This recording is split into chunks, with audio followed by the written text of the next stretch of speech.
A Stainless Steel Rat is Born by Harry Harrison. Copyright 1985 by Harry Harrison. Read by John Polk. This book was originally created for audio cassette playback. Any announcements concerning cassettes do not apply to this recording. This version contains markers allowing direct access to major portions of the book. Library of Congress annotation. At 17, Jim diGriz is a petty criminal on his home planet, Bitter Heaven, where he is caught and sent to prison.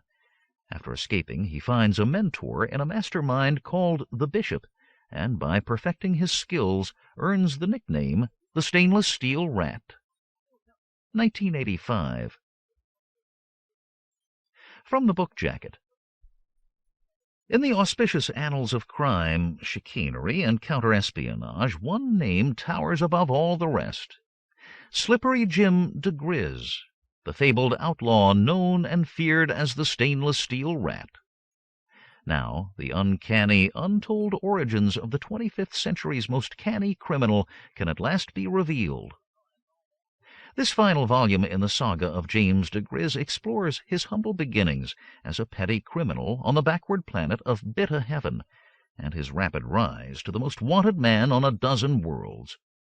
And it contains the never-before-told story of the fabled arch-criminal known as the Bishop, who tutored young Jim in the higher arts of crime and gave him his legendary nickname. A rousing, rollicking, often touching tale, A Stainless Steel Rat is Born is a stirring portrait of a man who learned to laugh at the laws that bind ordinary men. About the author.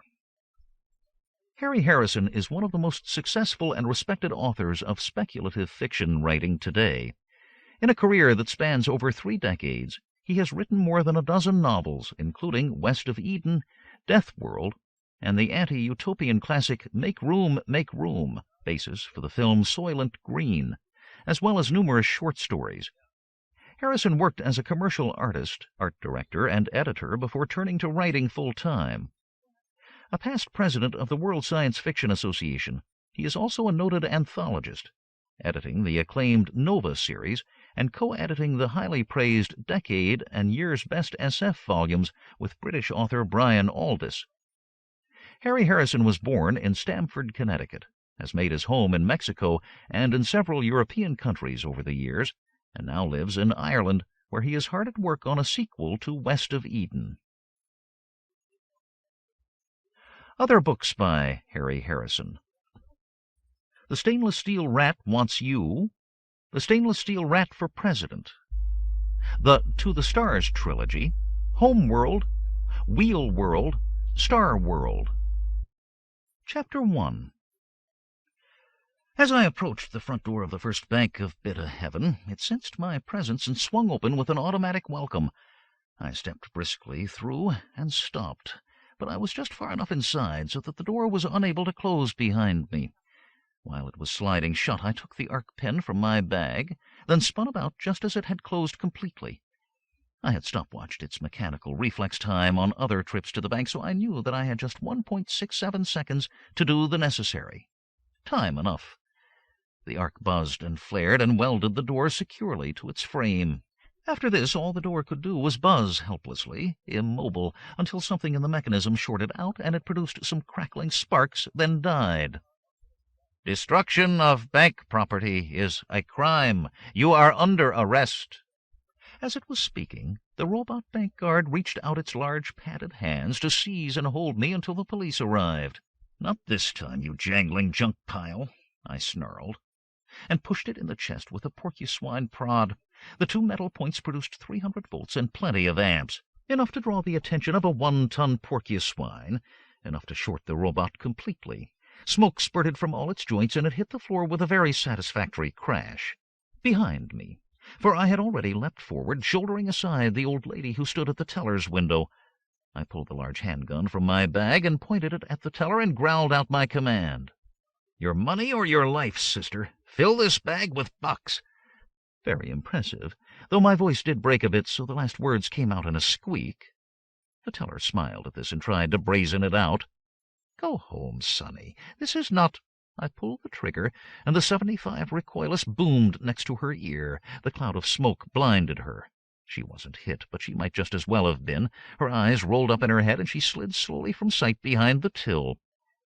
You don't foil Jimmy diGriz that easily. With a single bound, I was over the counter and waving the gun at the rest of the wide-eyed employees.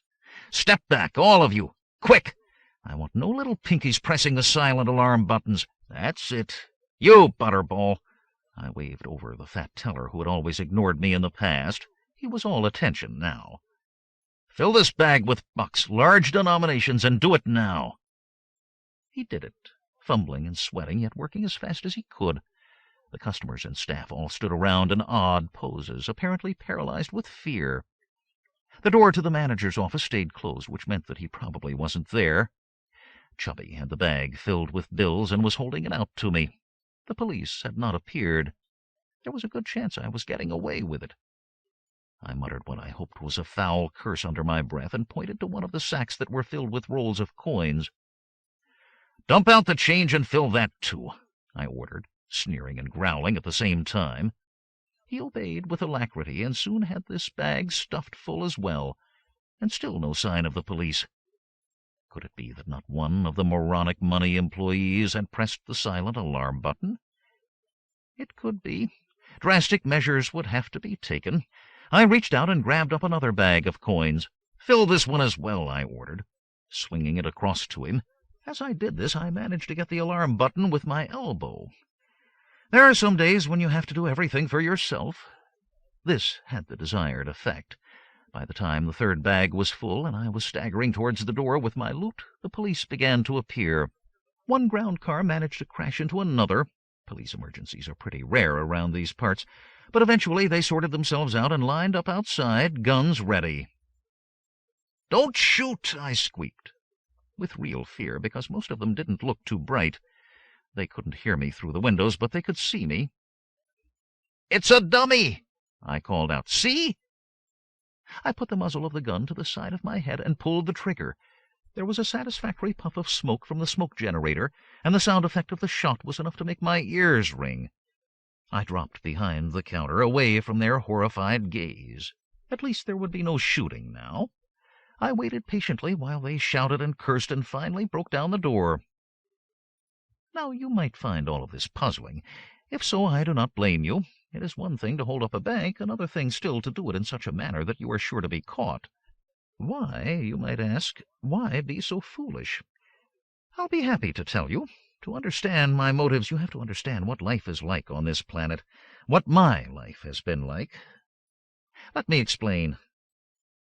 Bidda Heaven was founded some thousands of years ago by some exotic religious cult, which has happily since vanished completely.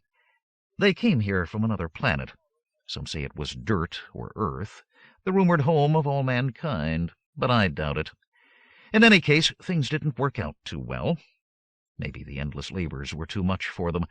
This was certainly no picnic world in the early days, as the teachers at school remind us as often as they can, particularly when they tell us how spoiled the young folk are these days. We manage not to tell them that they must be spoiled as well, because certainly nothing has changed here in the last 1,000 years. In the beginning, sure, it must have been rough. All of the plant life was pure poison to human metabolisms and had to be cleared away so edible crops could be grown. The native fauna was just as poisonous, with teeth and claws to match. It was tough, so tough that ordinary cows and sheep had a shockingly short life expectancy. Selective gene manipulation took care of that, and the first porcuswine were sent here. Imagine, if you can, and you will need a fertile imagination indeed, a 1-ton angry boar hog with sharp tushes and mean disposition. That's bad enough, but picture the creature covered with long quills like an insane porcupine.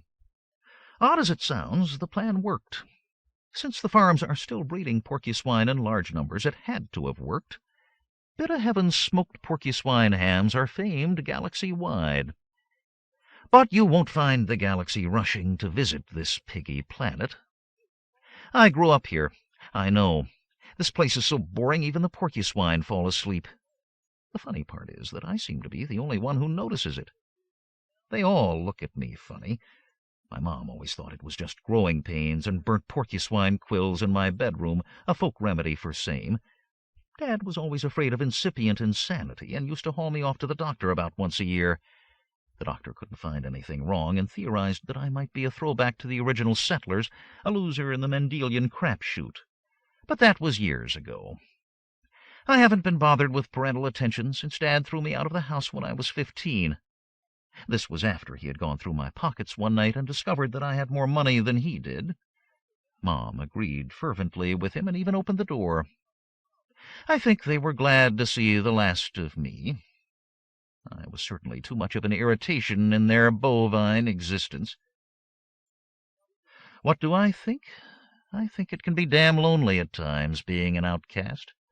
But I don't think I would have it any other way. It can have its problems, but problems have solutions. For example, one problem I licked was getting beat up all the time by the bigger kids. This began happening as soon as I went to school. I made the mistake at first of letting them know I was brighter than they were. Bam! A black eye. The school bullies liked it so much that they had to take turns to beat up on me. I only broke the punishment cycle by bribing a university physical education teacher to give me lessons in unarmed combat. I waited until I was really proficient before fighting back. Then I creamed my would-be creamer and went on to beat up 3 more of the thugs one after another. I can tell you, all the little kids were my friends after that and never tired of telling me how great it looked to see me chasing 6 of the worst ruffians down the block. Like I said, from problems come solutions, not to say pleasures. And where did I get the money to bribe the teacher? Not from Dad, I can tell you. $3 a week was my allowance, enough to buy maybe 2 Gaspo fizzes and a small-sized get-stuffed candy bar. Need, not greed, taught me my first economic lesson. Buy cheap and sell dear, and keep the profits for yourself. Of course, there was nothing I could buy, having no capital, so I resorted to not paying at all for the basic product. All kids shoplift. They go through the phase and usually get it beaten out of them when they are detected. I saw the unhappy and tear-stained results of failure and decided to do a market survey as well as a time and motion study before I entered on a career of very petty crime. Firstly, stay away from the small merchants. They know their stock and have a strong interest in keeping it intact. So do your shopping at the large multis. All you have to worry about then are the store detectives and alarm systems. Then careful study of how they operate will generate techniques to circumvent them. One of my earliest and most primitive techniques, I blush at revealing its simplicity, I called the book trap. I constructed a box that looked exactly like a book, only it had a spring-loaded hinged bottom. All I needed to do was to push it down on an unsuspecting get-stuffed bar to have the candy vanish from sight. This was a crude but workable device that I used for a good length of time. I was about to abandon it for a superior technique when I perceived an opportunity to finish it off in a most positive manner. I was going to take care of Smelly. His name was Bedford Smillingham, but Smelly was the only name we ever called him. As some are born dancers or painters, others are shaped for lesser tasks. Smelly was a born snitch. His only pleasure in life was ratting on his schoolmates. He peeked and watched and snitched. No juvenile peccadillo was too minor for him to note and report to the authorities. They loved him for this, which will tell you a lot about the kind of teachers we had. Nor could he be beat up with impunity. His word was always believed, and it was the beater-uppers who suffered the punishment. Smelly had done me some small ill, I forget exactly what, but it was enough to stir dark and brooding thought, to eventually produce a plan of action. Bragging is a thing all boys enjoy, and I achieved great status by revealing my book-shaped candy bar collector to my peer group. There were oohs and ahs, made more ooh and ahish by portioning out some of the loot free for the taking. Not only did this help my juvenile status, but I made sure that it was done where Smelly could eavesdrop.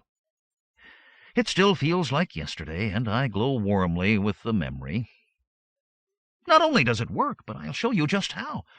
Come with me to Ming's multi-store. Can we, Jimmy? Can we really? You can, but not in a bunch. Drift over there a few at a time and stand where you can watch the get-stuffed counter. Be there at 1500 hours and you will really see something. Something far better than they could possibly have imagined. I dismissed them and watched the head's office. As soon as Smelly went through the door, I nipped down and broke into his locker. It worked like a charm. I take some pride in this, since it was the first criminal scenario that I prepared for others to take part in. All unsuspecting, of course. At the appointed time, I drifted up to the candy counter at Ming's, working very hard to ignore the rent-a-flicks, who were working equally hard pretending they weren't watching me. With relaxed motions, I placed the book atop the candies and bent to fix my boot fastener. "Nicked!" the burlier of them shouted, seizing me by the coat collar. "Gotcha!" the other crowed, grabbing up the book. "What are you doing?" I croaked. I had to croak because my coat was now pulled tight about my throat as I hung suspended from it. "Thief! Give me back my $7 history book that my mom bought with money earned weaving mats from porcupine quills." "Book!" the great bully sneered. "We know all about this book." He seized the ends and pulled. It opened, and the look on his face as the pages flipped over was something sweet to behold. "I have been framed!" I squeaked, opening my coat and dropping free, rubbing at my sore throat. "Framed by the criminal who bragged about using that same technique for his own nefarious ends. He stands there, one Smelly by name. Grab him, guys, before he runs away." Smelly could only stand and gape while the ready hands of his peers clutched tight. His schoolbooks fell to the floor, and the imitation book burst open and disgorged its contents of get-stuffs upon the floor. It was beautiful. Tears and recriminations and shouting. A perfect distraction as well, because this was the day that I field-tested my Mark II get-stuffed stuffer. I had worked hard on this device, which was built around a silent vacuum pump, with a tube down my sleeve. I brought the tube end close to the candy bars, and zip! The first of them vanished from sight. It ended up in my trousers, or rather inside the hideous +4s we were forced to wear as a school uniform. These bagged out and were secured above the ankle by a sturdy elastic band. The candy bar dropped safely into it, to be followed by another and yet another. Except I couldn't turn the damn thing off. Thank goodness for Smelly's screaming and struggling. All eyes were on him and not me as I struggled with the switch. Meanwhile, the pump still pumped, and the get-stuffs shot up my sleeve and into my trousers. I turned it off eventually, but if anyone had bothered to look my way, why, the empty counter and my bulging-legged form would have been a mite suspicious. But thankfully no one did. I exited with a rolling gait as quickly as I could. As I said, a memory I will always cherish. Which, of course, does not explain why I have now, on my birthday, made the major decision to hold up a bank and get caught. The police had finally broken down the door and were swarming in. I raised my hands over my head and prepared to welcome them with warm smiles. The birthday, that is the final reason. My 17th birthday. Becoming 17 here on Bit of Heaven is a very important time in a young man's life. Chapter 2. The judge leaned forward and looked down at me, not unkindly. "Now come on, Jimmy. Tell me what this tomfoolery is all about." Judge Nixon had a summer house on the river not too far from our farm, and I had been there often enough with his youngest son for the judge to get to know me. "My name is James diGriz, Buster. Let us not get too familiar." This heightened his color a good deal, as you might imagine. His big nose stuck out like a red ski slope, and his nostrils flared. "You will have more respect in this courtroom. You are faced with serious charges, my boy, and it might help your case to keep a civil tongue in your mouth. I am appointing Arnold Fortescue, the public defender, as your attorney." "I don't need an attorney, and I particularly don't need old Skewy, who has been on the sauce so long there isn't a man alive who has seen him sober." There was a ripple of laughter from the public seats, which infuriated the judge. "Order in the court!" he bellowed, hammering his gavel so hard that the handle broke. He threw the stub across the room and glared angrily at me. "You are trying the patience of this court. Lawyer Fortescue has been appointed." "Not by me, has it? Send him back to Mooney's bar. I plead guilty to all charges and throw myself on the mercy of this merciless court." He drew in his breath with a shuddering sigh, and I decided to ease off a bit before he had a stroke and collapsed. Then there would be a mistrial, and more time would be wasted. "I'm sorry, Judge." I hung my head to hide an unrepressed smile. "But I done wrong, and I will have to pay the penalty." "Well, that's more like it, Jimmy. You always were a smart lad, and I hate to see all that intelligence going to waste. You will go to Juvenile Correction Hall for a term of not less than—" "Sorry, Your Honor," I broke in. "Not possible. Oh, if I only had committed my crimes last week or last month. The law is firm on this, and I have no escape. Today is my birthday. My 17th birthday." That slowed him down all right. The guards looked on patiently while he punched for information on his computer terminal. The reporter for the Bit of Heaven Bugle working just as hard on the keys of his own portable terminal at the same time. He was filing quite a story. It didn't take the judge long to come up with the answers. He sighed. "That is true enough. The records reveal that you are 17 this day and have achieved your majority. You are no longer a juvenile and must be treated as an adult. This would mean a prison term for certain, if I didn't allow for the circumstances. A first offense, the obvious youth of the defendant, his realization that he has done wrong. It is within the power of this bench to make exceptions, to suspend a sentence and bind a prisoner over. It is my decision—" The last thing I wanted to do was hear his decision now. Things were not going as I had planned, not at all. Action was required. I acted. My scream drowned out the judge's words. Still screaming, I dived headlong from the prisoner's dock, shoulder rolled neatly on the floor, and was across the room before my shocked audience could even consider moving. "You will write no more scurrilous lies about me, you grubbing hack!" I shouted, as I whipped the terminal from the reporter's hands and crashed it to the floor, then stamped the 600-buck machine into worthless junk. I dodged around him before he could grab me and pelted towards the door. The policeman there grabbed at me, then folded when I planted my foot in his stomach. I could probably have escaped then, but escape at this point wasn't part of my plan. I fumbled with the door handle until someone grabbed me, then struggled on until I was overwhelmed. This time I was manacled as I stood in the dock, and there was no more Jimmy, my boy, talk from the judge. Someone had found him a new gavel, and he waved it in my direction as though wishing to brain me with it. I growled and tried to look surly. "James Boulevard diGriz," he intoned, "I sentence you to the maximum penalty for the crime that you have committed. Hard labor in the city jail until the arrival of the next league ship, whereupon you will be sent to the nearest place of correction for criminal therapy." The gavel banged. "Take him away." This was more like it. I struggled against my cuffs and spat curses at him so he wouldn't show any last-moment weaknesses. He didn't. Two burly policemen grabbed me and hauled me bodily out of the courtroom and jammed me not too gently into the back of the Black Maria. Only after the door had been slammed and sealed did I sit back and relax and allow myself a smile of victory. Yes, victory. I mean that. The whole point of the operation was to get arrested and sent to prison. I needed some on-the-job training. There is method in my madness. Very early in life, probably about the time of my get-stuffed successes, I began to seriously consider a life of crime. For a lot of reasons, not the least of which was that I enjoyed being a criminal. The financial awards were great. No other job paid more for less work. And I must be truthful, I enjoyed the feeling of superiority when I made the rest of the world look like chumps. Some may say that is a juvenile emotion. Perhaps, but it sure is a pleasurable one.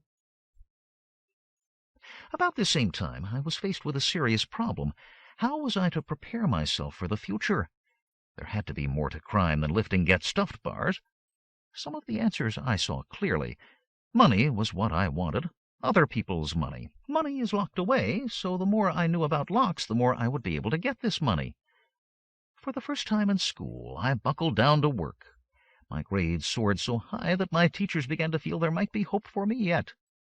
I did so well that when I elected to study the trade of locksmith, they were only too eager to oblige. It was supposed to be a 3-year course, but I learned all there was to know in 3 months. I asked permission to take the final examination, and was refused. Things were just not done that way, they told me. I would proceed at the same stately pace as the others, and in 2 years and 9 months I would get my diploma, leave the school, and enter the ranks of the wage slaves. Not very likely.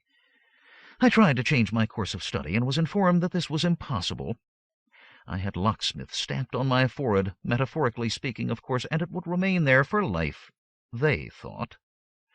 I began to cut classes and avoid the school for days at a time. There was little they could do about this other than administer stern lectures, because I showed up for all the examinations and always scored the highest grades. I ought to, since I was making the most of my training in the field. I carefully spread my attentions around so the complacent citizens of the city had no idea they were being taken. A vending machine would yield a few bucks in silver one day, a till at the parking lot the next. Not only did this field work perfect my talents, but it paid for my education. Not my school education, of course. By law I had to remain there until the age of 17, but in my free time. Since I could find no guidelines to prepare myself for a life of crime, I studied all of the skills that might be of service. I found the word forgery in the dictionary, which encouraged me to learn photography and printing. Since unarmed combat had already stood me in good stead, I continued my studies until I earned a black belt. Nor was I ignoring the technical side of my chosen career. Before I was 16, I knew just about all there was to know about computers, while at the same time I had become a skilled microelectronic technician. All of these were satisfying enough in themselves, but where did I go from there? I really didn't know. That was when I decided to give myself a coming-of-age birthday present. A term in jail. Crazy? Like a fox? I had to find some criminals, and where better than in jail?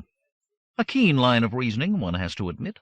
Going to jail would be like coming home, meeting my chosen peer group at last. I would listen and learn, and when I felt I had learned enough, the lockpick in the sole of my shoe would help me to make my exit. How I smiled and chortled with glee.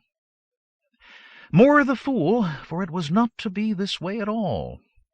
My hair was shorn. I was bathed in an antiseptic spray.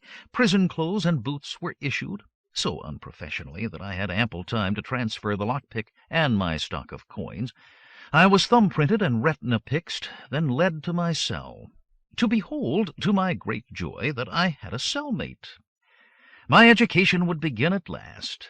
This was the first day of the rest of my criminal life. "Good afternoon, sir," I said. "My name is Jim diGriz." He looked at me and snarled, "Get knotted, kid." He went back to picking his toes, an operation which my entrance had interrupted.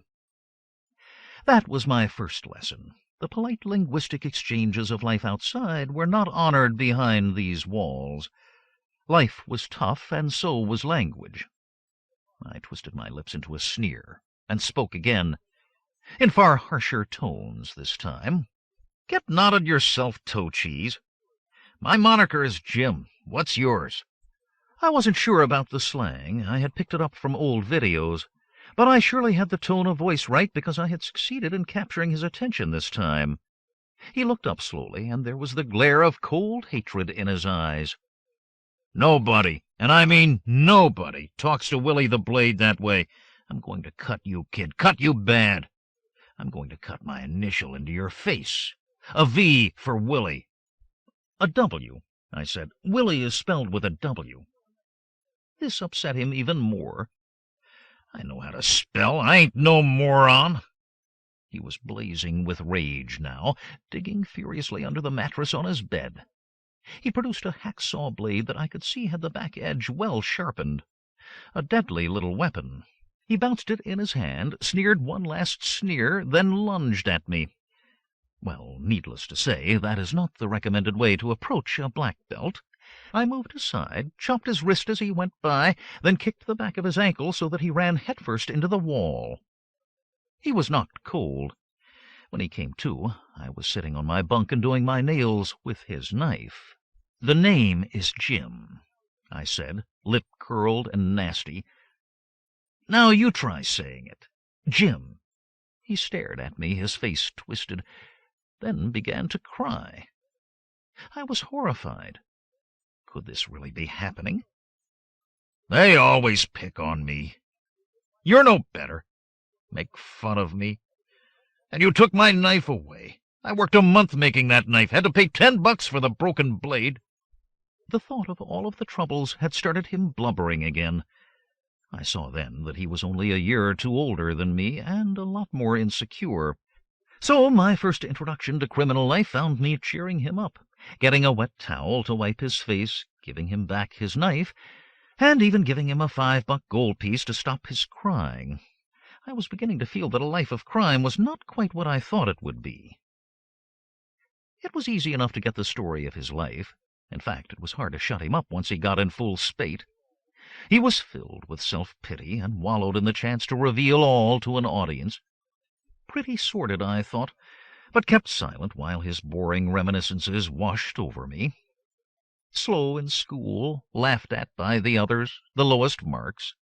Weak and put upon by the bullies, gaining status only when he discovered, by accident of course with a broken bottle, that he could be a bully too once he had a weapon. The rise in status, if not respect, after that by using threats of violence and more than a little bullying, all of this reinforced by demonstrations of dissections on live birds and other small and harmless creatures.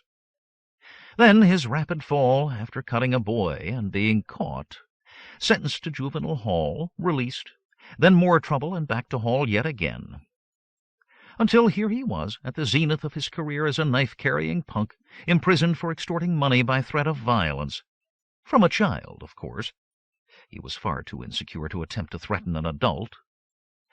Of course he did not say all this, not at once, but it became obvious after endless rambling complaints. I tuned him out and tuned my inner thoughts in. Bad luck, that was all it was. I had probably been put in with him to keep me from the company of the real hardened criminals who filled this prison. The lights went out at that moment, and I lay back on the bunk. Tomorrow would be my day. I would meet the other inmates, size them up, find the real criminals among them, befriend them, and begin my graduate course in crime. That is surely what I would do. I went happily to sleep, washed over by a wave of wimpish whining from the adjoining bunk. Just bad luck being stuck in with him. Willie was the exception. I had a roommate who was a loser, that was all. It would all be different in the morning. I hoped. There was a little nag of worry that kept me awake for a bit, but at last I shrugged it off. Tomorrow would be fine. Yes, it would be. Fine. No doubt about that. Fine. Chapter 3. Breakfast was no better and no worse than the ones I made for myself. I ate automatically, sipping the weak cactus tea and chewing doggedly at the gruel, while I looked around at the other tables. There were about 30 prisoners stuffing their faces in this room, and my gaze went from face to face with a growing feeling of despair. Firstly, most of them had the same vacuous look of blank stupidity as my cellmate. All right, I could accept that. The criminal classes would of course contain the maladjusted and the mental mud walls, but there had to be more than that. I hoped. Secondly, they were all quite young, none out of their 20s. Weren't there any old criminals? Or was criminality a malfunction of youth that was quickly cured by the social adjustment machines? There had to be more to it than that. There had to be. I took some cheer from this thought. All of these prisoners were losers, that was obvious. Losers and incompetents. It was obvious once you thought about it. If they had been any good at their chosen profession, they wouldn't be inside. They were of no use to the world or to themselves. But they were to me. If they couldn't supply the illegal facts that I needed, they would surely be able to put me in touch with those who did. From them I would get leads to the criminals on the outside, the professionals still uncaught. That was what I had to do, befriend them and extract the information that I needed. All was not lost yet. It didn't take long for me to discover the best of this despicable lot. A little group was gathered around a hulking young man who sported a broken nose and a scarred face. Even the guards seemed to avoid him. He strutted a good deal, and the others made room around him when he walked in the exercise yard after lunch. "Who is that?" I asked Willie, who huddled on the bench next to me, industriously picking his nose. He blinked rapidly until he finally made out the subject of my attentions, then waved his hands with despair. "Watch out for him. Stay away. He's bad medicine. Stinger is a killer, that's what I heard, and I believe it too, and he's a champ at mudslugging. You don't want to know him." This was intriguing indeed. I had heard of mudslugging, but I had always lived too close to the city to have seen it in action. There was never any of it taking place near enough for me to hear about, not with the police all around. Mudslugging was a crude sport, and illegal, that was enjoyed in the outlying farm towns. In the winter, with the porky swine in their sties and the crops in the barns, time would hang heavy on their agrarian hands. That was when the mudslugging would begin. A stranger would appear and challenge the local champion, usually some over-muscled ploughboy. A clandestine engagement would be arranged in some remote barn, the women dismissed, moonshine surreptitiously brought in plastic bottles, bets made, and the bare-fisted fight begun. To end when one of the combatants could not get off the ground. Not a sport for the squeamish or the sober. Good, hearty, drunken, masculine fun. And Stinger was one of this stalwart band. I must get to know Stinger better. This was easily enough done. I suppose I could have just walked over and spoken to him, but my thought patterns were still warped by all of the bad videos I had watched for most of my life. Plenty of these were about criminals getting their just deserts in prison, which is probably where I originated the idea of this present escapade. Never matter, the idea was still a sound one. I could prove that by talking to Stinger. To do this, I walked, whistling, about the yard until I was close to him and his followers. One of them scowled at me, and I scuttled away, only to return as soon as his back was turned, to sidle up beside the head villain. "Are you Stinger?" I whispered out of the side of my mouth, head turned away from him. He must have seen the same videos, because he answered in the same way. "Yeah? So who wants to know?" "Me. I just got into this joint. I got a message for you from the outside." "So tell." "Not where these dummies can hear. We gotta be alone." He gave me a most suspicious look from under his beetling brows, but I had succeeded in capturing his curiosity. He muttered something to his followers, then strolled away. They remained behind, but flashed murderous looks at me when I strolled in the same direction. He went across the yard towards a bench, the two men already there fleeing as he approached. I sat down next to him, and he looked me up and down with disdain. "Say what you gotta say, kid, and it better be good." "This is for you," I said, sliding a 20-buck coin along the bench towards him. "The message is from me and from no one else. I need some help, and am willing to pay for it. Here is a down payment. There's plenty more where this came from." He sniffed disdainfully, but his thick fingers scraped up the coin and slipped it into his pocket.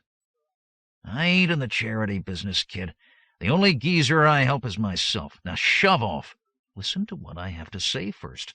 What I need is someone to break out of prison with me. 1 week from today. Are you interested?" I had caught his attention this time. He turned and looked me square in the eye, cold and assured. "I don't like jokes," he said, and his hand grabbed my wrist and twisted. It hurt. I could have broken the grip easily, but I did not. If this little bit of bullying was important to him, then bully away. "It's no joke. 8 days from now, I'll be on the outside. You can be there, too, if you want to be. It's your decision." He glared at me some more, then let go of my wrist. I rubbed at it and waited for his response. I could see him chewing over my words, trying to make up his mind. "Do you know why I'm inside?" he finally asked. "I heard rumors." "If the rumor was that I killed a geezer, then the rumor was right. It was an accident. He had a soft head. It broke when I knocked him down. They was going to pass it off as a farm accident, but another geezer lost a bundle to me on the match. He was going to pay me next day, but he went to the police instead because that was a lot cheaper. Now they are going to take me to a league hospital and do my head. The shrinker here says I won't want to fight again after that. I won't like that." The big fists opened and closed when he talked, and I had the sudden understanding that fighting was his life, the one thing that he could do well. something that other men admired and praised him for. If that ability were taken away, why, they might just as well take away his life at the same time. I felt a sudden spurt of sympathy, but did not let the feeling show. "You can get me out of here?" The question was a serious one. "I can." "Then I'm your man. You want something out of me, I know that. No one does nothing for nothing in this world. I'll do what you want, kid. They'll get me in the end. There's no place to hide anywhere when they are really looking for you.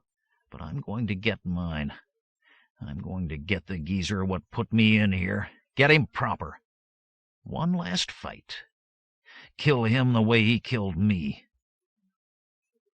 I could not help shivering at his words, because it was obvious that he meant them. That was painfully clear. "I'll get you out," I said. But to this I added the unspoken promise that I would see to it that he got nowhere near the object of his revenge. I was not going to start my new criminal career as an accomplice to murder. Stinger took me under his protective wing at once. He shook my hand, crushing my fingers with that deadly grip, then led me over to his followers. "This is Jim," he said. "Treat him well. Anyone causes him trouble got trouble with me." They were all insincere smiles and promises of affection, but at least they wouldn't bother me. I had the protection of those mighty fists. One of them rested on my shoulder as we strolled away. "How are you going to do it?" he asked. "I'll tell you in the morning. I'm making the last arrangements now," I lied. "See you then."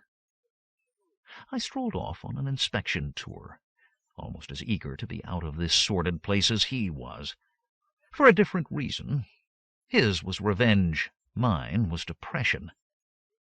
They were losers in here, all losers, and I like to think of myself as a winner. I wanted to be well away from them all and back in the fresh air. I spent the next 24 hours finding the best way out of the prison. I could open all of the mechanical locks inside the prison easily enough. My lockpick worked fine on our cell door. The only problem was the electronic gate that opened out into the outer courtyard. Given time and the right equipment, I could have opened that too, but not under the eyes of guards stationed in the observation booth above it right around the clock. That was the obvious way out, so it was the route to be avoided. I needed a better idea of the layout of the prison, so a reconnoiter was very much in order. It was after midnight when I eased out of my bed. No shoes. I had to be as quiet as possible, so 3 pairs of socks should do the job. Working silently, I stuffed extra clothing under the blankets so the bed would look occupied if one of the guards should look in through the barred door. Willie was snoring lustily when I clicked the lock open and slipped out into the corridor. He wasn't the only one enjoying his sack time, and the walls echoed with zeeing and gronking. The night lights were on, and I was alone on the landing. I looked over the edge carefully and saw that the guard on the floor below was working on his racing form. Wonderful. I hoped that he had a winner. Silent as a shadow, I went to the stairs and up them to the floor above, which was depressingly identical to the one below, nothing but cells, as was the next floor and the one above that, which was the top floor, so I could go no higher. I was about to retrace my steps when my eye caught a glint of metal in the shadows at the far end. Nothing ventured, as the expression goes. I scuttled past the barred doors and the hopefully sleeping inmates to the distant wall. Well, well, what did we have here? Iron rungs in the wall, vanishing up into the darkness. I grabbed onto the first one and vanished up with them. The last rung was just below the ceiling. It was also just under a trapdoor that was let into the ceiling above. Metal with a metal frame, and locked securely, as I discovered when I pushed up against it. There had to be a lock, but it was invisible in the darkness, and I had to find it. Looping one arm through the iron rung, I began to run my fingertips over the surface of the door in what I hoped was a regular pattern. There was nothing there. I tried again, changing hands because my arm felt like it was being dragged from its socket, with the same result.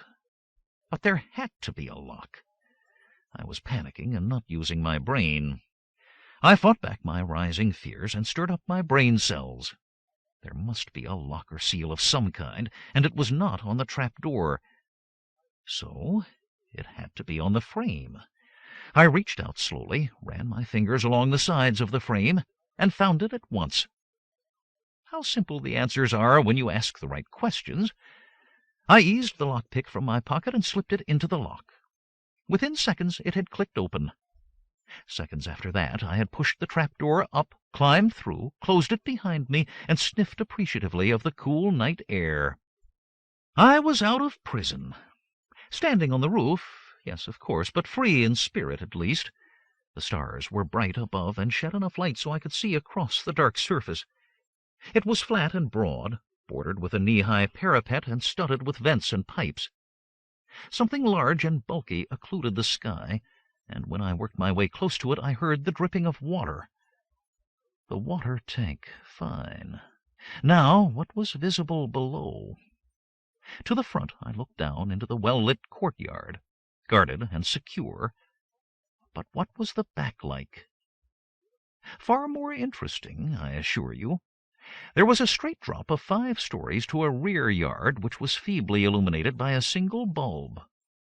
There were waste bins there, and barrels, and a heavy gate in the outer wall. Locked, undoubtedly, but what man had locked man could unlock. Or rather I could. This was the way out. Of course there was the 5-story drop, but something could be worked there, or perhaps I could find another way into the backyard. Plenty of time to run through the permutations of escape. 6 days yet. My feet were getting cold, and I yawned and shivered. I had done enough for one night. My hard prison bunk seemed very attractive at this moment. Carefully and silently I retraced my steps, eased the trapdoor shut above me, checked to see that it was locked, went down the ladder and the stairs to my floor, and heard the voices ahead, loud and clear, the loudest of all being my dear cellmate Willie. I took one horrified look at the open door of my cell, at the heavy boots of the guards there, then pulled myself back and ran up the stairs again, with Willie's words ringing like a tocsin of doom in my ears. I woke and he was gone. I was alone. Monsters ate him or something. That's when I started shouting, "Save me, please!" Whatever got him came right through the locked door. It's going to get me next. Chapter 4. Anger at my cretinous cellmate warmed me. The imminence of my capture instantly chilled me again. I fled unthinkingly, away from the voices and commotion, back up the stairs, one flight, another. Then all the lights came on, and the sirens began to wail. The prisoners stirred and called out to one another. In a few moments they would be at the cell doors, would see me, would cry out, guards would appear. There was no escape. I knew this, yet all I could do was run to the top floor, then past the cells there, all of which were now brightly lit. I would be seen by the prisoners as I went by them, and I knew for certain that I would be ratted on by whichever juvenile delinquent spotted me. It was all over. Head high, I walked past the first cell and glanced in as I passed. It was empty, as were all of the other cells on this floor. I still had a chance. Like a demented ape, I swarmed up the iron rungs and fumbled my lockpick into the lock. There were voices below me, getting louder, and footsteps as well, as 2 of the guards ascended the stairs that faced away from me. But all that one of them had to do was turn his head, and when they reached the floor I would be seen at once. The lock clicked open, and I pushed and swarmed up through the opening. Flat on the roof, I eased the door down, seeing 2 fat guards through the opening just turning my way as it shut. Had they seen it closing? My heart thudded like an insane drum, and I gasped for air and waited for the shouts of alarm. They did not come. I was still free. Some freedom. Depression instantly clutched and shook me. Free to lie on the roof, to shiver violently as the perspiration began to dry, free to huddle up here until I was found. So I huddled and shivered and generally felt sorry for myself for about a minute. Then I stood and shook myself like a dog and felt the anger begin to rise.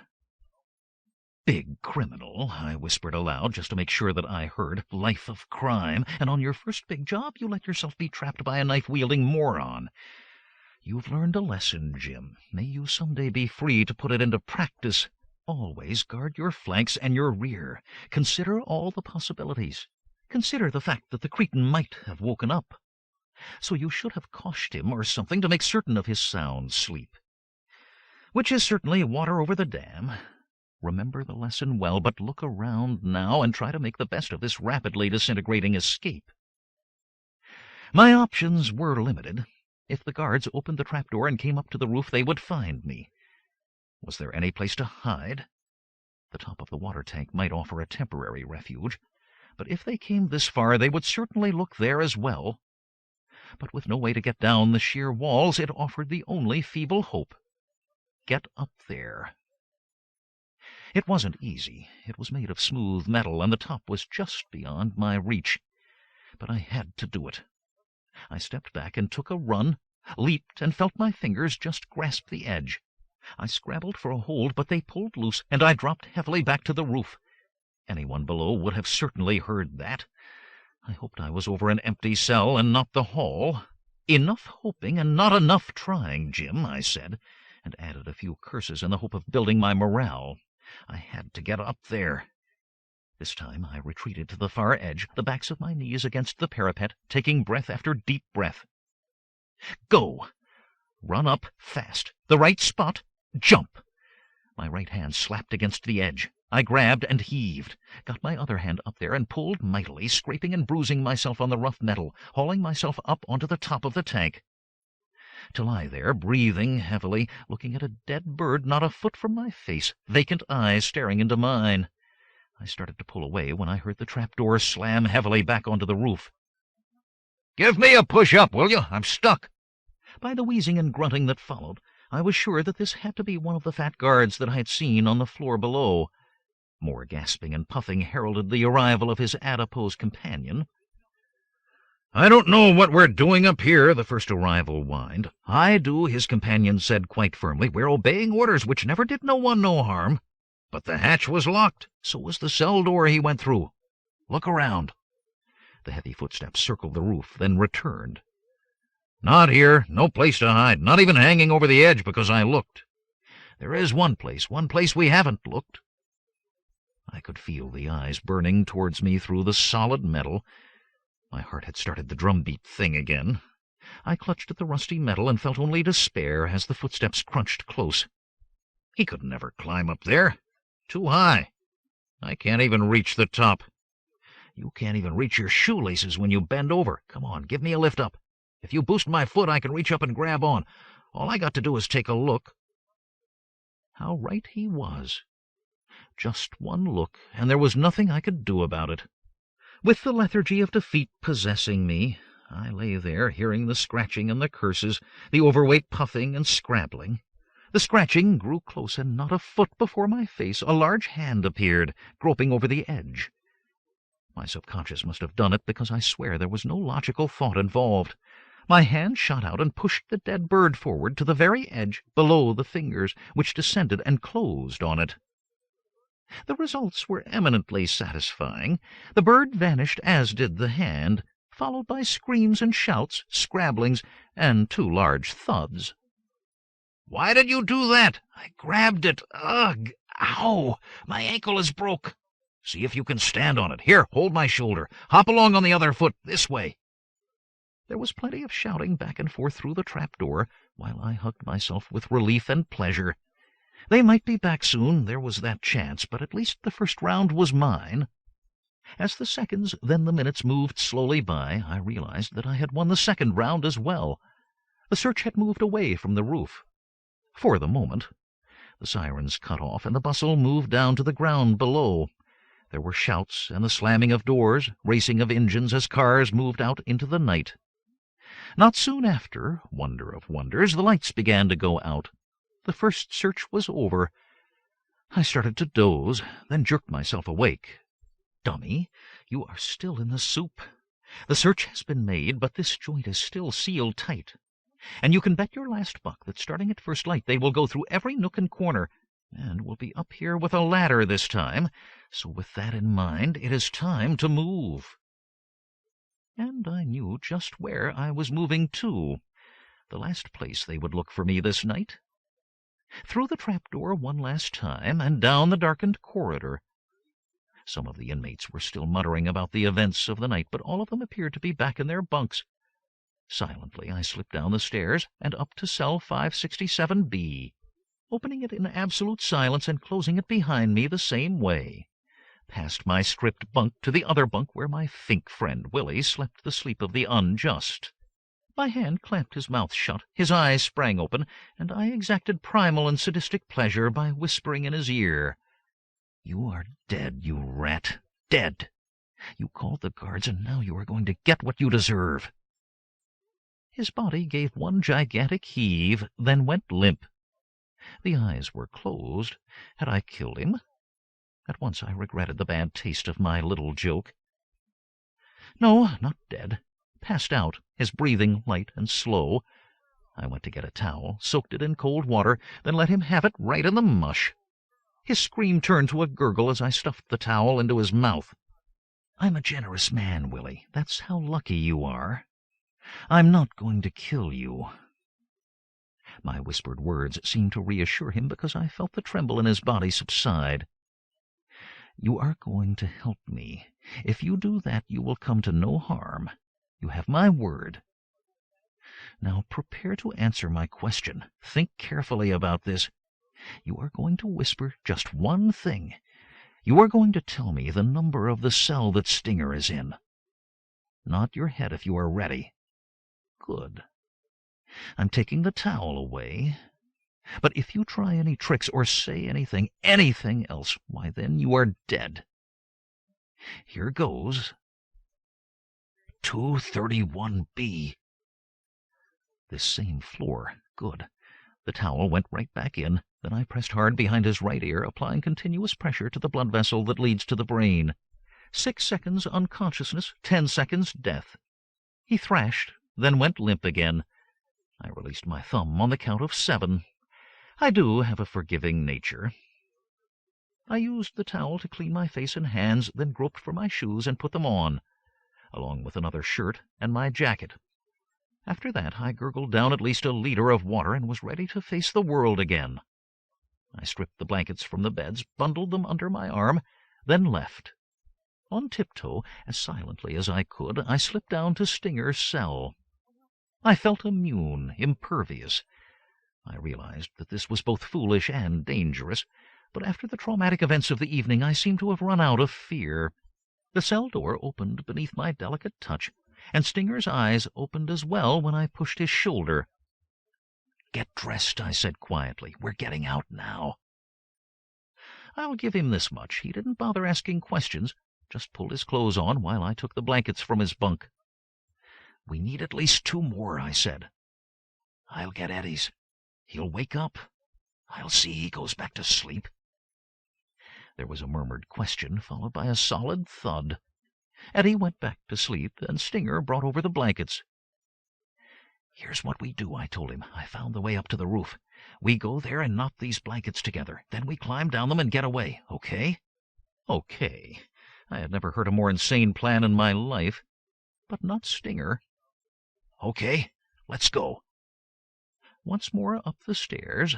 I was really getting pretty tired of this, and tired all over as well. I climbed the rungs, opened the trapdoor, and pushed the blankets through onto the roof when he passed them up to me. He didn't say a word until I had closed and sealed the door again. "What happened? I heard you got away, and I was going to kill you if they ever brought you back." "It's not that simple. I'll tell you when we get clear. Now, let's start tying. Opposite corners lengthwise. We need all the length we can get. Use a square knot like you learned in the Boy Sprouts, like this." We knotted and tied like crazy until they were all connected, then took the ends and pulled and grunted, and that was that. I tied one end to a solid-looking pipe and threw the bundle of blankets over the side. "At least 20 feet short," Stinger said, scowling down at the ground. "You go first because you're lighter. If it breaks with me, at least you got a chance. Get moving." The logic of this could not be argued with. I climbed up on the parapet and seized the top blanket. Stinger squeezed my arm with an unexpected show of emotion. Then I was climbing down. It was not easy. My hands were tired and the blanket fabric hard to grip. I went down as quickly as I could because I knew that my strength was running out. Then my legs scrabbled at empty air, and I had reached the end. The hard floor of the courtyard appeared to be very far below. It was difficult to let go, or rather really very easy. I could hold on no longer. My fingers opened, and I fell, hit and rolled, and sat on the ground gasping for breath. I had done it. High above I could see the dark figure of Stinger swarming down the rope hand over hand. Within seconds he was on the ground, landing light as a cat beside me, helping me to my feet, half supporting me as I stumbled to the gate. My fingers were trembling, and I couldn't get the lock open. We were painfully visible here under the light, and if any of the guards glanced out of a window above, we were trapped. I took in a long, shuddering breath, then inserted the picklock once again, slowly and carefully feeling the grooves on the interior, turning and pushing. It clicked open, and we hurled ourselves through. Stinger pushed it silently shut, then turned and ran out into the night with me right at his heels. We were free. Chapter 5. "Wait!" I called after Stinger as he pelted down the road. "Not that way. I've got a better plan. I worked it out before I was sent up." He slowed to a halt and thought about this, and slowly made up his mind. "You called the shots okay so far, so what we gonna do? For openers, leave a trail that they can follow with sniffer robots. This way." We left the road and cut through the grass and down to the nearby stream. It was shallow but cold, and I could not suppress a shiver as we waded across. The main highway ran close by, and we headed that way, crouching low as a heavy transporter thundered by. For the moment there was no other traffic in sight. "Now," I called out, "straight up to the road, then right back down, walking in your own footprints." Stinger did what he was told, backtracking with me to the stream and into the frigid water again. "That's smart," he said. "The sniffers find where we went into the water, where we came out, and follow us to the road. Then they think that a ground car maybe picked us up. So what comes next?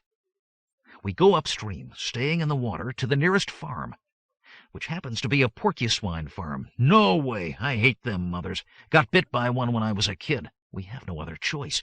Anything else we do, the fuzz will pick us up at daybreak. I can't say I love the porkers either, but I grew up on a farm, and I know how to get along with them.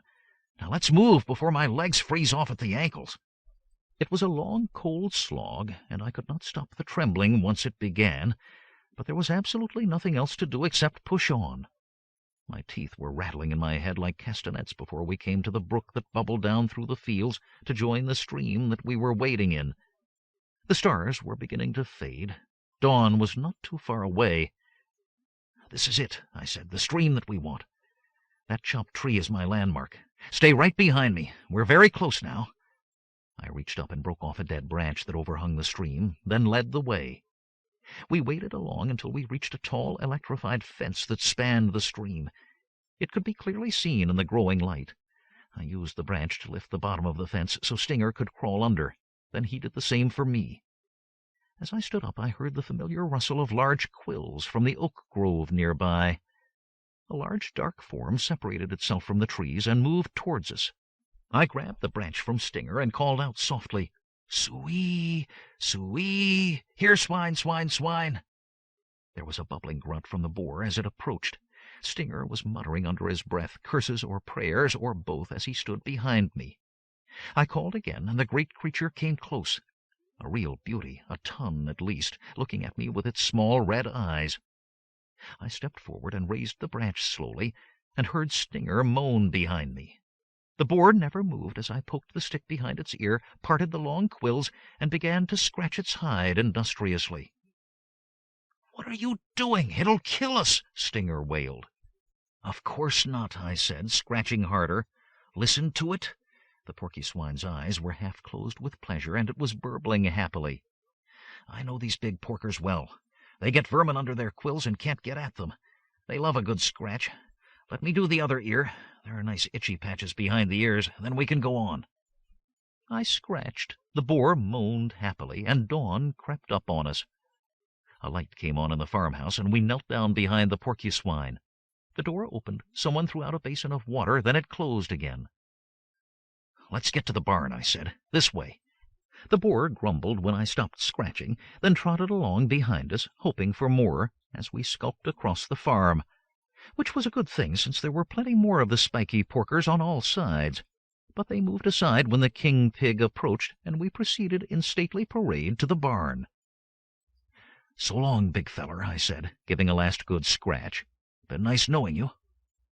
Stinger had the barn door open, and we slipped inside. We had just slid the bolt again when the heavy wood trembled as our overweight companion leaned against it and snorted. "You saved my life," Stinger gasped. "I'll never forget that." "Just skill," I said humbly. "After all, you are good with fists, and you're great with pigs." "I wouldn't have phrased it exactly that way," I muttered. "Now let's get up into the hayloft where it is warm, and where we won't be seen. There is a long day ahead of us, and I want to spend as much of it as I can sleeping." It had been quite a night. I burrowed into the hay, sneezed twice as the dust got into my nose, then must have fallen instantly asleep. The next thing I knew, Stinger was shaking me by the shoulder, and sunlight was streaming between the boards in the wall. "Cops is here," he whispered.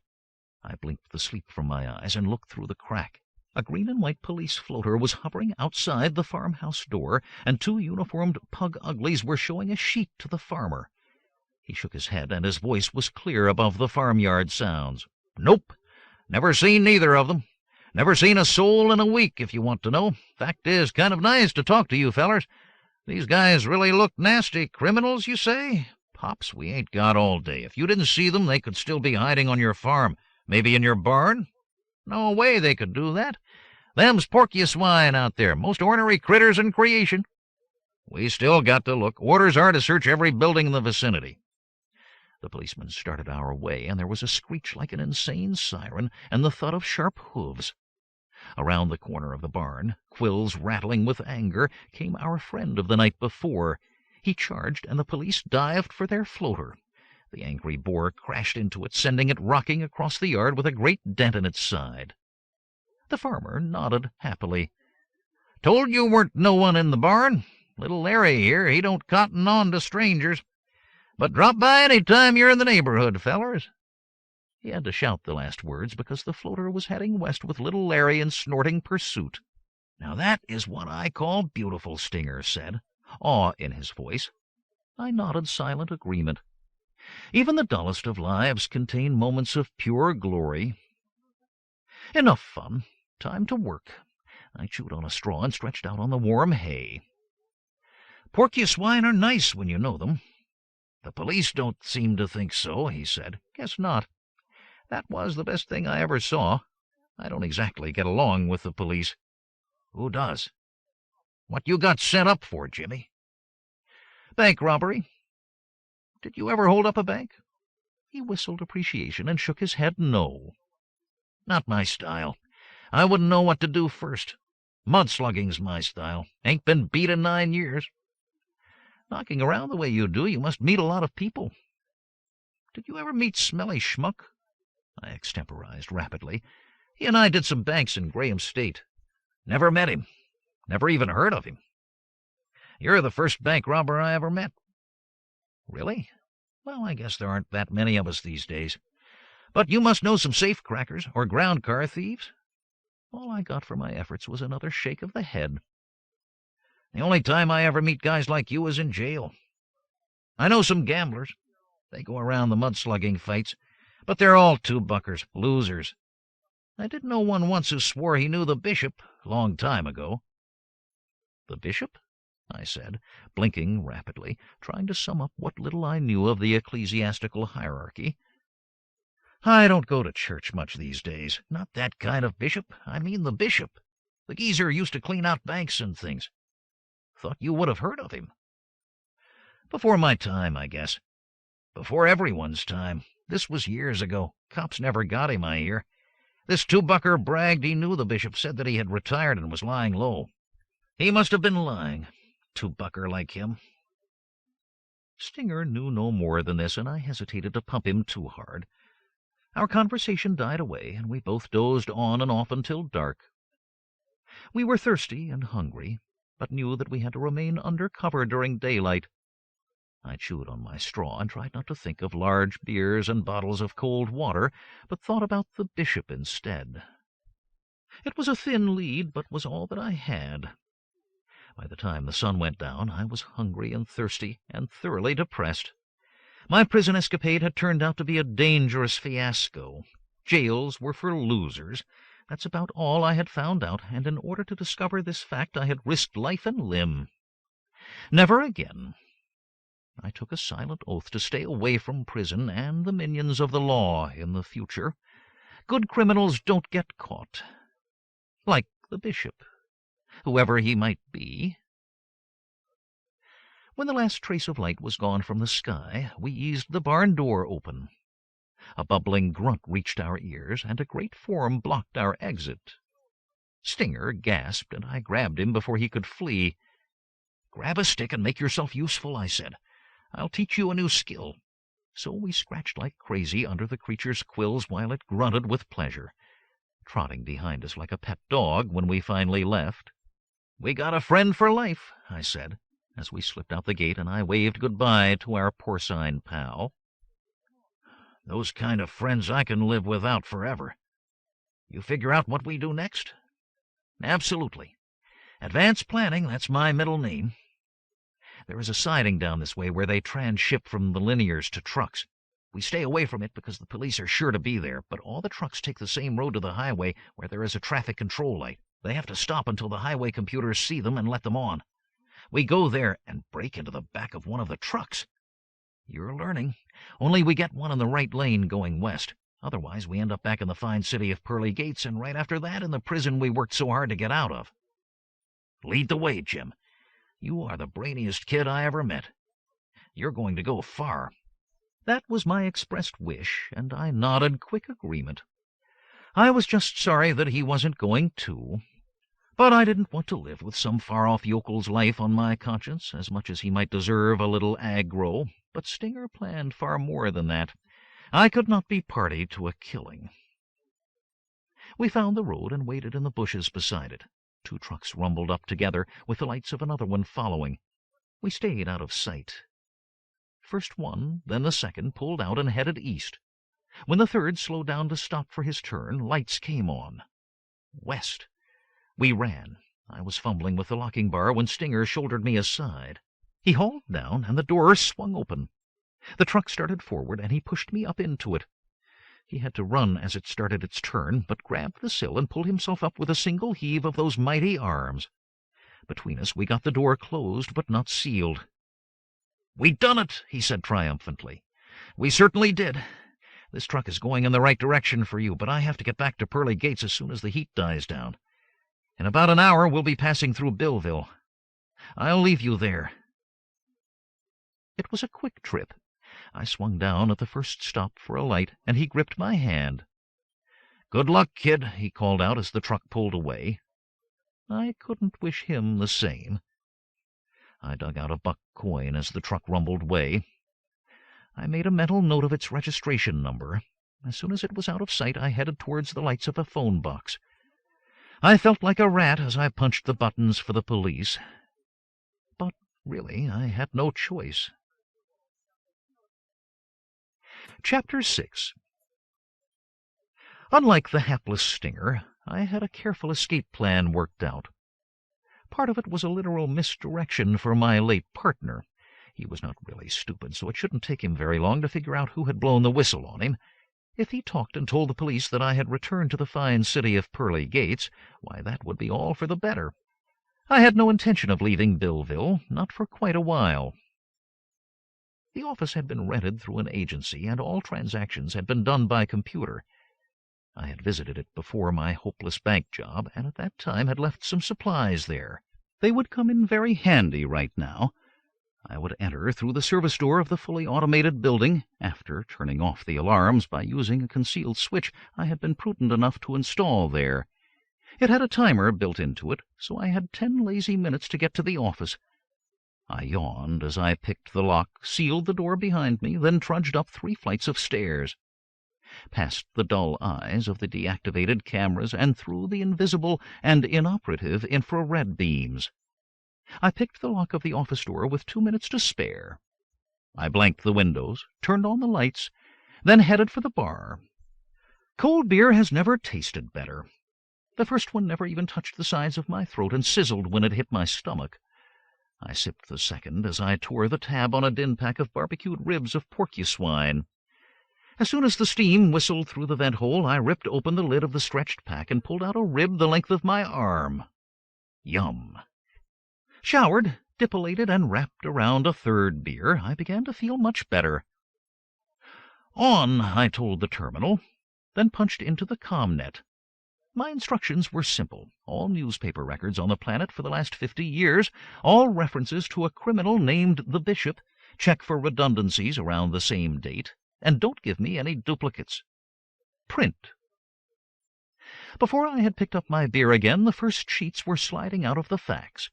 The top sheet was the most recent, and it was 10 years old.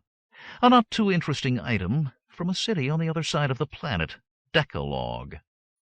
The police had picked up an elderly citizen in a low bar who claimed that he was the bishop. However, it had turned out to be a case of senile dementia, and the suspect had been ushered back to the retirement home from which he had taken a walk. I picked up the next item. I tired towards morning and took a nap in the filing cabinet, which turned into a bed when ordered to do so. In the grey light of dawn, helped by a large black coffee, I finished placing the last sheet into the pattern that spread across the floor. Rosy sunlight washed across it. I turned off the lights and tapped the stylo against my teeth while I studied the pattern. Interesting.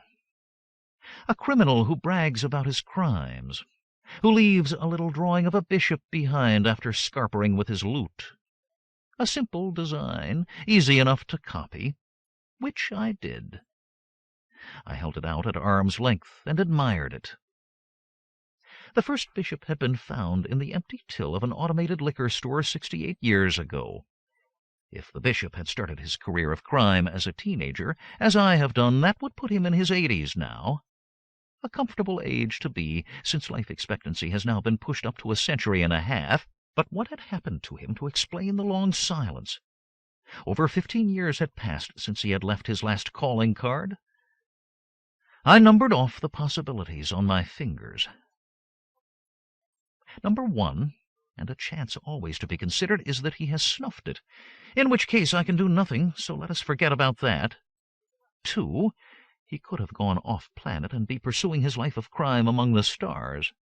If so, forget it like number 1. I need a lot more golden bucks and experience before I try my hand on other worlds.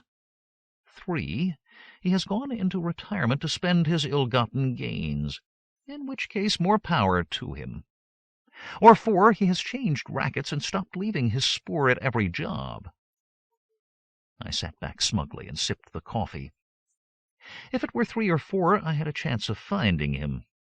He had certainly had a busy career before the years of silence.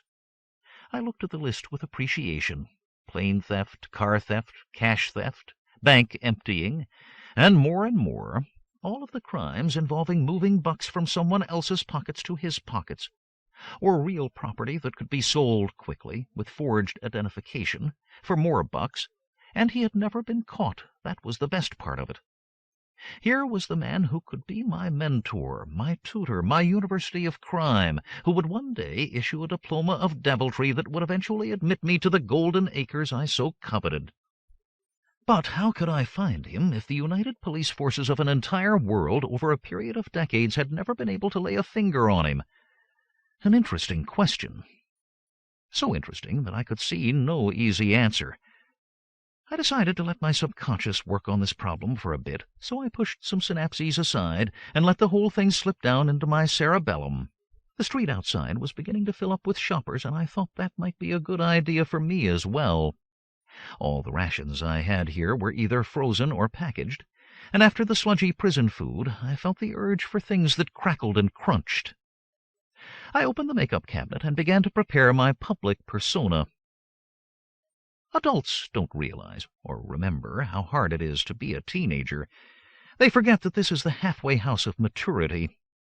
The untroubled joys of childhood are behind one, the mature satisfactions of adulthood still ahead. Aside from the rush of blood to the head, as well as other places when thoughts of the opposite sex intrude, there are real difficulties. The hapless teenager is expected to act like an adult, yet has none of the privileges of that exalted state. For my part, I had escaped the tedious tyranny of teendom by skipping over it completely. When not lolling about in school or trading lies with my age group, I became an adult. Since I was far more intelligent than most of them, or at least I thought that I was, adults, that is, I had only to assume the physical role. First, an application of crow's footer around my eyes and on my forehead. As soon as this colorless liquid was applied, wrinkles appeared, and the calendar of my age rushed forward a number of years. A few wattles under my chin blended in well with the wrinkles, while the final touch was a nasty little mustache. When I pulled on my shapeless under-office clerk jacket, my own mother would not have recognized me if she had passed me in the street. In fact, this had happened about a year ago, and I had asked her the time, and even then no spark of recognition had brought a glint to her bovine eyes. Taking an umbrella from the closet, since there was absolutely no possibility of rain, I stepped from the office and proceeded to the nearest shopping mall. I must say my subconscious was really working fast this day, as I shortly found out. Even after all the beers, I still had a thirst. That dry stay in the barn had left its mark. Therefore I turned smartly under the platinum arches of McSwiney's and marched up to the serving robot that was built into the counter. The plastic head had a permanent grin painted on it, and the voice was syrupy and sexy. "How can I be of service, sir or madam?" They could have spent a few bucks on a sex recognition program, I thought, as I scanned the list of tum-chiller yummy drinks on the wall. "Let me have a double cherry oozer with lots of ice." "On the way, sir or madam. That will be $3, if you please." I dropped the coins in the hopper, and the serving hatch flipped open, and my drink appeared. While I reached for it, I had to listen to a robotic sales pitch. "McSwiney's is happy to serve you today. With the drink of your choice, I am sure you would like a barbecued porcuswine burger with yummy top-secret sauce garnished with sugar-fried Spam yams." The voice faded away from my attention as my subconscious heaved up the answer to my little problem. A really simple and obvious answer that was transparent in its clarity, pristine, pure, and simple. "Come on, Buster, order or split. You can't stand there all day." The voice gravelled in my ear, and I muttered some excuse and shuffled off to the nearest booth and dropped into it. I knew now what had to be done. Simply stand the problem on its head. Instead of me looking for the bishop, I would have to make him look for me. I drank my drink until my sinuses hurt, staring unseeingly into space as the pieces of the plan clicked into place. There was absolutely no chance of my finding the bishop on my own. It would be foolish to even waste my time trying.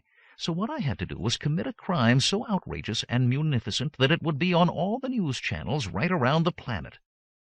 It had to be so exotic that not a person alive with the ability to read, or with a single finger left to punch in a news channel, would be unaware of it.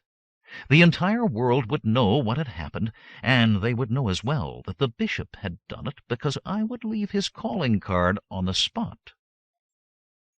The last traces of drink slurped up my straw, and my eyes unfocused, and I slowly returned to the garish reality of McSwiney's, and before my eyes was a poster. I had been staring at it without seeing it for some time. Now it registered. Laughing clowns and screaming children, all rapt with joy and slightly faulty 3D, while above their heads the simple message was spelled out in glowing letters.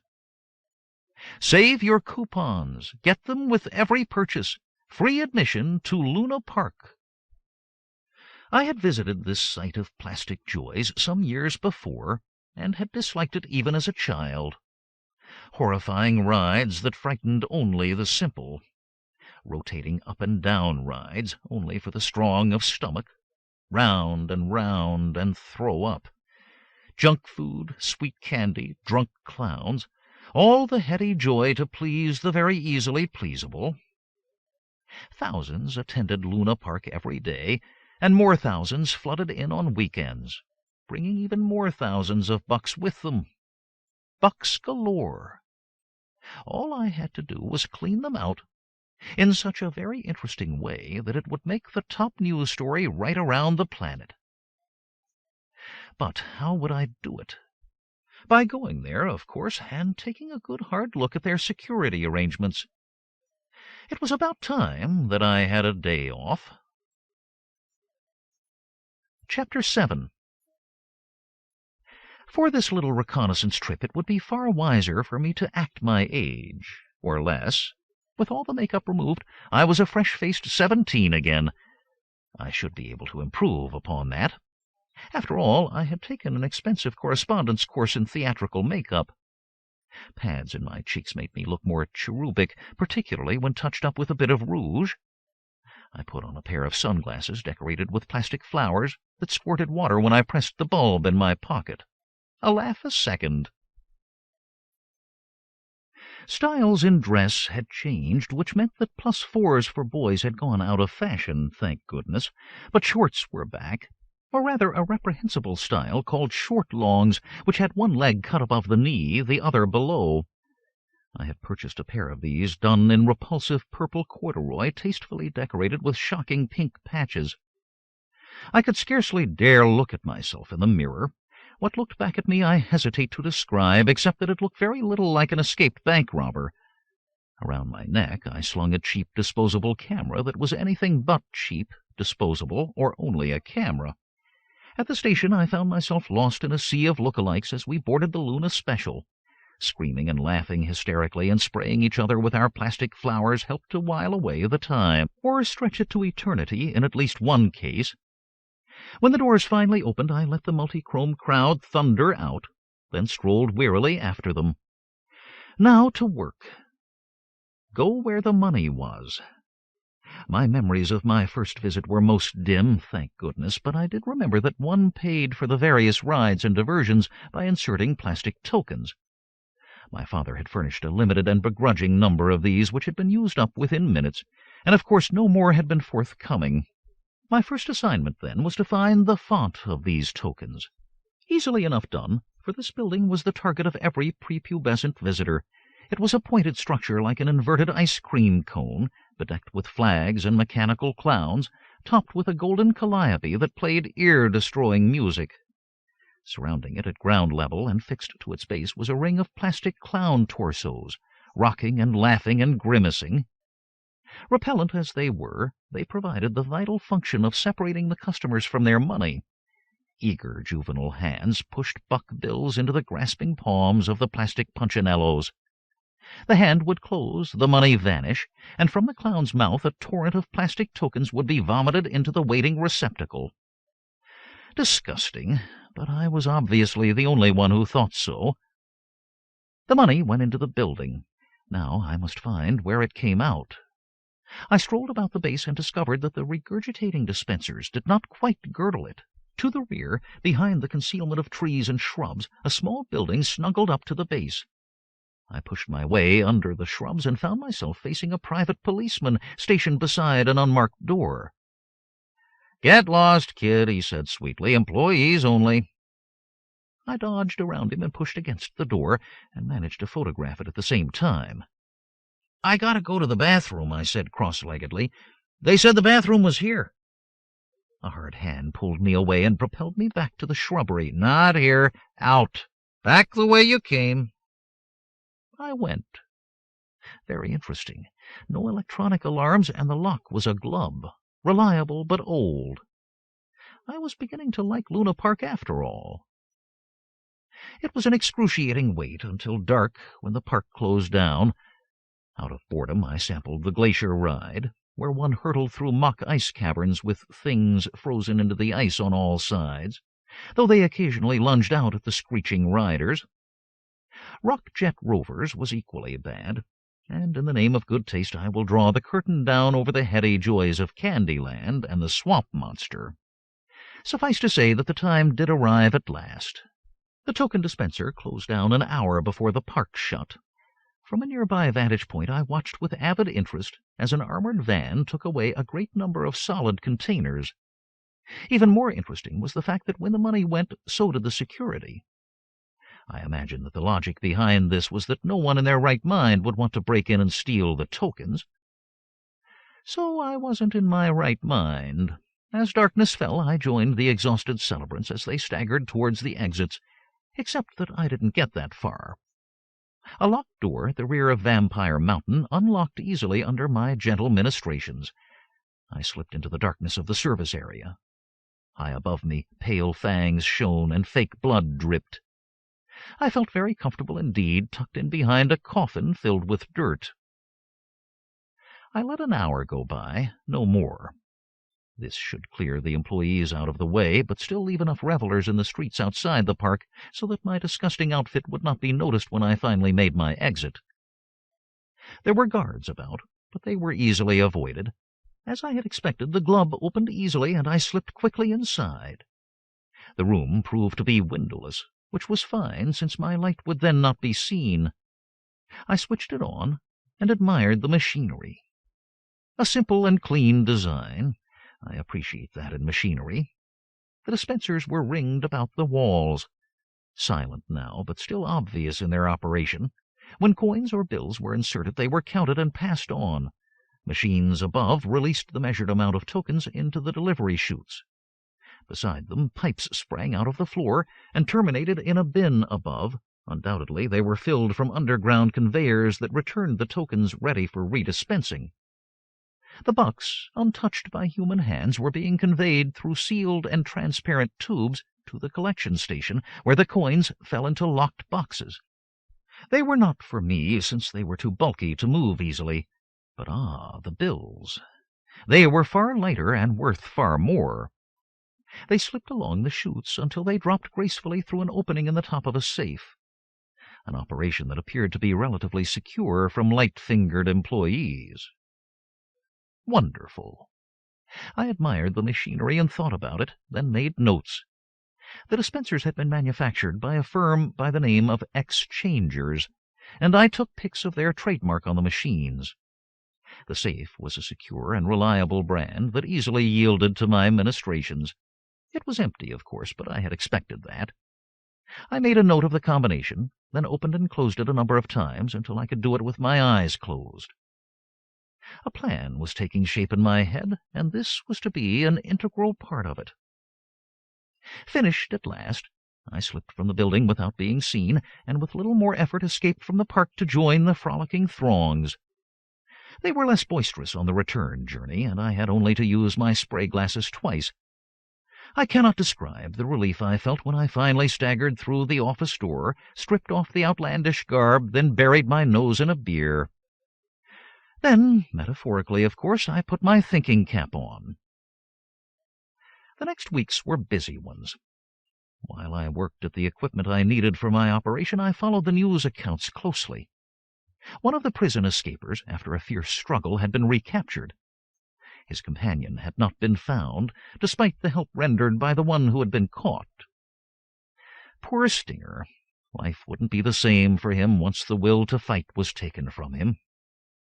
However, life would still be the same for the man he had planned to kill, so I did not feel too sorry for Stinger, and I had work to do. 2 things to do in tandem: plan the robbery and lay the trap for the bishop. I am proud to say that I accomplished both with some ease. After this, I waited until there was a dark and stormy night to visit Luna Park again. I was in and out as quickly as I could, which was some hours, since there was a good deal of work to be done. After that, it was only a matter of waiting for the right time. A weekend would be best, with the tills overflowing. As part of my plans, I had rented the garage quite legally, but had stolen the small van most illegally. I used the waiting time to repaint it, a better job than the original, if I must say so, to add new identification numbers and to fix nameplates to the doors. At last Saturday came, and I had to work hard to control my impatience. To pass the time, mustached and crow-footed, I enjoyed a good and leisurely lunch, for I had to wait until late afternoon, when the coffers would be full. The drive into the countryside was pleasant, and I reached my appointed spot at the appointed time, close to the surface entrance to the park. I had some apprehension as I pulled on the skin-tight and transparent gloves, but the feeling of anticipation was far greater. With a smile on my lips, I reached out and switched on the apparatus fixed underneath the dash before me. An invisible radio signal winged out, and I tried to visualize with my mind's eye what happened next. fast as light to the receiver, down the wires to its target, which was a tiny charge of explosive. Not much, just a carefully measured amount that would destroy the latch on one of the token dispensers without rupturing the tube at the same time. With the latch destroyed, a steady stream of colored plastic wafers should now be rattling down into the dispenser, filling it and flowing over, gushing on in a never-ending stream. What a benefactor I was! How the children would bless me had they but known my identity. But that wasn't all that was going to happen. For every minute now, another radio signal pulsed out of my transmitter, another latch was destroyed, another gusher of tokens spouting forth each time that this happened. Another, and then another. At the proper moment, I started the van's engine and drove to the service gate of Luna Park, opened the window, and leaned out above the sign on the door that read, "Exchangers Dispensing Machines." "Got a radio call," I said to the guard there. "You got some kind of problem here?" "No problem," the guard said, heaving the gate open. "More like a riot. You know where the building is?" "Sure do. Help is on the way." Though I had visualized the effects of my unexpected largesse, I quickly discovered that reality far surpassed my wildest expectations. Screaming, cheering kiddies rushed about, laden with tokens, while others fought for places around the gushing dispensers. Their happy cries were ear-splitting, and the attendants and guards could do nothing to stop their wave of exuberance. It was slightly less crowded on the service road, but I still had to drive slowly, hand on the horn, to make my way through the stragglers. 2 guards were pushing kids back through the shrubs when I drove up. "Got some trouble with the dispensers?" I asked sweetly. The guard's snarled response was lost in childish cries of delight, which was probably all for the best. He unlocked the door and all but pushed me and my toolbox through. There were 4 people there, struggling ineffectually with the machines. They could not be cut off, since I had taken the liberty of shorting the switch box. A bald-headed man was working on an armored cable with a hacksaw, and I made tisk-tisking sounds. "That is a recipe for suicide," I said. "You got a 400-volt line in there." "Can you do anything better, Buster?" he snarled. "They're your damned machines. Go to work." "I shall. And here is the cure." I opened the sizable toolbox, which contained only a shining metal tube, and took it out. "This will do the job," I said, turning the valve at the top and hurling it from me. The last thing I saw were their eye-popping expressions as the black smoke billowed out and filled the room, blocking out all vision completely. I had been expecting it. They had not. The toolbox was in my arms as I took 4 measured paces in the darkness and fetched up against the side of the safe. Any noises I made were drowned by their shouts and screams and the constant chugging of the token dispensers. The safe opened easily. The lid of the toolbox fit neatly against the lower edge. I leaned in, felt the mounds of bills, then swept them forward into the waiting container. It was quickly filled, and I snapped it shut. My next task was to make sure that the right person took responsibility for this crime. The card with its inscription was in my top pocket. I slipped it out and laid it carefully in the safe, which I then locked again to make absolutely sure that my message would be received and not lost in all the excitement. Only then did I pick up the now heavy toolbox and stand with my back to the safe, turning and orientating myself. I knew that the exit was there in the darkness, 9 easy paces away. I had taken 5 when I bumped into someone, and strong hands grabbed me while a hoarse voice shouted in my ear, "I got him! Help me!" I dropped the box and gave him exactly the help he needed, running my hands up his body to his neck and doing all the right things there. He grunted and slid away. I groped for the box. For a panicky moment I couldn't find it. Then I did, clutched the handle and seized it up and stood, and realized I had lost all sense of direction during the fracas. My panic was as dark as the smoke, and I shook so hard that I almost dropped the case. 17 years old and very much alone, with the unknown world of adults closing in upon me. It was over. All over. I don't know how long this crisis lasted. Probably only seconds, although it seemed infinitely longer than that. Then I grabbed myself by the metaphorical neck and shook myself quite hard. You wanted it this way, remember? Alone with everyone's hand turned against you? So give in to them or start thinking fast. I thought. The people screaming and banging all about me were no help or threat. They were as confused as I was. All right, hand outstretched. Go forward. Any direction. Reach something that could be identified by touch. Once this was done, I should be able to work out where I was. I heard a thudding ahead. It had to be one of the dispensers. Then I bumped into it, while at the same moment a draft of air touched my face and a familiar voice called out close by. "What's going on in here?" The guard. And he had opened the door. How very nice of him. I moved along the wall, avoiding him easily since he was still shouting in the darkness, then followed the billowing smoke out into the light of day, blinking at the brightness and at the other guard who was stationed just before me, grabbing me. "Just hold it right there. You ain't going nowhere." He could not have been much wronger.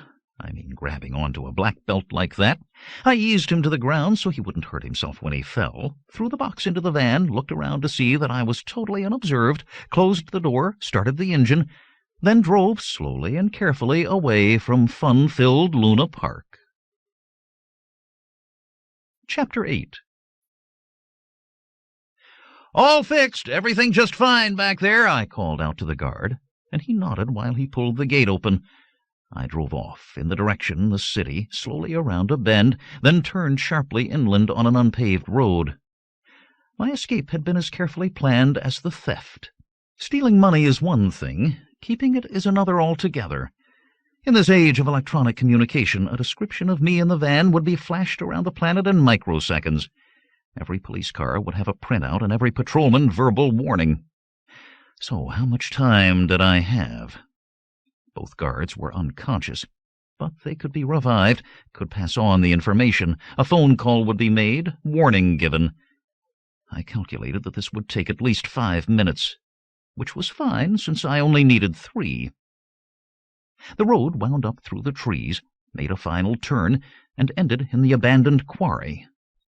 My heart was thudding a bit since I had to take one chance in this operation, and it had worked. The rental car was still here, just where I had left it the day before. Of course, I had removed some vital parts from the engine, but a determined thief could have towed it away. Thank goodness that there was only one determined thief around. I unlocked the car and took out the box of groceries, then carried it to the van. The side of the box swung down, revealing an empty box. The protruding tops of packets and containers, just the glued-together tops of packets and containers. Very ingenious, if I say so myself, which I have to, since no one else knows about this operation. Money into box, close box, put in car, take off work clothes, shiver in the cool breeze as I throw them into the truck, along with mustache, pull on sports outfit, actuate timer on thermite charges, lock van, get in car, simply drive away. I had not been observed, so there was no reason at all now why I shouldn't get away with my little adventure. I stopped at the main road and waited for a clutch of police cars to go roaring by in the direction of Luna Park. My, but they were in a hurry. I turned onto the road and drove slowly and carefully back to Billville. By this time the van would be burning merrily and melting down to a pool of slag. No clues there. The van was insured by law, so the owner would be reimbursed. The fire would not spread, not from the heart of the stone quarry, and no one had been injured. It had all worked well, very well. Back in the office I heaved a sigh of relief, opened a beer, and drank deep, then took the bottle of whiskey from the bar and poured a stiff shot. I sipped it, wrinkled my nose at the awful flavor, then poured the rest of the drink into the sink. What filthy stuff! I suppose if I kept trying I would get used to it some day, but it scarcely seemed worth the effort. By now enough time should surely have elapsed for the press to have reached the scene of the crime. "On," I called out to my computer, then, "Print the latest edition of the newspaper." The fax hummed silkily, and the paper slid into the tray, with the color pic of the money fountain operating at full blast on the front page. I read the report with a glow of pleasure, turned the page, and saw the drawing. There it was, just as they had found it when they had finally opened the safe. a drawing of a bishop with a line of chess notation written below it. R-KT4XB, which means in chess notation, rook to square knight 4 takes bishop. When I read it, the warm glow of pleasure was replaced by a chill of worry. Had I given myself away to the police? Would they analyze the clue and be waiting for me? No, I cried aloud. The police are lazy and relaxed with little crime to keep them on their toes. They may puzzle over it, but they will never understand it until it is too late. But the bishop should be able to work it out. He will know that it is a message for him and will labor over it. I hope. I sipped at my beer and had a good worry. It had taken me tedious hours to work out this little mind-twister. The fact that the bishop used a chess bishop as his calling card had led me to the chess books. I assumed that he, or she, I don't believe that anyone had ever determined the bishop's sex, although it was assumed the criminal was male, cared about chess. If more knowledge was needed, he could consult the same books that I had. With very little effort, it could be discovered that there are 2 different ways of noting chess moves. The oldest of them, the one that I had used, named the squares of the file after the piece that sat at the end of the file. If you must know, ranks are the rows of squares that stretch from side to side of a chessboard. Files are the rows that stretch between the players. So the square on which the white king sits is king 1. King 2 would be the next one up. If you think that this is complicated, don't play chess, because this is the easiest part. However, there is a second form of chess notation that assigns a number to each of the 64 squares on the board. So knight 4 can be either 21, 8, 22, or 45. Confusing? I hope so. I hope the police never think it is a code and get around to cracking it, because if they do, I am cracked as well. This little bit of chess movement contains the date of my next crime, when I am going to take bishop, meaning take the bishop card to a crime, meaning also I am going to take credit for being the bishop, also meaning I am taking the bishop to the cleaners. I have the scenario clear in my mind. The police puzzle over the chess move, then discard it. Not so the bishop in his luxury hideout. He is going to be angry. A crime has been committed, and he has been blamed. Money has been taken, and he doesn't have it. My hope is that he will worry over this chess move, see it as a clue, scribble away at it, and eventually solve it.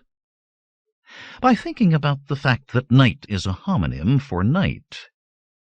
Knight 3, what can that mean? The third night of what?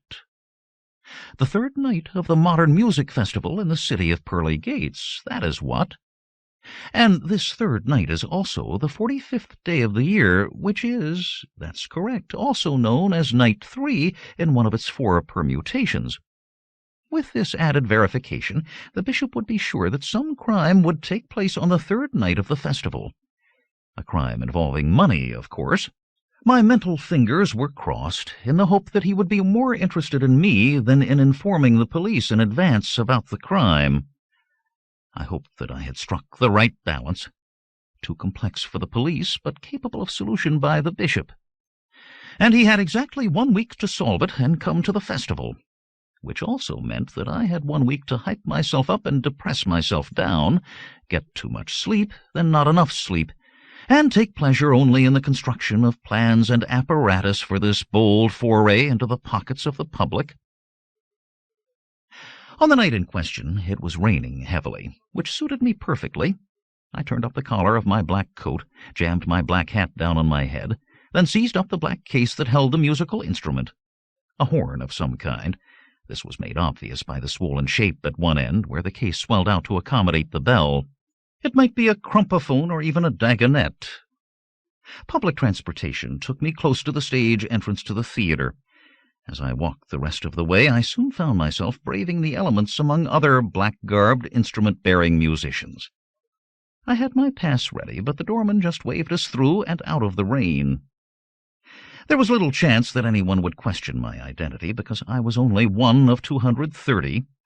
For tonight was the premiere of what was sure to be a head-destroying piece of so-called music modestly entitled Collision of Galaxies, scored for 201 brass instruments and 29 percussion. The composer, Moi Woofter Guillot, was not known for the delicate dissonances of her compositions. The choice of this piece of music had also made this the night of my choice. Even reading the score gave one a headache. There was a shortage of dressing rooms for the musical multitude, and they were milling about all over the place, emitting lost noises. No one noticed when I slipped away, drifted up a back staircase, and let myself into a janitorial broom closet. The service staff had long departed, so I would not be disturbed, other than by the music. Nevertheless, I locked the door from the inside. When I heard the sounds of tuning up, I took out my copy of the score of Collision. It started out calmly enough. After all, the galaxies had to get on stage before they could collide. I followed the score with my finger until it reached the red mark I had placed there. The score folded neatly into my pocket as I carefully unsealed the door and looked out. Corridor empty, as it should be. With steady tread, I walked down the corridor, the floor of which was already beginning to throb with impending galactic destruction. The door was labeled Private, Keep Out. I took the black mask from one pocket, removed my hat, and pulled the mask on, extracted the key to the door from another. I did not want to waste time with lockpicks, so had made this key when I had scouted this location. I hummed along with the music, if that could be said to be possible, with the key in the lock. At the correct destructive crash, I opened the door and stepped into the office. My entrance had of course been unheard, but my movements caught the older man's eye. He turned and stared, and the pen he had been using dropped from his limp fingers. His hands reached towards the ceiling when I drew the impressive and fake gun from my inside pocket. The other and younger man could not be threatened and dived to the attack, and continued to dive unconscious to the floor, knocking over and breaking a chair on the way. None of this made a sound, or rather it made a lot of sound, none of which could be heard over the music that was now rapidly working itself up to a crescendo that would drown out the crack of doom. I moved fast because the really loud parts were coming close. I took 2 pairs of handcuffs from a coat pocket and locked the older man's ankle to his desk, then pulled his arms down before they got tired. I next secured the sleeping dreamer the same way. Almost time. I took the plastic explosive from another pocket. Yes, there were a lot of pockets in this garment, and not by chance either, and slapped it to the front of the safe, right over the time lock. They must have felt very secure here with their careful arrangements. All the night's ample receipts had been locked away in the safe in the presence of armed guards, to remain locked and secure until the morning when other armed guards would be present when it opened. I pushed the radio fuse into the explosive, then retreated across the room until I was out of line of fire along with the others. Every loose object in the room was bouncing in time with the music now, while dust rained down from the ceiling. It still wasn't time. I used the opportunity to rip out the phones by their roots. Not that anyone would be talking on a phone until after the concert. There it was. Almost there. I had the musical score in my mind's eye, and at the instant when the galaxies finally impacted, I pressed the radio actuator. The front of the safe blew off in silent motion. I was stunned by the musical catastrophe way up here in the office, not by the explosion, and I wondered how many of the audience had gone deaf in the name of art. My wondering didn't stop me from shoveling all the buck bills from the safe into my instrument case. When it was filled, I tipped my hat to my prisoners, one wide-eyed, one unconscious, and let myself out. The black mask went back into its pocket, and I went out of the theater by an unwatched emergency exit. It was a brisk 2-block walk to the underpass entrance, and I was just one other figure hurrying through the rain, down the steps and along the corridor to take the turning that led to the station. The commuter trains had left, and the corridor was deserted. I stepped into the phone booth and made my unobserved identity change in exactly 22 seconds, precisely the rehearsed time. The black covering of the case stripped away to reveal the white covering of the case inside. The flared bell shape went too. That had been shaped from thin plastic that crunched and went into a pocket with the black cover. My hat turned inside out and became white. My black mustache and beard disappeared into their appointed pocket so that I could shed the coat and turn it inside out so that it too, that's right, became white. Thus garbed, I strolled into the station and out the exit along with the other arriving passengers to the cab rank. It was a short wait. The cab rolled up and the door opened. I climbed in and smiled appreciatively at the shining skull of the robot driver.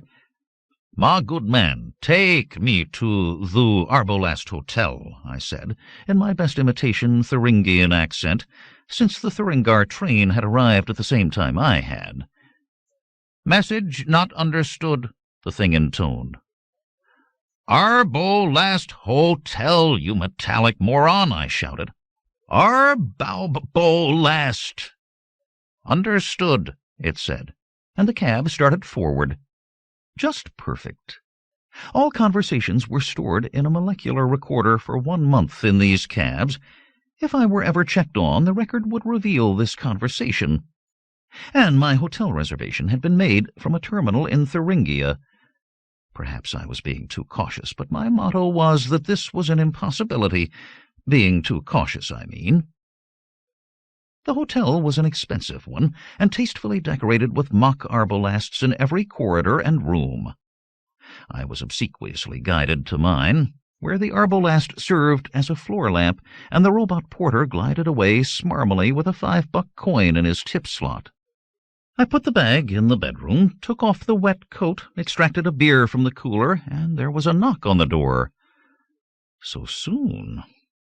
If that was the bishop, he was a good tale, because I had not been aware of being followed. But who else could it be? I hesitated, then realized that there was one certain way to find out. With smile on face, in case it was the bishop, I opened the door. The smile vanished instantly. "You are under the arrest," the plainclothes detective said, holding out his jeweled badge. His companion pointed a large gun at me just to make sure that I understood. Chapter 9. What? I said, or something very like this. The arresting officer was not impressed by my ready wit. "Put on your coat. You are coming with us." In a daze, I stumbled across the room and did just as he commanded. I should leave the coat here, I knew that, but I had no will to resist. When they searched it, they would find the mask and key, everything else that would betray me. And what about the money? They hadn't mentioned the bag. As soon as my arm was through the sleeve, the policeman snapped a handcuff on my wrist and clicked the other end to his own wrist. I was going nowhere without them.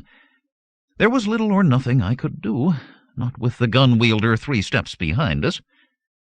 Out the door we went and along the corridor to the elevator, then down to the lobby. At least the detective had the courtesy to stand close to me, so the handcuffs were not obvious. A large, black, and ominous ground car was parked in the middle of the no-parking zone. The driver didn't even bother to glance in our direction, though as soon as we had climbed in and the door closed, he pulled away. I could think of nothing to say, nor were my companions in a conversational mood. In silence, we rolled through the rainy streets, past police headquarters, which was unexpected, to stop before the bit-o'-heaven federal building. The feds. My heart dropped.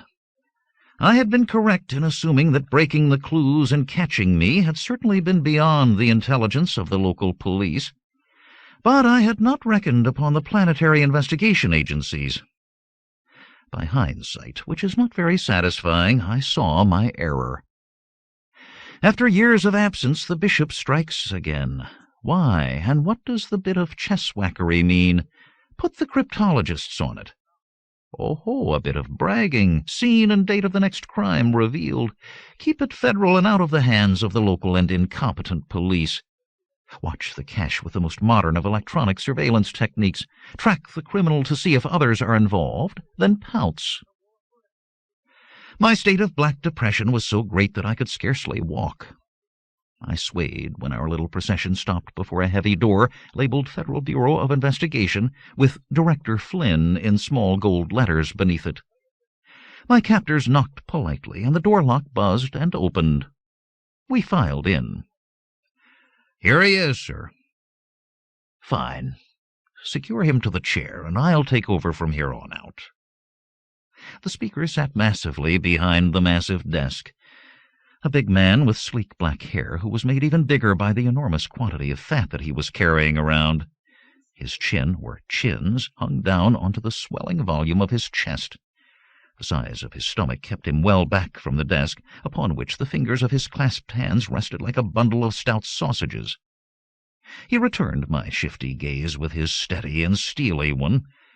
I made no protest as I was guided to the chair, dropped into it, felt the handcuffs being secured to it, heard footsteps recede and the door slam. "You are in very big trouble," he intoned. "I don't know what you mean," I said, the impact of my innocence lessened by the squeak and tremor of my voice. "You know full well what I mean. You have committed the crime of theft tonight, purloining the public purse donated by stone-deaf music lovers. But that is the least of your folly, young man. By your age, I can tell that you have also purloined the good name of another, the bishop. You are pretending to be something that you are not. Here, take these." Purloined a good name? What in the galaxy was he talking about? I snatched the keys out of the air by reflex, gaped at them, then gaped even more broadly at him as I tremblingly unlocked the cuffs. "You are not," I gurgled. "I mean, the arrest, this office, the police. You are—" He calmly waited for my next words, a beatific smile on his face. "You are the bishop." "The same. My understanding of the message concealed by your feeble code was that you wanted to meet me. Why?" I started to rise, and an immense gun appeared in his hand, aimed between my eyes. I dropped back into the chair. The smile was gone, as was all warmth from his voice. "I don't like to be imitated, nor do I like to be played with. I am displeased. You now have 3 minutes to explain this matter before I kill you, then proceed to your hotel room to retrieve the money you stole this evening. Now, the first thing that you will reveal is the location of the rest of the money stolen in my name. Speak." I spoke, or rather I tried to speak, but could only sputter helplessly. This had a sobering effect. He might kill me, but he was not going to reduce me to helpless jelly first. I coughed to clear my throat, then spoke. "I don't think that you are in too much of a hurry to kill me, nor do I believe in your 3-minute time limit. If you will cease in your attempts to bully me, I shall try to tell you carefully and clearly my motives in this matter. Agreed?" Speaking like this was a calculated risk, but the bishop was a game player. I knew that now. His expression did not change, but he nodded slightly as though conceding a pawn move, knowing that he still had my king well in check. "Thank you.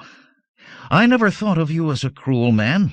In fact, when I discovered your existence, I used you as a career model. What you have done, what you have accomplished, is without equal in the history of this world. If I offended you by stealing money in your name, I am sorry. I will turn all the money from that robbery over to you at once, but if you will stop to think, it is the only thing that I could do. I had no way of finding you, so I had to arrange things so that you could find me, as you have. I counted upon your curiosity, if not your mercy, not to reveal my identity to the police before you had met me yourself." Another nod granted me another pawn move. The unwavering barrel of the gun informed me that I was still in check.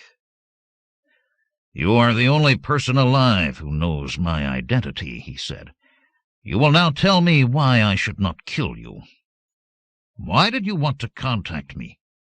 "I told you. Out of admiration. I have decided on a life of crime as the only career open to one of my talents, but I am self-trained and vulnerable. It is my wish to be your acolyte, to study at your knee, to enter the Academy of Advanced Crime in the wilderness of life with you on one end of the log and me on the other. I will pay whatever price you require for this privilege, though I may need a little time to raise more money, since I am turning the receipts of my last 2 operations over to you. There it is. That is who I am. And if I work hard enough, you are whom I wish to be." The softening gaze, the thoughtful fingers raised to chin, meant I was out of check for the moment. But the game wasn't won yet, nor did I wish it to be. I wanted only a draw. "Why should I believe a word of this?" he asked at last. "Why should you doubt it? What other possible reason could I have? It is not your motives that disturb me. I am thinking about the possibility of someone else's, someone in a position of police responsibility, who is using you as a pawn to find me. The man who arrests the bishop will rise to the top of his chosen profession." I nodded agreement as I thought furiously, then smiled and relaxed. "Very true, and that must have been the very first thing to come to your mind. Your office in this building either means that you are high in the ranks of law enforcement, so high that you could easily find out if this had been the plan, or, even more proof of your genius, you have ways and means of penetrating the police at any level, to fool them and use them to actually arrest me.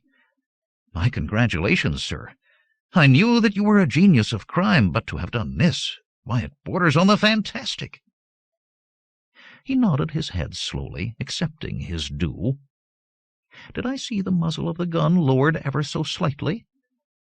Was a drawn game possibly in sight? I rushed on.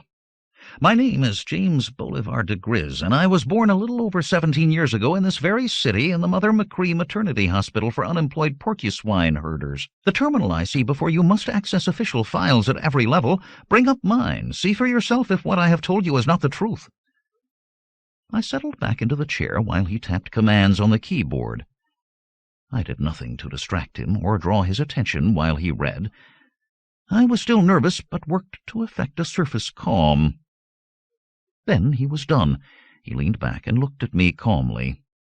I didn't see his hands move, but the gun vanished from sight. Drawn game. But the pieces were still on the board, and a new game was beginning. "I believe you, Jim, and thank you for the kind words. But I work alone and wish no disciples. I was prepared to kill you to preserve the secret of my identity. Now I do not think that will be necessary. I will take your word that you will not look for me again, or use my identity for any more crimes. I grant your requests instantly. I only became the bishop to draw your attention. But reconsider, I beg of you, my application for membership in your Academy of Advanced Crime." "There is no such institution," he said, hauling himself to his feet. "Applications are closed." "Then let me rephrase my request," I said hurriedly, knowing my remaining time was brief. "Let me be personal if I can, and forgive any distress I may cause. I am young, not yet 20, and you have been on this planet for over 80 years. I have been only a few years at my chosen work, and in this brief time I have discovered that I am truly alone. What I do I must do for myself and by myself. There is no comradeship of crime, because all of the criminals I have seen are incompetents. Therefore I must go it alone. If I am lonely, then dare I even guess at the loneliness of your life?" He stood stock still, one hand resting on the desk, staring at the blank wall, as through a window at something I could not see. Then he sighed, and with the sound, as though it had released some power that kept him erect, he slumped back into the chair. "You speak the truth, my boy, and only the truth. I do not wish to discuss the matter, but your barb has been driven well home. Nevertheless, what is will be. I am too old a dog to change his ways. I bid you farewell, and thank you for a most interesting week. Been a bit like old times. Reconsider, please." "I cannot." "Give me your address. I must send you the money." "Keep it. You earned it. Though in the future earn it under a different identity. Let the bishop enjoy his retirement. I will add only one thing, a bit of advice. Reconsider your career ambitions. Put your great talents to work in a more sociably acceptable manner. In that way you will avoid the vast loneliness you have already noted." "Never!" I cried aloud. "Never! I would rather rot in jail for the rest of my life than accept a role in the society I have so overwhelmingly rejected." "You may change your mind." "There is no chance of that," I said to the empty room. The door had closed behind him, and he was gone. Chapter 10. Well, that was that. There is nothing like an overwhelming depression to bring one down from the heights of elation. I had done exactly what I had set out to do. My complex plan had worked perfectly. I had unearthed the bishop from his secret lair, and had made him an offer he couldn't refuse. Except he had. Even the pleasure of having pulled off the successful robbery now meant nothing. The bucks were like ashes in my hand. I sat in my room at the hotel and looked into the future and could see only a vast vacuity. I counted the money over and over until the sums were meaningless. In making my plans, I had considered all of the possibilities but one, that the bishop would turn me down. It was kind of hard to take. By the time I got back to Billville the next day, I was wallowing in a dark depression and thoroughly enjoying the bath of self-pity, which I normally cannot stand. Nor could I this time. I looked in the mirror at the hollow-eyed and woebegone face and stuck my tongue out at it. "Sissy," I said, "mama's boy, whiner, self-indulgent wimp," and added whatever other insults I could think of. Having cleansed the air a bit, I made a sandwich and a pot of coffee, no alcohol to clog the synapses, and sat down to munch and guzzle and think about the future. What next? Nothing. At least nothing constructive that I could think of at this moment. All of my plans had ended at a blank wall, and I could see no way around or over it. I slumped back and snapped my fingers at the 3V. A commercial channel came on, and before I could change channels, the announcer appeared in glorious 3-dimension and color. I didn't switch because the announcer was a she and wearing only the flimsiest of swimsuits. "Come where the balmy breezes blow," she cajoled. "Come join me on the silver sands of beautiful Vaticano Beach, where the sun and waves will refresh your soul." I turned the thing off. My soul was in fine shape, and the fine shape of the announcer only gave me more problems to think about. Future first, heterosexual love later. But the commercial had at least given me the beginning of an idea. A holiday? Take a break? Why not?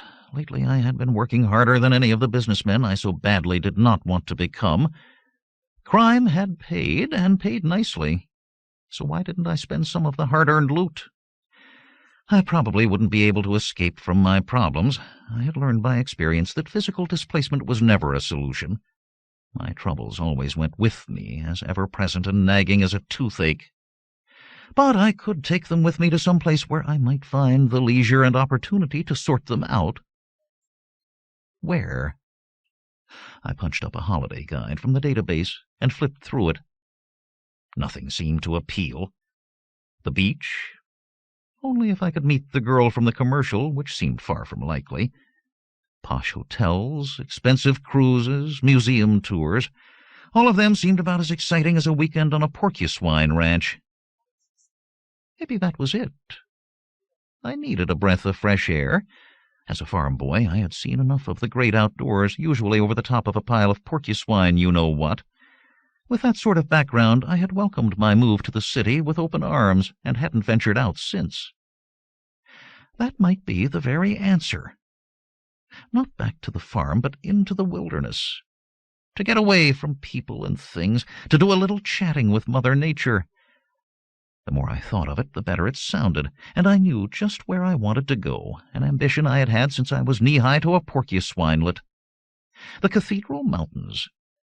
Those snow-covered peaks pointing towards the sky like giant church towers, how they used to fill my childish dreams. Well, why not? About time to make a few dreams come true.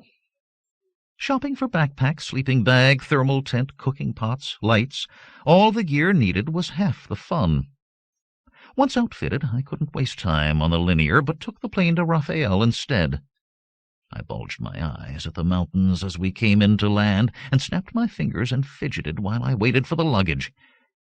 I had studied the maps and knew that the Cathedral Trail crossed the road in the foothills north of the airport. I should have taken the connecting bus like the others instead of being conspicuous in a taxi, but I was in too much of a rush. "Pretty dangerous, kid. I mean, walking the trail alone." The elderly driver smacked his lips as he launched into a litany of doom. "Get lost easily enough, get eaten by dire wolves, landslides and avalanches, and I'm meeting friends, 20 of them. The Boy Sprouts hiking team of Lower Armpit. We're going to have fun," I invented rapidly. "Didn't see no Boy Sprouts out here lately," he muttered with senile suspicion. "Nor would you," I extemporized, bent over in the back seat and flipping through the maps quickly. "Because they took the train to Boscone, got off there, right at the station close to where the trail crosses the tracks. They'll be waiting for me, troop leader and all. I would be afraid to be alone in the mountains, sir." He muttered some more, muttered even louder when I forgot to tip him, then chuckled in his gray whiskers as he drove away because, childishly, I had then over-tipped him, while resisting strongly the impulse to slip him a phony $5 coin. The sound of the motor died away, and I looked at the well-marked trail as it wound up the valley, and realized that this had been a very good idea indeed. There is no point in waxing enthusiastic about the joys of the great outdoors. Like skiing, you do it and enjoy it, but don't talk about it. All the usual things happened. My nose got sunburned, ants got into my bacon, the stars were incredibly clear and close at night, while the clean air did good things to my lungs. I walked and climbed, froze myself in mountain streams, and managed to forget my troubles completely. They seemed very out of place in this outdoor world. Refreshed, cleansed, tired but happy, and a good deal thinner, I emerged from the mountains 10 days later and stumbled through the door of the lodge where I had made reservations. The hot bath was a blessing, and the cold beer no less. I turned on the 3V and got the tail end of the news, slumped down and listened with half an ear, too lazy to change channels. "Reports a rise in ham exports exceeding the 4% growth predicted at the first of the year. The market for porcupine quills is slipping, however, and the government is faced with a quill mountain that is already drawing criticism. Closer to home, the computer criminal who broke into federal files goes on trial tomorrow. Federal prosecutors treat this as a most serious crime and want the death penalty reestablished. However—" His voice faded from my attention as his smarmy face vanished from the screen to be replaced by the computer criminal himself being led away by a squad of police. He was a big man and very fat, with a mane of white hair. I felt a clutch in my chest, just near the place I imagined my heart to be. Wrong color hair, but wigs would take care of that. There was no mistaking him. It was the bishop. I was out of the tub and across the room and hitting the frame freeze controls. It is a wonder I did not electrocute myself. Shivering with cold and scarcely aware of it, I flipped back, then zoomed for detail, enlarged the frame when he looked back over his shoulder for an instant. It was he, without a doubt. By the time I had wiped off the suds and dressed, the general shape of my plans was clear. I had to get back to the city, to find out what had happened to him, to see what I could do to help. I punched up flight information. There was a mail flight just after midnight. I booked a seat, had a meal and a rest, paid my bill, and was the first passenger aboard. It was just dawn when I entered my office in Billville. While the computer was printing out all the news items on the arrest, I made a pot of coffee. Sipping and reading, my spirits sank like a rock in a pond. It was indeed the man I knew as the bishop, although he went under the name of Bill Vathis, and he had been apprehended leaving the federal building where he had installed a computer tap which he had been using to access top-secret files. All of this had happened the day after I left on my escapist holiday. I had the sudden realization of what this meant. Guilt assailed me because I was the one who had put him into jail. If I had not started my mad plan, he would never have bothered with the federal files. He had only done that to see if the robberies had been part of a police operation. "I put him in jail, so I will get him out," I shouted, leaping to my feet and spilling coffee across the floor. As I mopped it up, I cooled down a bit. Yes, I would like to get him out of jail, but could I do it? Why not? I had some experience now in jail-breaking. It should be easier to get from the outside in than it had been doing it the other way.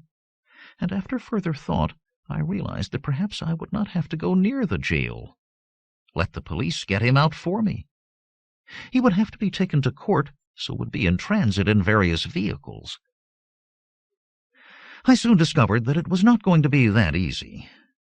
This was the first major criminal that had been caught in years, and everyone was making a big fuss over it. Instead of being taken to the city or state jail, the bishop was being held in a cell inside the federal building itself. I could get nowhere near it. And the security measures when he was taken to the courthouse were unbelievable. Armed vans, guards, motorcycles, police hovercraft, and copters. I was not going to get to him that way either, which meant I was baffled for the moment. Interestingly enough, so were the police, but for very different reasons. They had discovered, after endless search, that the real Bill Vathis had left the planet 20 years before. All of the records of this fact had vanished from the computer files, and it was only a note written by the real Vathis to a relative that had established the disappearance of the original. Well, if their prisoner wasn't Vathis, who was he? When their captive was questioned, according to the report released to the press, he answered the question only with silence and a distant smile. The prisoner was now referred to as Mr. X. No one knew who he was, and he chose not to speak on the matter. A date was fixed for the trial, not 8 days away.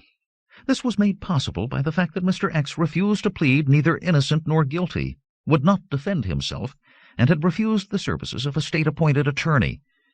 The prosecution, greedy for a conviction, stated that their case was complete and asked for an early trial. The judge, eager as well to be in the limelight, agreed to their request, and the date was set for the following week. I could do nothing. Back to the wall, I admitted defeat. For the moment. I would wait until after the trial. Then the bishop would simply be one more prisoner and would have to be taken from the federal building at last. When he was safely in jail, I would arrange his escape.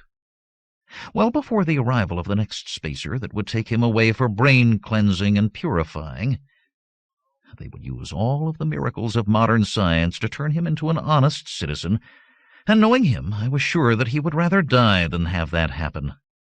I must intervene. But they were not making it easy for me. I could not find a way to be in the courtroom when the trial began. So I, along with every other inhabitant of the planet as far as could be determined, watched the trial on TV when it began, and ended with suspicious speed. All of the first morning was taken with recitals of the well-documented account of what the defendant had done. It was pretty damning. Computer malfeasance, memory bank barratry, CPU violation, terminal treachery, dropping solder on classified documents. It was terrible. Witness after witness read out their statements, all of which were instantly accepted and entered into the evidence. Through all this, the bishop neither watched nor listened. His stare was into the distance, as though he were looking at much more interesting things than the simple operation of the court. When the evidence had been given, the judge banged his gavel and ordered a break for lunch. When the court reconvened, after a break long enough for a 17-course banquet with dancing girls for afters, the judge was in a jovial mood. Particularly after the prosecution had done a damning summoning up. He nodded agreement most of the time and thanked all the smarmy ambulance chasers for the excellent job that they had done. Then he looked his most pontifical and spoke in pregnant periods for the records. This case is so clear that it is transparent. The state has brought charges so damning that no defense could possibly stand before them. That no defense was offered is even greater evidence of the truth. The truth is that the defendant did willfully, with malice and forethought, commit all of the crimes for which he stands accused. There can be no doubt about that. The case is an open and shut one. Nevertheless, I shall deliberate the rest of this day and far into the night. He will have his chance of justice that he rejected. I will not find him guilty until tomorrow morning when this court resumes. At that time I will pass sentence. Justice will be done and will be seen to be done. Some justice, I muttered through my teeth, and started to switch off the set. But the judge wasn't through. I have been informed that the Galactic League is very interested in this case. A spacer has been dispatched and will be here within 2 days. The prisoner will then be taken from our custody, and we will, if you will excuse and understand my emotions, be well rid of him." My jaw dropped, and I stared moronically at the screen. It was over. Just 2 days. What could I do in 2 days? Was this to be the end of the bishop, and the end of my scarcely launched career in crime? Chapter 11. I was not going to give up. I had to at least try, even if I failed and were caught myself. It was my fault that he had gotten into this position. I owed him at least an attempt at a rescue. But what could I do? I couldn't get near him in the Federal Building, approach him in transit, or even see him in court. Court. Court. Court. Court. Court. Why did I keep thinking about the court? What was there about it that tickled my interest, that scratched at my medulla oblongata with an idea trying to get in? Of course. "Yippee!" I enthused, and ran around in small circles, waving my arms and gurgling out loud my best imitation, they used to love it at parties, of a rutting porcuswine. What about the court? I asked myself, and was ready with the snappy answer. I'll tell you about the court. It is an old building, an ancient artifact under preservation order. It probably has some old records in the basement, and undoubtedly bats in the attic. During the day it is guarded like the mint, but it is empty at night. I dived for my equipment cabinet and began hurling various necessities to the floor. Toolkit, lockpicks, lights, wires, bugs, all the apparatus I would need for the job. Now a car, or rather a van, was very much in order, since I would hopefully need transportation for 2. I took care of that next. I had a number of sites that I had noted in case of need, and now I needed. Although it was still daylight, the trucks and vans of the Crumbie Bakery were back in their lot, being readied for the pre-dawn tasks of the following day. A few vans were being taken into the garage for servicing, and one of them happened to go a bit farther, right onto the road and towards the city limits. I was on a countryside road by dusk, in pearly gates soon after dark, and letting myself into a back door to the courthouse not long after that. The burglar alarms were antiques, meant to keep out children or mental defectives, since there was obviously nothing in the building worth stealing. That's what they thought. Armed with picks I had made myself of the courtroom during the trial, I went directly to it. Courtroom 6. I stood in the doorway and looked about the darkened room. The lights from the street outside cast an orange glow through the high windows. I walked silently inside, sat down in the judge's chair, then looked into the witness box. In the end, I found the chair in which the bishop had sat during his lightning trial, where he would sit on the morrow. This is where he would sit, and this is where he would stand when he rose to hear his sentence. Those great hands would grasp the rail here, just here. I looked down at the wooden floor and smiled grimly, then knelt and tapped on it. Then took out a drill as the various parts of my plan began to fall into place. Oh, but this was a busy night. I had to clear boxes from the cellar beneath the courtroom, saw and hammer and sweat, and even slip out of the courthouse long enough to find a sports supply store and break into it. And, most critical of all, I had to work out a route of escape. The escape itself would not have to be rushed, but it would have to be secure. If I had had the time, a bit of tunneling would have been in order, but I had no time. Therefore, ingenuity would have to replace manual labor. As I cogitated in a comfortable position, I found myself nodding off. Never.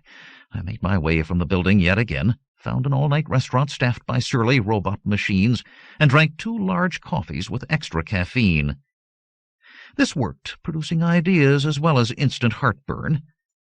I staggered off and broke into a clothing store. By the time I reached the courthouse again, I really was staggering with fatigue. With fumbling fingers, I resealed all of the doors, removed all traces of my passage. The first light of dawn was graying the windows before I was done. I fumbled with tired fingers as I sealed the cellar from the inside, stumbled across the room, sat down on the canvas, set my alarm watch, and lay down to instant slumber.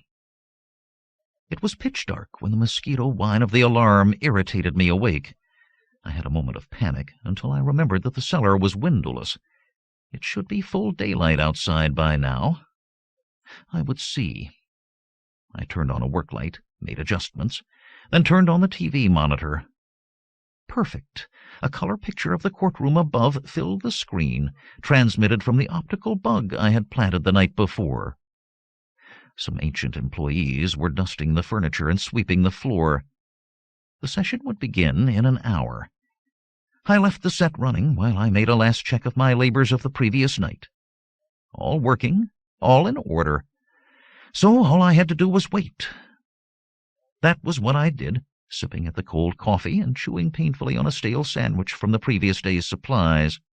The suspense ended when the courtroom doors were thrown open and the lucky spectators and the press came in. I could see them imaged clearly on the screen, hear the shuffle of their footsteps overhead. The sound of their voices murmured from the speaker, quieting only when they were silenced for the arrival of the judge.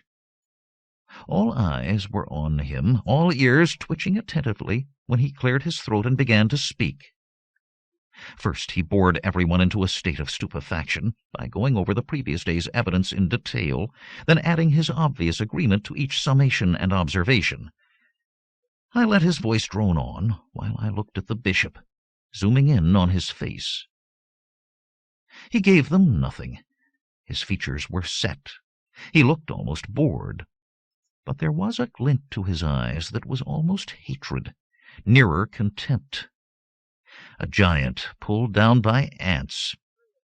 The set of his jaw indicated that they may have imprisoned his body, but his soul was still free. But not for long, if the judge had his way. Now something in the judge's voice caught my attention. He had finished his preamble at last. He cleared his throat and pointed at the bishop. "Defendant will stand for sentencing." All eyes were on the prisoner. He sat stolidly, unmoving. There was a growing rustle and murmur. The judge began to turn red, and he hammered with the gavel. "I will be obeyed in this court," he thundered.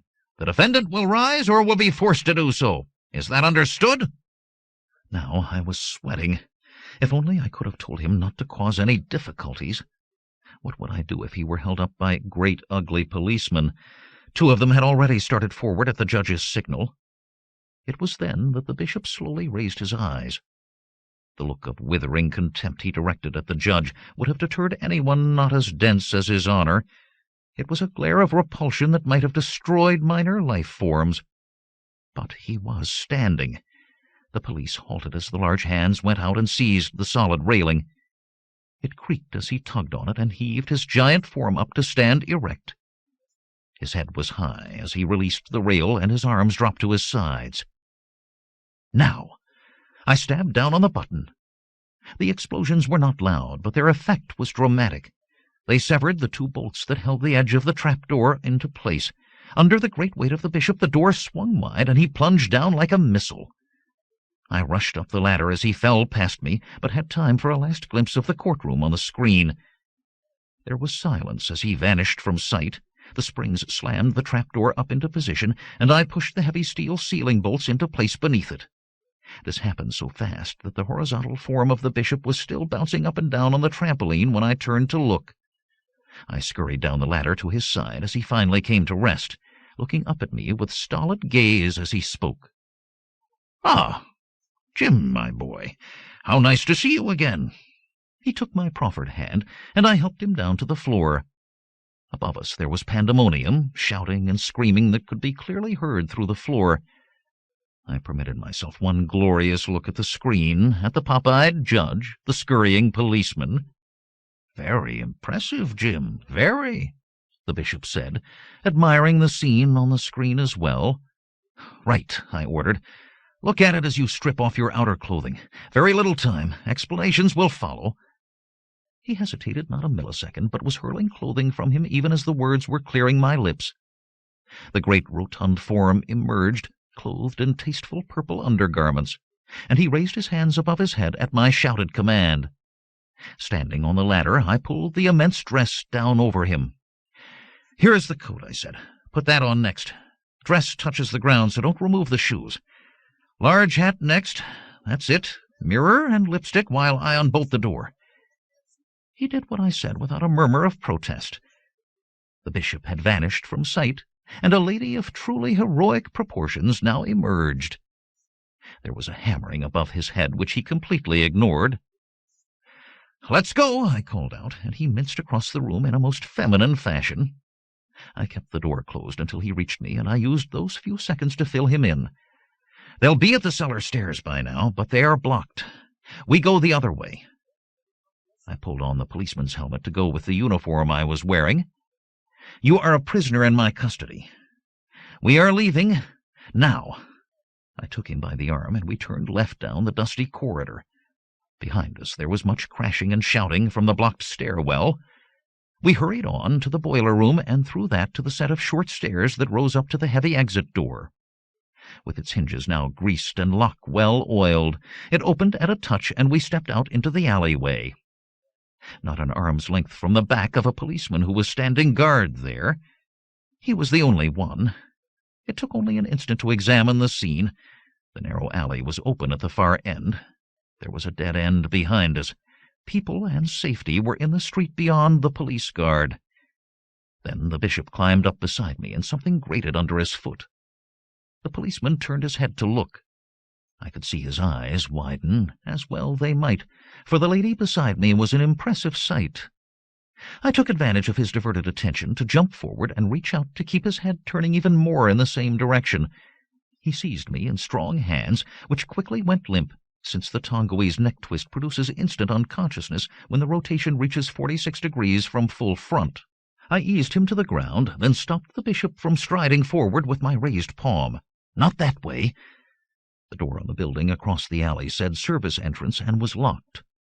It opened to my ready key. As I waved my portly companion inside, I took off my cap and threw it beside the policeman. I closed the door from the inside and dropped my uniform jacket as I did. The necktie went next as we strolled into the department store until I was dressed simply in slacks and shirt.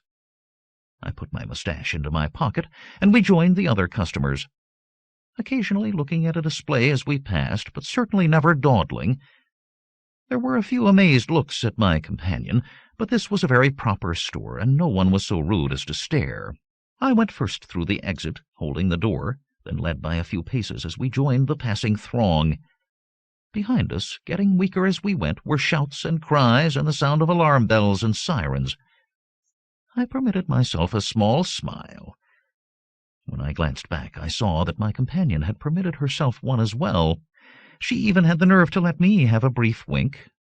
I turned back quickly. I couldn't encourage this sort of thing, then turned the corner into the side street where the bread truck awaited.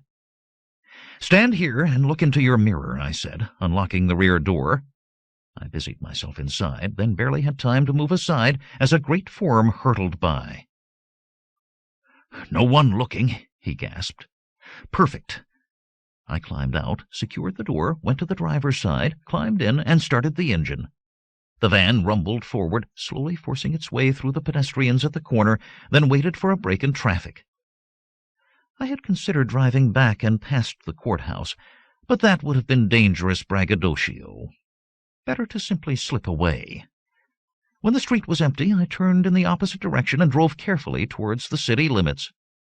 I knew all the back roads, so we would be away well before they could be blocked.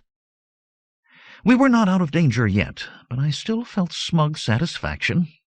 And why not? I had done it, committed the escape of the century to save the criminal of the century. Nothing could stop us now. Chapter 12. I drove, slowly but steadily, for the rest of the morning and into the afternoon, avoiding all of the major highways by staying with the secondary roads. Though my route, by necessity, had to vary in direction, I nevertheless moved steadily south, doing my best to add real feeling and emotion to pi r squared. Sounds familiar?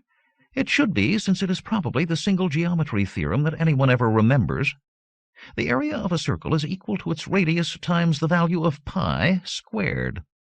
So each roll of the wheels of the bread van added an ever-increasing area that must be searched to find the escaping prisoner. 4 hours of this should put us well ahead of the police. The fact had to be considered as well that the bishop had been locked in the back of the van for all of this time, and knew nothing of my plans for the future. Explanations were in order, as was some food.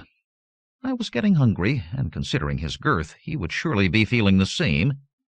With this in mind, I pulled into the next suburban shopping center, checked the quick food restaurants as I drove by, then parked at the far end of the lot. Backed up close to a blank wall. The bishop blinked benevolently when I opened the rear door, admitting light and fresh air. "Time for lunch," I said. "Would you like—" I lapsed into silence as he raised his hand in a gesture of silence. "Permit me, Jim, to say something first. Thank you. From the bottom of my heart, I thank you for what you have done. I owe you my life, no less. Thank you." I stood with lowered eyes. I swear I was blushing like a girl, and twisting my toe around and around on the ground. Then I coughed and found my voice. "I did what had to be done. But could we talk of this later?" He sensed my embarrassment and nodded, a regal figure despite the absurd garb he was still wearing. I pointed to the box on which he had been sitting. "There are clothes in there. While you change, I'll get some food. You don't mind junk food from McSwiney's?" "Mind? After the loathsome sludge of the prison food, one of their barbecued porcupine burgers would be unto paradise. With a large portion of sugar-fried spam yams, if you please. Coming up." I closed the van door with a feeling of relief and trotted off towards the beckoning platinum arches. The bishop's enthusiasm for fast food was most encouraging in a way that he could not suspect yet. Loud munching and rustling sounded from the tables on all sides as I passed and made my way up to the serving counter.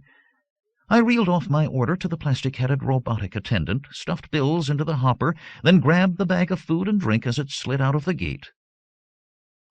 We sat on the boxes in the back of the van and ate and drank with enthusiasm. I had left the rear door open a crack, which gave us more than enough light. During my absence, the bishop had discarded his dress and was now wearing more masculine garb, the largest size I could find. He wolfed down half of his sandwich, nibbled a few spam yams to hold it in place, then smiled over at me. "Your plan of escape was pure genius, my boy. I noticed the change in the flooring when I first sat down in the chair in the courtroom and pondered long over its significance. I hoped it was what I thought it might be, and can truthfully say that when the ground opened under my feet, so to speak, I felt a feeling of pleasure such as I had never experienced before. The sight of that despicable judge's face disappearing from my sight is a memory I shall always treasure." Smiling broadly, he finished the rest of the sandwich, then wiped his lips delicately before speaking again. "Since I do not wish to cause you greater embarrassment with more fulsome praise, perhaps I should ask you what plans you have made to keep me safe from the hands of the law. Because, knowing you as I do now, I am secure in the belief that you have planned ahead in precise detail." Praise from the bishop was praise indeed, and I basked in the warmth of it for a few moments, while I worried out a bit of swinish gristle from between my teeth. "I have done that, thank you. The bread truck is our vehicle of invisibility, for it and its brothers trundle the highways and byways of this country daily." For some reason, I found myself sounding more and more like the bishop when I spoke. "We will stay in it until nightfall, slowly approaching our destination all of the while. And, of course, casual police patrols will not bother us, since the identifying numbers on this vehicle are not the ones that were on it before it came into your possession." "Precisely. The theft will have been reported and local police informed, but the search will not widen, for this vehicle will be found not far from its depot in Billville in the morning. The new numbers, soluble in paint thinner, will have been removed, the odometer turned back to show only a brief joyride by the thieves. If a van like this were seen and noted in the distant city of Bit of Heaven, there will be nothing to connect that bread van with this one. That trail will run cold, as will all the others." He digested this bit of information, along with the last of the spam yams, then licked his fingers ruminatingly. "Capital. I could not have done better myself.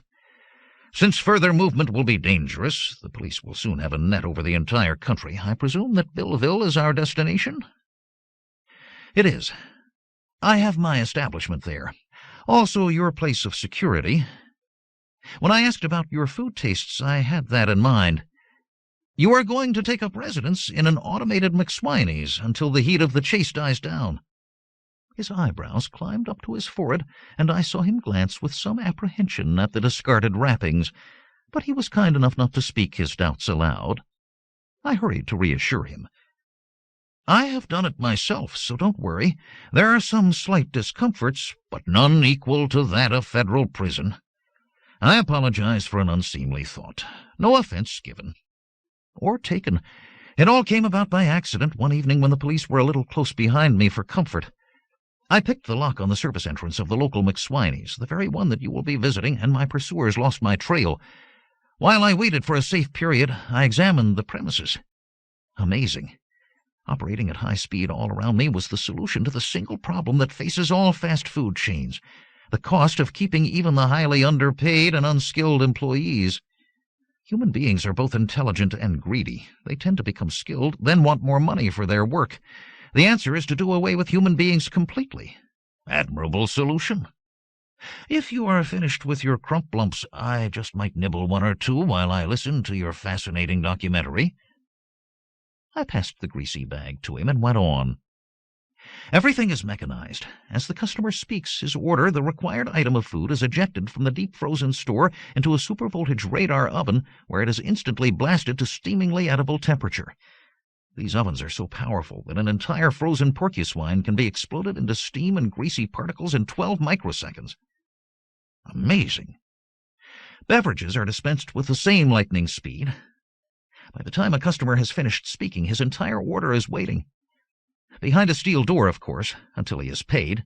The machinery is fully automatic and reliable and rarely touched by human hands. It is inspected weekly, while the frozen food store is replenished weekly as well, but not on the same day so that the vehicles don't get in each other's way. Crystal clear, he cried aloud. One makes one's home, so to speak, in the machinery chamber.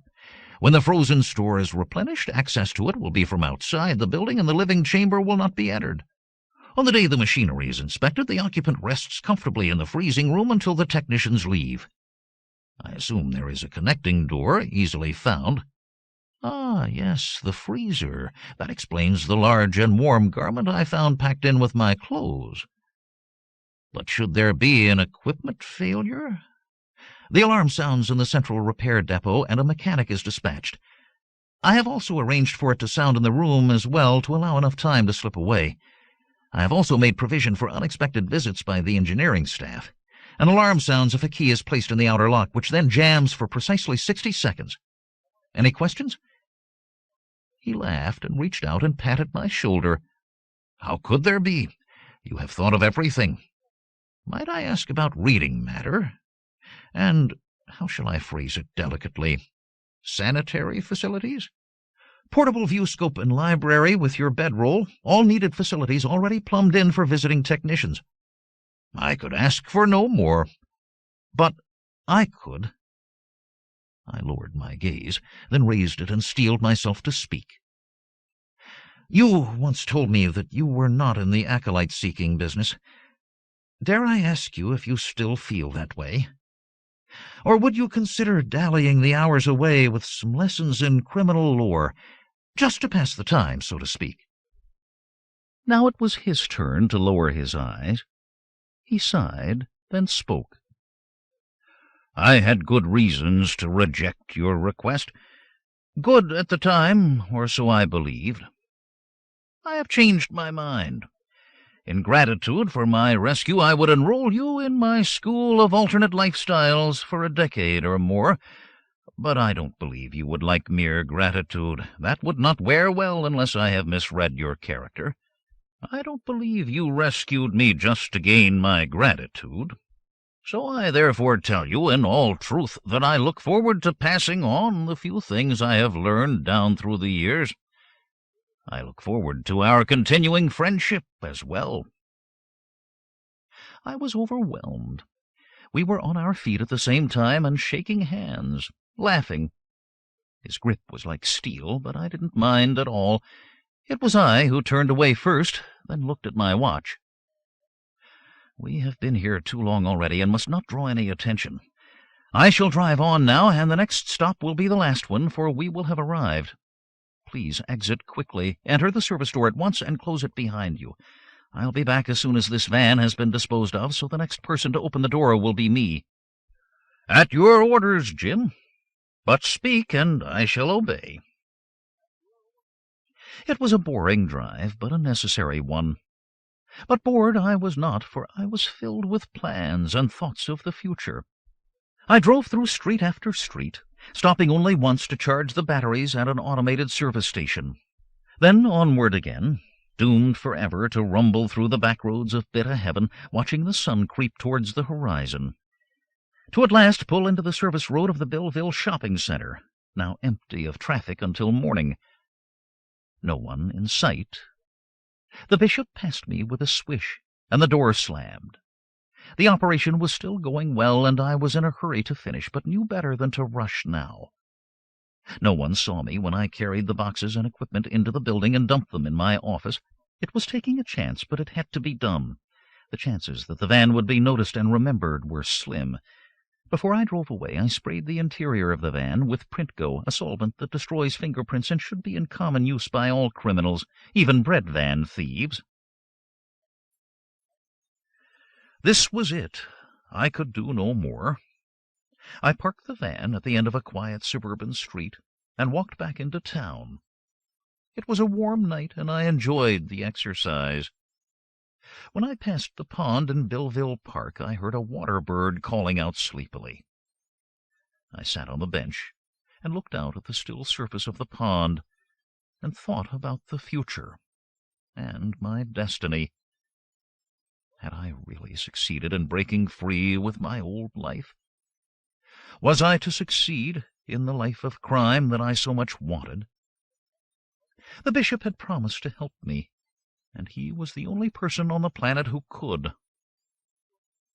I whistled as I walked towards the shopping center, looking forward to a brilliant and exciting future, so involved in my thoughts that I ignored the occasional surface car that passed, barely aware of one stopping behind me.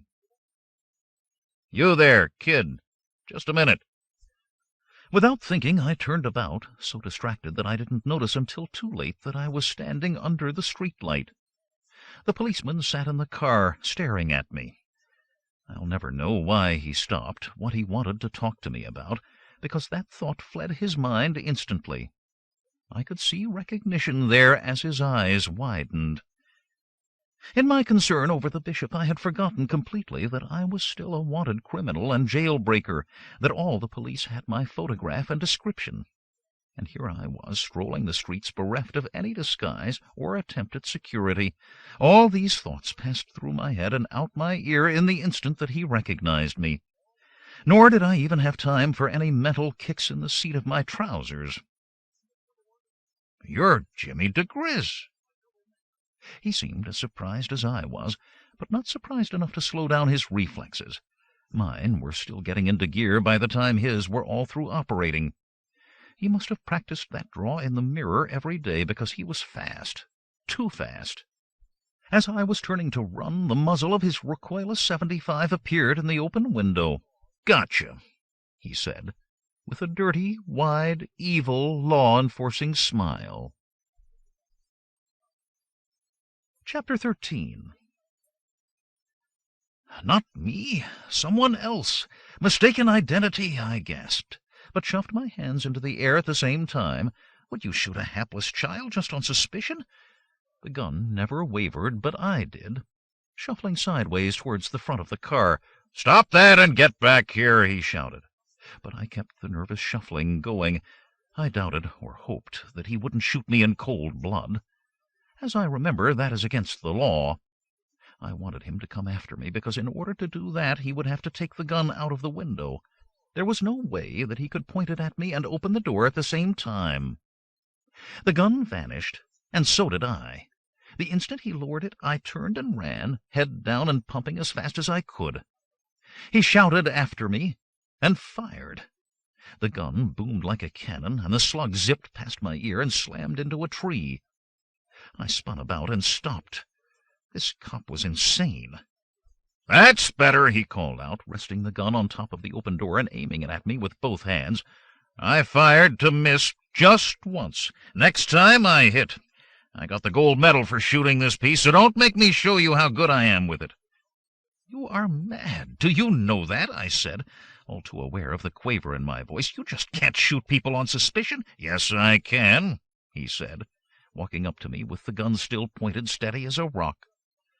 "This ain't suspicion, but identification. I know just who you are. A wanted criminal. You know what I'll say? I'll say this criminal grabbed my gun and it went off and he got shot. How does that sound? Want to grab my gun?" He was a nutter, all right, and a police nutter at that. I could see that he really wanted me to make a break so he could fire off his cannon. How he had escaped all the tests that were supposed to keep his kind out of law enforcement I will never know, but he had done it. He was licensed to carry a gun and was looking for an excuse to use it. That excuse I was not giving him. I extended my arms slowly before me, wrists together. "I'm not resisting, officer, see? You are making a mistake, but I am going quietly. Put on the cuffs and take me in." He looked downright unhappy at this, and frowned at me. But I made no more moves, and in the end he scowled, pulled the handcuffs from his belt, and tossed them over to me. The gun never wavered. "Put them on." I locked them on one wrist, very loosely, so I could slip my hand out of them, then on the other. I was looking down when I did this, and I did not see him move, until he had me by both wrists, and had squeezed both cuffs until they had locked hard deep into my skin. He smiled down at me, twisting the metal into my flesh with sadistic glee. "Got you now, diGriz. You are under arrest." I looked up at him. He was a head taller than me and maybe twice my weight, and I burst out laughing. He had put the gun back in its holster in order to grab me. That's what he had done. The big man had grabbed the little kid. He couldn't understand why I was laughing, and I gave him no opportunity to find out. I did the easiest, best, and fastest thing possible under the circumstances, also the dirtiest. My knee came up hard into his groin, and he let go of my wrists at the impact and bent double. I did him a favor, the poor man must have been in some pain, and got him in the side of the neck with my joined hands as he went by. He was unconscious before he hit the ground. I knelt and started to go through his pockets for the keys to the handcuffs. "What's happening there?" a voice called out as a light came on over the door of the nearest house. The sound of that shot would bring the whole street out soon. I would worry about the cuffs later. Right now I had to make tracks. "Man's been hurt!" I shouted. "I'm going for help!" This last was called over my shoulder as I trotted off down the street and around the corner. A woman appeared in the doorway and called after me, but I wasn't staying around to listen. I had to keep moving, get away from this place before the alarm was called in and the search began. Things were coming apart, and my wrists hurt. I looked at them when I passed the next streetlight and saw that my hands were white and were getting numb as well. The cuffs were so tight they were cutting off all the blood circulation. Any slight guilt I may have had over the dirty fighting vanished on the instant. I had to get these things off, and fast. My office, the only place. I got there, avoiding the main streets and staying away from people, but when I reached the back door of the building, my fingers were numb and stiff. I could feel nothing. It took an intolerably long time to fish the keys out of my pocket. When I succeeded, I instantly dropped them. Nor could I pick them up again. My fingers would not close. I could only drag my lifeless hands over the keys. There are low moments in life, and I believe that this was the lowest one that I had ever experienced. I just could not do what had to be done. I was finished, licked, through. I couldn't get into the building. I couldn't help myself. It didn't take a medical degree to figure out that if I didn't get the cuffs off soon, I was going to go through life with plastic hands. This was it. "This is not it," I heard myself snarling. "Kick the door open. Do something. Unlock it with your toes." No, not my toes. I fumbled the keys about on the ground with my dead fingers until I had separated out the correct key. then bent my body over it and touched it with my tongue, feeling its position, ignoring the filth and dirt that I licked up along with it. Then I pulled back my lips and seized the key with my teeth. Good so far. If you should ever be tempted to unlock a door with a key in your teeth while wearing handcuffs, I have only a single word of advice: don't. You see, you have to turn your head sideways to get the key into the keyhole, then roll your head to turn the key, then butt the door with your head to get it open. It worked at last, and I fell face first onto the floor inside, with the knowledge that I would have to do the whole thing all over again upstairs. That I did do it and finally slid through into the office owes more to persistence, stubbornness, and brute force than to intelligence. I was too exhausted to think. I could only react. I elbowed the door shut and stumbled to my workbench, hurled my toolbox to the floor, and kicked its contents about until I found the vibro-saw. I picked this up with my teeth and managed to wedge into an open desk drawer, holding it in place as I closed the drawer with my elbow, closing it on my lip as well, which brought forth a nice gusher of blood, which I ignored. My wrists were on fire, but my hands were past feeling, white and dead-looking. I had run out of time. I used my elbow to turn on the saw, then pushed the handcuffs towards the blade, pulling my arms apart hard to stretch the chain. The blade buzzed shrilly, and the chain was cut, and my arms flew wide. Next came the more exacting job of cutting the cuffs off without cutting my flesh. Too much. There was blood everywhere before I was done, but the cuffs were off, and I could see the flesh turn pink as circulation was restored. After this, all I was up to was collapsing into a chair and watching the blood drip. I sat like this for about a minute when the numbness ended and the pain began.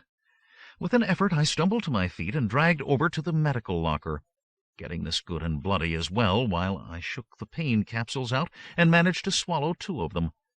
Since I was already there, I pulled out the antiseptic and bandages and cleaned up the cuts. They were more messy than dangerous, and none were very deep. I bandaged them, then looked into the mirror, and shuddered and did something about the lip. A police siren wailed by in the street outside, and I realized that the time had come to do some furious thinking and planning. I was in trouble. Billville wasn't very big, and all exits would be sealed by now. That's what I would have done first, if I were looking for a fugitive. And even the dimmest of policemen would have figured this one out as well. Barricades on all the roads, copters out with night scopes to watch the open fields, police at the linear station. All holes plugged, trapped like a rat. What else? The streets would be patrolled too, easy enough to do by ground car. And the later it got, the fewer people there would be about, and the more dangerous it would be to wander around. Then in the morning, what then? I knew what then. A search of every room in every building until I was found. I felt the perspiration bead my forehead at the thought. Was I trapped? "No surrender!" I shouted aloud, then jumped to my feet and paced back and forth. Jimmy diGriz is too slippery to be caught by the ham-handed minions of the local law. Look how I slipped away from that homicidal copper. Slippery Jim diGriz, that's who I am, and I am about to slip away from them again. But how? How indeed? I cracked open a beer, drank deep, then slumped back into the chair, then looked at my watch. It was already getting too late to risk my presence on the street.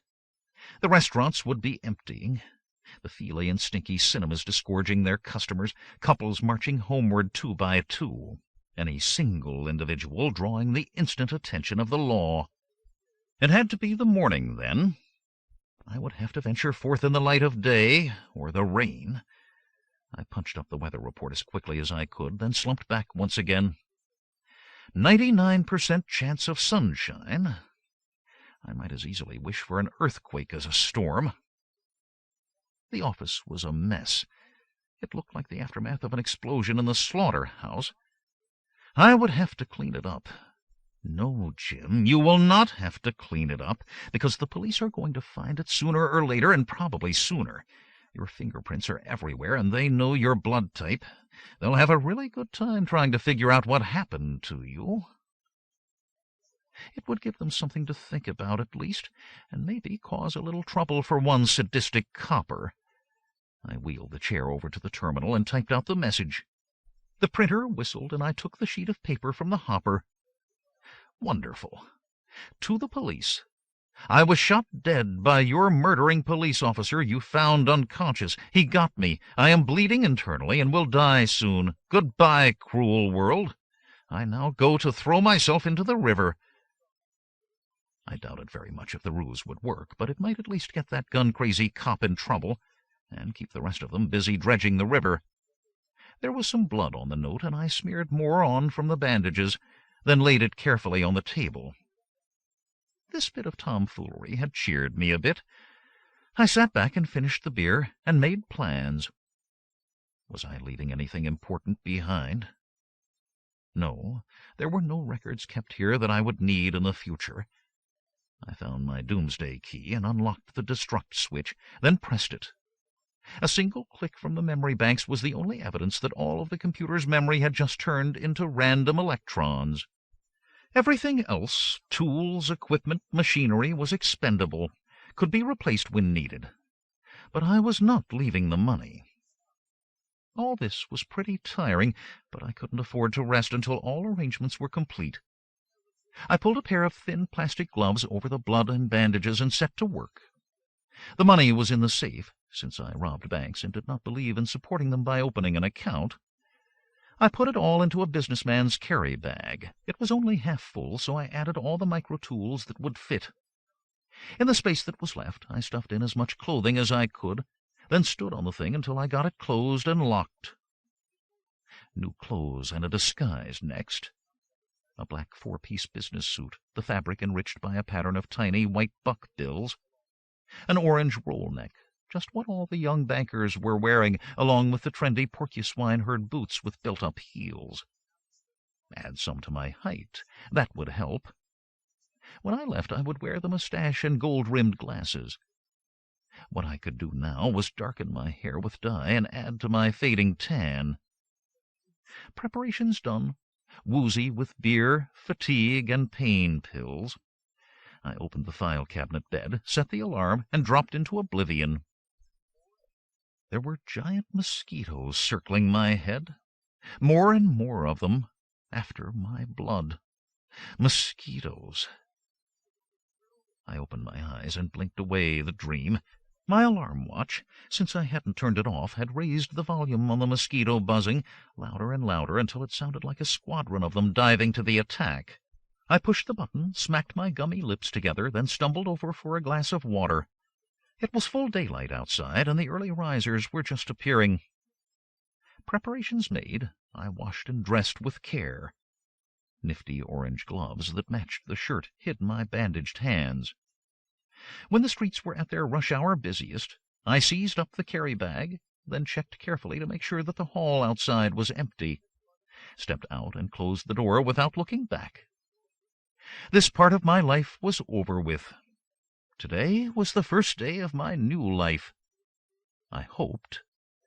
I walked to the stairs with what I hoped was a very sincere businessman-type walk, down past the first arrivals and into the street, to see the policeman on the corner looking closely at every passer-by.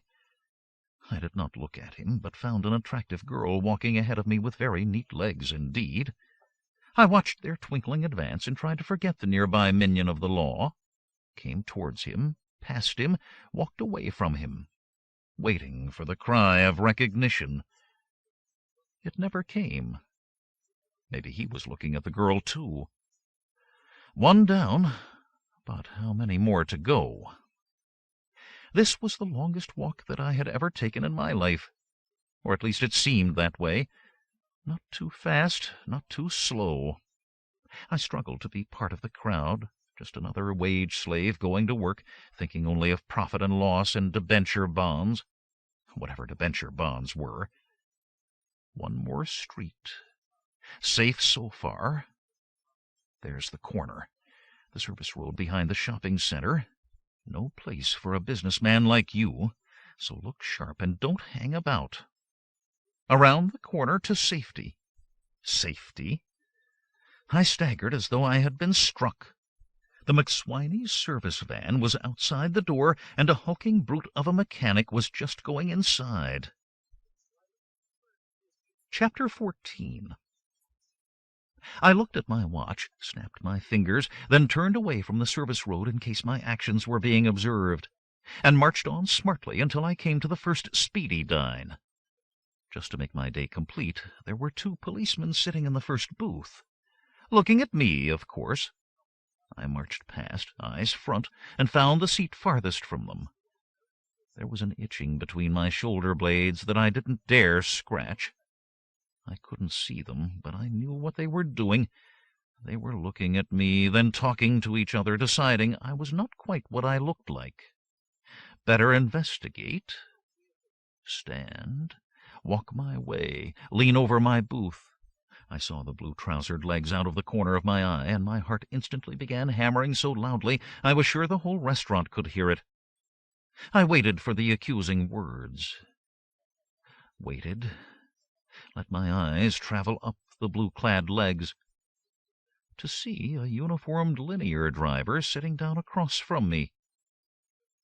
"Coffee," he said into the microphone, shook his newspaper open, and began to read. My heart slowed to something resembling normal, and I silently cursed myself for suspicion and cowardice, then spoke aloud into my own microphone in the deepest voice I could sum up. "Black coffee and mulligatawny dumplings. Deposit $6, if you please." I inserted the coins. There was a rumble of machinery at my elbow, and my breakfast slid out onto the table. I ate slowly, then glanced at my watch, then went back to sipping my coffee. As I well knew from the earlier occasion when I had nipped into the freezer, when I had been hiding out there, 30 minutes was the minimum service time for a McSwiney's mechanic. I allowed 40 before I slid out of the booth. I tried not to think about what I would find when I finally got into the back of the fast-food parlor. I remembered my parting words only too well. I would be the next person through the door. Ho, ho! The next person had been the mechanic. Had he caught the bishop? I sweated at the thought. I would find out soon enough. I passed the booth where the police had been.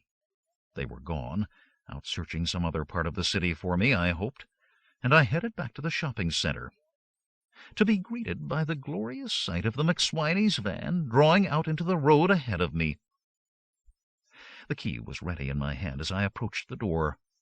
The road ahead was empty. Then I heard the footsteps coming up behind me. The police? With boring repetition, my heart started the thudding routine again. I walked slower as I came close to the door, then stopped and bent over and slipped the palmed key into my hand as though I had just picked it up. I examined it closely as someone came up, then passed me. A young man who showed not the slightest interest in my existence. He went on and turned into the back entrance to the market. I took one look over my shoulder, then jumped for the door before anything else happened, turned the key, pushed, and of course it didn't open.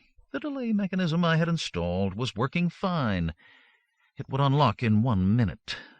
60 short seconds. 60 incredibly crawling seconds.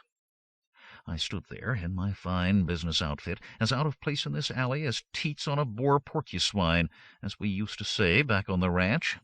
Stood there and sweated and waited for police or passers-by to appear. Waited and suffered. Until the key turned, the door opened, and I fell through. Empty. On the far wall, the automatic machinery clattered and whirred. The drink dispenser gurgled, and a filled container whistled down its track and vanished, to be followed by the steaming bulk of a burger. Night and day this went on, but among all this mechanical motion no human form appeared. They had captured him. The police had the bishop. And they would capture me next. "Ah, my boy, I thought it might be you this time." The bishop emerged from the freezer, immense in his insulated gear, his sleeping roll and carry-all tucked under his arm. He slammed the door behind him, and the strength went out of me with a whoosh, and I slumped down with my back to the wall. "Are you all right?" he asked. concern in his voice. I waved a weak hand. Fine. Just let me catch my breath. I was afraid they had you. You shouldn't have worried. When you did not reappear within a reasonable time, I assumed there had been some hitch in your plans, so I rehearsed my evacuation moves, just in case the legitimate users appeared today. And they did. It is really quite cold in there.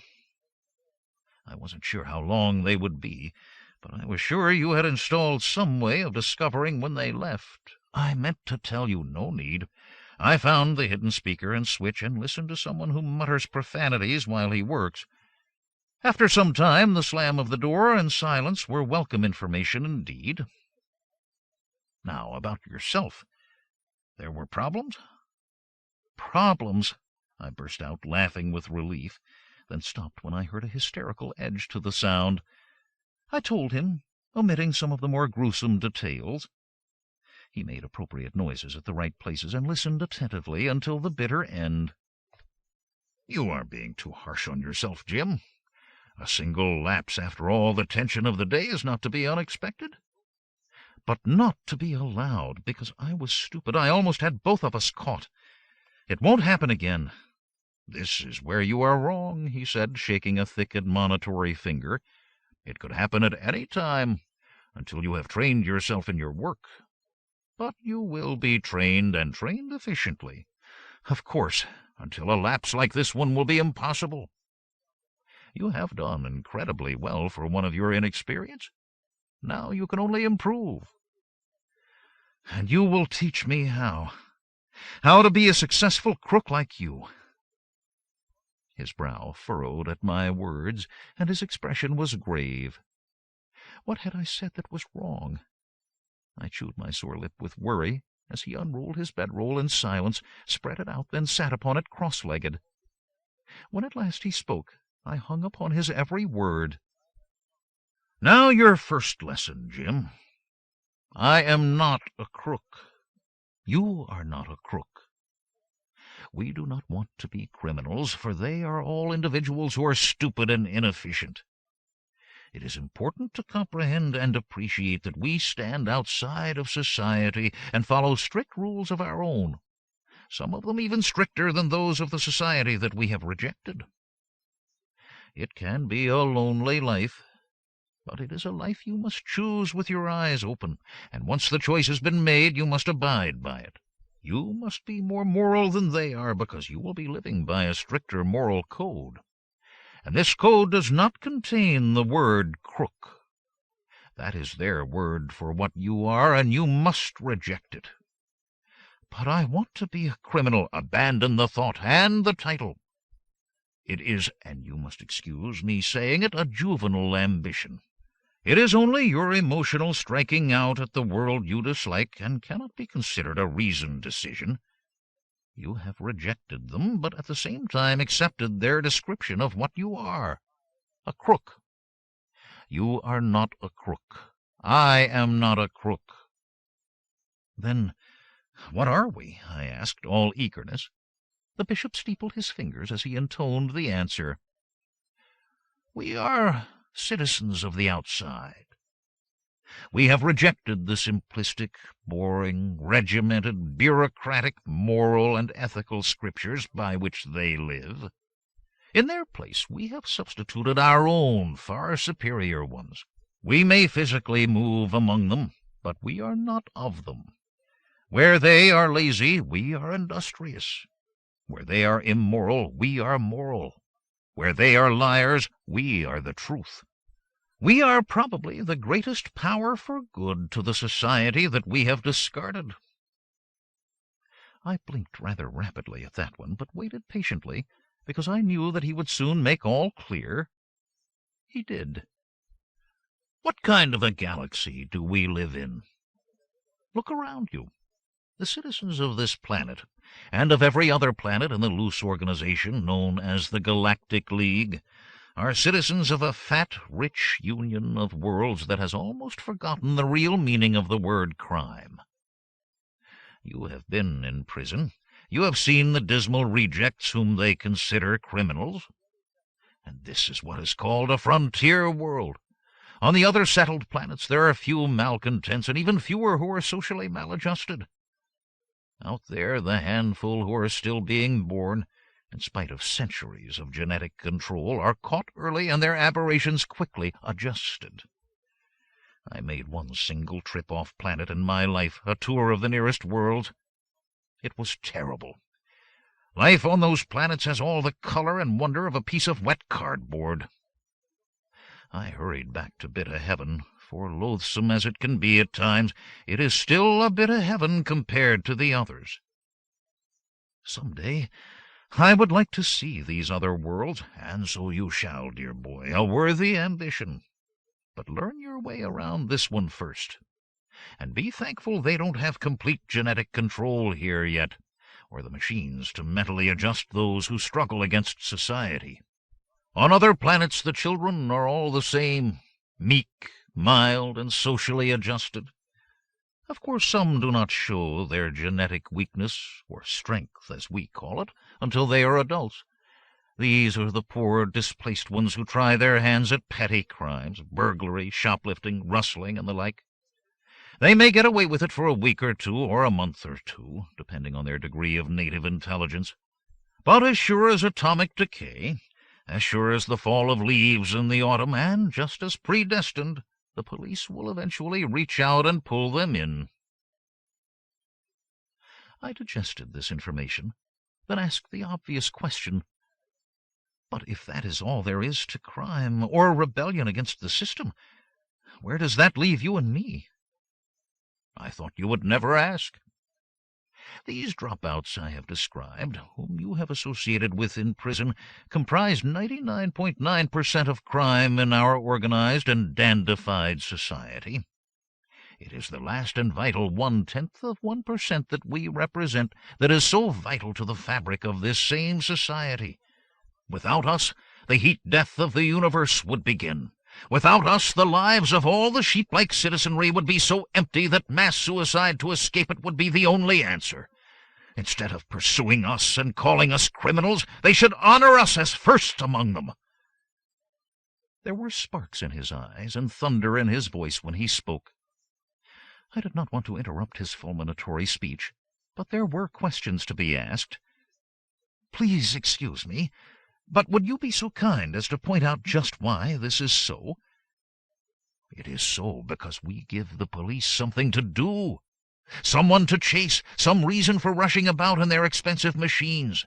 And the public, how they watch the news and listen for the latest reports on our exploits, how they talk to each other about it and relish every detail. And what is the cost of all this entertainment and social good? Nothing. The service is free, even though we risk life, limb, and liberty to provide it. What do we take from them? Nothing. Just money, paper, and metal symbols, all of it insured.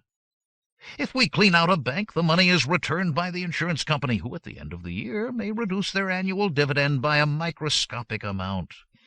Each shareholder will receive 1/1,000,000th of a buck less. No sacrifice at all. Benefactors, my boy, we are nothing less than benefactors. But in order for us to accomplish all this good for them, we must operate outside their barriers, and well outside of their rules. We must be as stealthy as rats in the wainscoting of their society.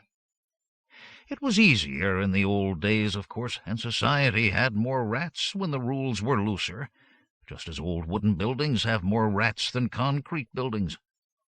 But there are rats in the buildings now as well. Now that society is all ferroconcrete and stainless steel, there are fewer gaps between the joints. It takes a very smart rat indeed to find these openings. Only a stainless steel rat can be at home in this environment. I broke into spontaneous applause, clapping until my hands hurt, and he nodded his head with gracious acceptance of the tribute. That is what we are, I enthused. Stainless steel rats. It is a proud and lonely thing to be a stainless steel rat. He lowered his head in acknowledgment, then spoke. I agree. Now, my throat is dry from all this talking, and I wonder if you could aid me with the complex devices about us. Is there any way you might extract a double cherry oozer from them?" I turned to the maze of thudding and whirring machinery that covered the inner wall. "There is indeed, and I shall be happy to show you how. Each of these machines has a testing switch. This, if you will look close, is the one on the drink dispenser. First, you must turn it to on, then you can actuate the dispenser, which will deliver the drink here instead of to a customer on the other side. Each is labeled. See, this is the cherry user. A mere touch, and there." With a whistling thud, it dropped into place, and the bishop seized it up. As he began to drink, he froze, then whispered out of the corner of his mouth, "I just realized. There is a window here, and a young lady is staring in at me." "Fear not," I reassured him. "It is made of one-way glass. She is just admiring her face. It is the inspection port to look at the customers." "Indeed? Ah, yes, I can see now. They are indeed a ravenous lot. All that mastication causes a rumble in my own tum, I am forced to admit." "No trouble at all. These are the food controls. That nearest one is for the McBunny burger, if you happen to like them.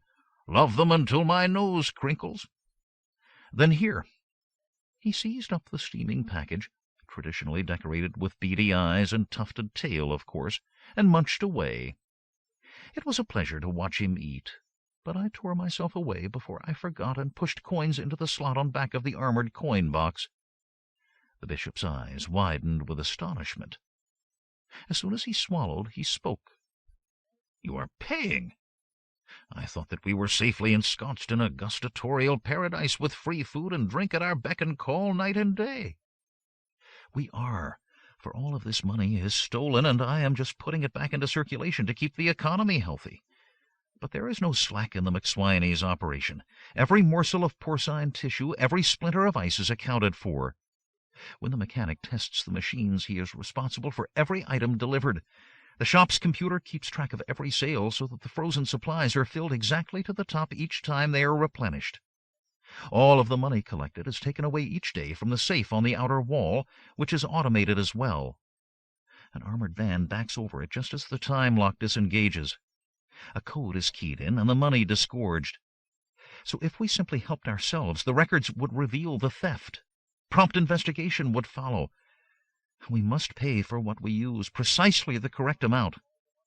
But since we won't be coming back here, we will steal all the money on the day we leave." "Fine, my boy, fine. You had me worried there for a minute with your bit of forced honesty. Since you are close to the controls, please trigger another delicious morsel of lepus cuniculus while I pay." Chapter 15. I suppose that there have been stranger places to go to school, but I can't think of any. At certain times of day it was hard to be heard above the rattle, hiss, and roar of the dispensing machinery. Lunch and dinner were the busiest times, but there was another peak when the schools got out. We would eat then as well, since it was so hard to talk, working our way through the entire McSwiney's inventory. Countless McBunny burgers hopped down our throats, and many a frozen foamy followed. I liked Dobbin dogs until one too many cantered past my gums and switched to jellied porcuswine trotters, then to feline fritters. The bishop was very catholic in his tastes and liked everything on the menu. Then, once the crowds had gone, after we had patted the last trace of gravy from our lips, we would loll back at our ease, and my studies would continue. When we started on computer crime, I discovered what the bishop had been up to for the past couple of decades. "Give me a terminal and I can rule the world," he said. And such was the authority of his voice that I believed he could. "When I was young, I delighted in all manner of operations to please the citizens of this planet. It was quite a thrill to intercept cash shipments while en route, then substitute my calling card for the bundles of bills. They never did find out how I did it. How did you? We were talking about computers. Digress just this once, I beg of you. I promise to put the technique to good use. Perhaps, with your permission, even leave one of your cards." "That sounds an excellent idea. baffle the current crop of coppers as thoroughly as I did their predecessors. I'll describe what happens, and perhaps you can discover for yourself how it was done. In the central mint, a well-guarded and ancient building with stone walls 2 meters thick, are located the giant safes filled with billions of bucks. When a shipment is to be made, guards and officials fill a bullion box, which is then locked and sealed while all present look on. Outside the building waits a convoy of coppers, all guarding a single armored car. At a given signal, the car backs up against the armor-plated delivery door. Inside the building, the steel inner door is opened, the box placed inside the armored chamber. This door is sealed before the outer one can be opened. The box then travels in the armored car to the linear train, where an armored wagon receives it. This has but the single door, which is locked and sealed and wired with countless alarms. Guards ride in a special chamber of each car as it shuttles through the linear network to the city needing the box. Here another armored car awaits. The box is removed, still sealed, placed in the car, and taken to the bank, where it is opened and found to contain only my card. Marvelous. Care to explain how it was done? You were one of the guards on the train? No. Or drove the armored car? No. I racked my brains this way for an hour before he relented and explained. All your suggestions have merit, but all are dangerous. You are far more physical than I ever was. In my operations I always preferred brains to brawn. The reason that I never had to break into the box and extract the money is that the box was empty when it left the building. Or rather, it was weighted with bricks as well as my card. Can you guess now how it was done? Never left the building, I muttered, trying to stir my brain to life. But it was loaded into the box put into the truck. You are forgetting something. I snapped my fingers and leapt to my feet. The wall! Of course, it had to be the wall. You gave me all the clues. I was just being dense. Old, made of stone, 2 meters thick. Exactly so. It took me 4 months to break in. I wore out 3 robots doing it, but I won out in the end. First, I bought the building across the road from the mint, and we tunneled under it. With pick and shovel, very slow, very silent. Up through the foundations of the building and inside the wall, which proved to have an outer and inner stone wall, and as is the building custom, it was filled with rubble in between. Our diamond saws were never heard when we opened the side of the armored vault connecting the inside of the mint with the outside. The mechanism I installed could change boxes in 1.05 seconds. When the inner door was closed, the lock had to be thrown before the outer door could be opened. That was enough time, almost 3 seconds, to allow for the switch. They never did find out how I did it. The mechanism is still in place.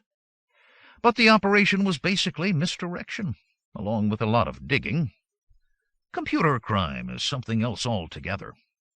Basically, it is an intellectual exercise. But isn't computer theft almost impossible these days with codes and interlocks? What man can code or lock, man can decode and unlock, without leaving any trace. I will give you some examples. Let us begin with the rounding off caper, also called the salami. Here is how it works. Let us say that you have $8,000 in the bank, in a savings account that earns 8% a year. Your bank compounds your account weekly in order to get your business, which means at the end of the first week your bank multiplies your balance by 0.001538% and adds this sum to your balance. Your balance has increased by $12.30. Is that correct? Check it on your calculator. I punched away at the sum and came up with the same answer.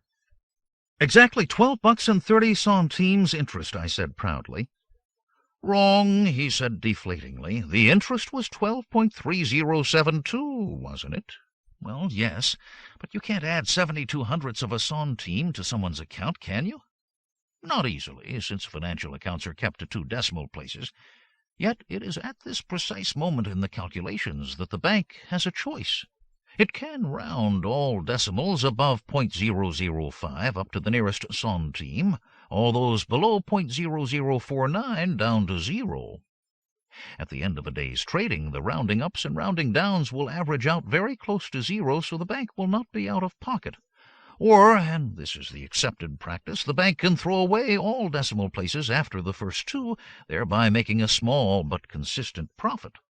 Small on banking terms, but very large as far as an individual is concerned. If the bank's computer is rigged so that all the rounding downs are deposited to a single account, why, at the end of the day, the computer will show the correct balance in the bank's account and in the client's accounts. Everyone will be quite pleased. I was punching like fury into my calculator, then chuckled with glee at the results. Exactly so.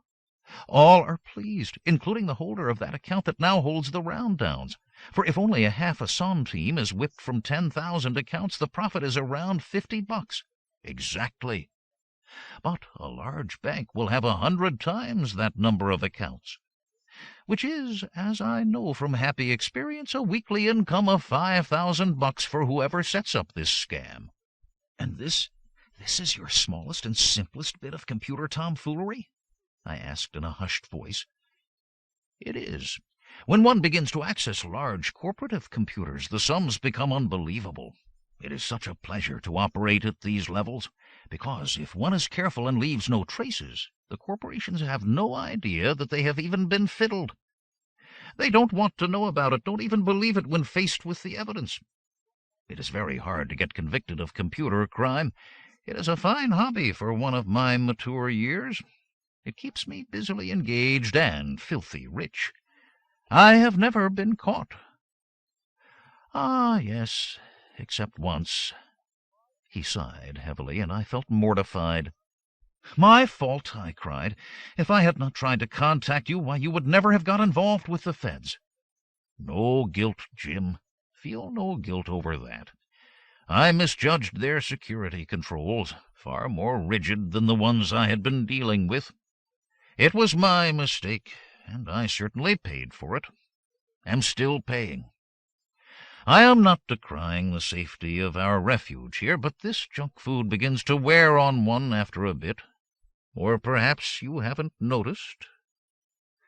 This is the staff of life of my generation. Of course, I had not thought of that. The horse tires not of hay. The porcupine will snuffle up his swill greedily unto eternity. And you could probably tuck into lobster and champagne for the next century. Well observed and correct, my boy. How long do you think that we shall be here? He asked, pushing away half of an unconsumed portion of crump tumps. I would say a minimum of 2 weeks more. A shudder shivered his frame. It will be a good opportunity for me to reduce. By that time, the heat of the chase will have died down considerably. We will still have to avoid public transportation for a good while after that. However, I have prepared an escape route that should be secure fairly soon. Dare I ask what it is? A boat, rather a cabin cruiser on the Styx River. I bought it some time ago in a corporative name, and it is at the marina just outside Billville. Excellent. He rubbed his hands with glee. The end of summer, a cruise south, fried catfish in the evening, bottles of wine cooling in the stream, steaks at riverside restaurants, and a sex change for me. He blinked rapidly at that, then sighed with relief when I explained. I'll wear girls' clothes when I'm aboard and can be seen from the shore, at least until we are well away from here. Capital. I shall lose some weight. There will be no difficulty dieting here. Raise a mustache, then a beard, dye my hair black again. It is something to look forward to. But shall we say 1 month instead of 2 weeks? I could last that amount of time incarcerated in this gustatorial ghetto as long as I would not be eating. My figure will be better for the extra weeks, my hair and mustache longer. I can do it if you can, then it is agreed. And we shall make the most of the time now by forwarding your education. Ram, rom, and prom will be the order of the day. I was too busy with my studies to be bothered by the omnipresent odor of barbecued porcupine burgers. Besides that, I could still eat them, so as my comprehension grew of all the varied possibilities of illegality in our society, so did my companion's figure fade. I wanted to leave earlier, but the bishop, having made up his mind, would not be swayed. Once a plan is made, it must always be followed to the letter. It should only be changed if outside circumstances change. Man is a rationalizing animal and needs training in order to become a rational one. Reasons can always be found for altering an operation. He shuddered as the machines speeded up with a roar. School was out, then crossed off one more day on his calendar. An operation well planned will work. Meddle with it and you destroy it. Ours is a good plan. We will stay with it. He was far leaner and harder when the day of our exodus finally arrived. He had been tried in the gustatory furnace and had been tempered by it. I had put on weight. Our plans were made, our few belongings packed, the safe cleaned out of all of its bucks, and all trace of our presence eliminated. In the end, we could only sit in silence, looking again and again at our watches. When the alarm sounded, we were on our feet, smiling with pleasure. I turned off the alarm as the bishop opened the door of the freezer room. As the key turned in the outer lock, we closed the door behind us, stood and shivered in McSwiney's mausoleum while we listened to the mechanic enter the room we had so recently left. "Hear that?" I asked. "He's adjusting the icer on the cherry user dispenser. I thought it sounded funny." "I prefer not to discuss the contents of the ghastly gourmet gallery. Is it time to go yet?" Time. I eased open the outer door and blinked at the light of day, unseen for so long. Other than the service van, the street was empty. "Here we go." We shuffled out, and I sealed the door behind us. The air was sweet and fresh and filled with lovely pollution. Even I had had my fill of cooking odors. As the bishop hurried to the van, I slipped the 2 wedges into the outer door to our chamber of culinary horrors. If the mechanic tried to get out before his appointed time, these would slow him down. We only needed about 15 minutes. The bishop was a dab hand with a lockpick and had the van open and the door swinging wide even as I turned about. He dived into the back among the machine parts as I started the engine. It was just that easy. I dropped him close to the marina, where he sat on a bench in the sunshine, keeping an eye on our possessions. After that, it was simplicity itself to leave the purloined van in the parking lot of the nearest liquor store. Then I strolled, not ran, back to the riverside to rejoin him. "It's the white boat, that one there." I pointed it out, pressing on my mustache with my other hand at the same time to make sure that it was securely in place. "The entire marina is fully automated. I'll get the boat and bring it back here." "Our cruise is about to begin," he said, and there was a merry twinkle in his eye. I left him there in the sunlight and went to the marina to insert the boat's identification into the operations robot. "Good morning," it said in a tinny voice. "You wish to take out the cabin cruiser Lucky Bucks. The batteries have been recharged at a cost of $12.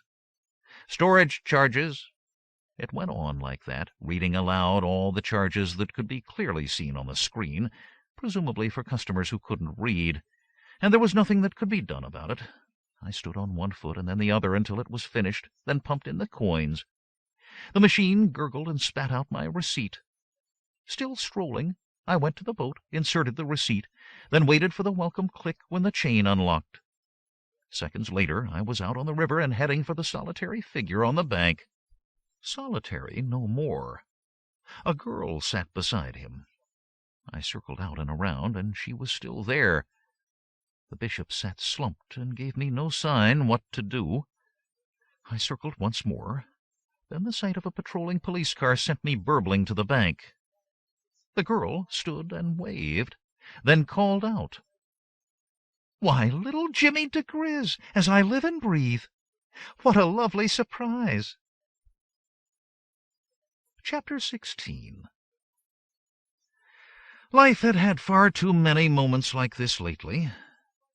I looked at the girl more closely as I eased the boat against the bank. She knew me, I should know her. Smashingly good-looking, her blouse filled to perfection. Those tulip lips. Her, object of my wildest dreams. Is that you, Beth? Beth Norriton? How sweet of you to remember me. I was ready to jump ashore with the mooring line, but she took it from my hand and tied it to the bollard there. Over her shoulder I saw the police cruiser go past and keep on cruising, then glanced at the bishop, who simply raised his eyes to heaven as she spoke. I said to myself, Beth, I said, that can't be Jimmy diGriz climbing out of that old McSwiney's van and wearing a cute little mustache. Not Jimmy, who has been in the news so much lately. If it is, why don't I just mosey after him for old time's sake? Then I saw you talk to this nice gentleman here before you went off to the marina, so I just made up my mind to wait for you to come back. Going on a trip, are you? No trip. Just a little day excursion up the river and back. Nice seeing you again, Beth. That was the only nice part about this. Seeing her, I mean. The object of my childish worship. She had left school soon after I had entered, but she was hard to forget. 4 years older than me, a real mature woman. That would make her 21 now. She had been head of her class, winner of the Beauty Queen of the Year, with good reason. Now, old as she was still a smasher. Her voice sliced through my memories. I don't think that you are being exactly truthful, Jimmy. Why, with all these bags and things, I bet that you are going on a long cruise. If I were you, I would consider a long cruise a really good idea. Was there a different tenor to her voice with these last words? What did she want? We couldn't hang around here much longer. She made her wants clear when she jumped aboard, rocking the boat at its mooring. Always room for one more, she called out cheerfully, then went to sit in the bow. I stepped ashore and grabbed up the bags, then whispered to the bishop. She knows me. What do we do? He sighed an answer. Very little that we can do. For the present we have a passenger. I suggest that we consider this problem once we are under way. After all, we have no choice. Too true. I passed our belongings over to him and struggled to untie the black knot that she had tied in the line.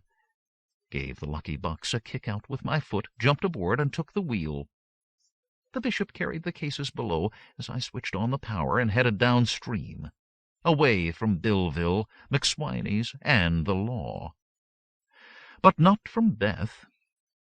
She lay stretched out on the deck before me, skirt hiked up so I could admire those gorgeous lengths of leg. I did this. Then she turned about and smiled, clearly able to read my mind. I forgot about my planned female disguise at this moment, imagining the jeering that would greet my sex change. I was getting angry. All right, Beth, why don't you just spell it out, I said, hauling my gaze bodily out to the clear waters of the river. Whatever do you mean? Stop the games. You have been watching the news, that's what you said, so you know about me. Sure do. Know you hold up banks and escape from jail. That doesn't bother me, though.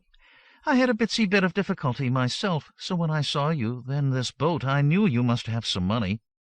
Maybe a lot of money, so I just jumped at the chance to take this trip with you. Isn't that nice? No. I kept my thoughts on the law and not the legs. She was trouble. And I do have a bit of money put aside. If I get you some, put you ashore— The money, yes. The shore, no. I've seen the last of him and Billville. I'm going to see the world now, and you are going to pay my way.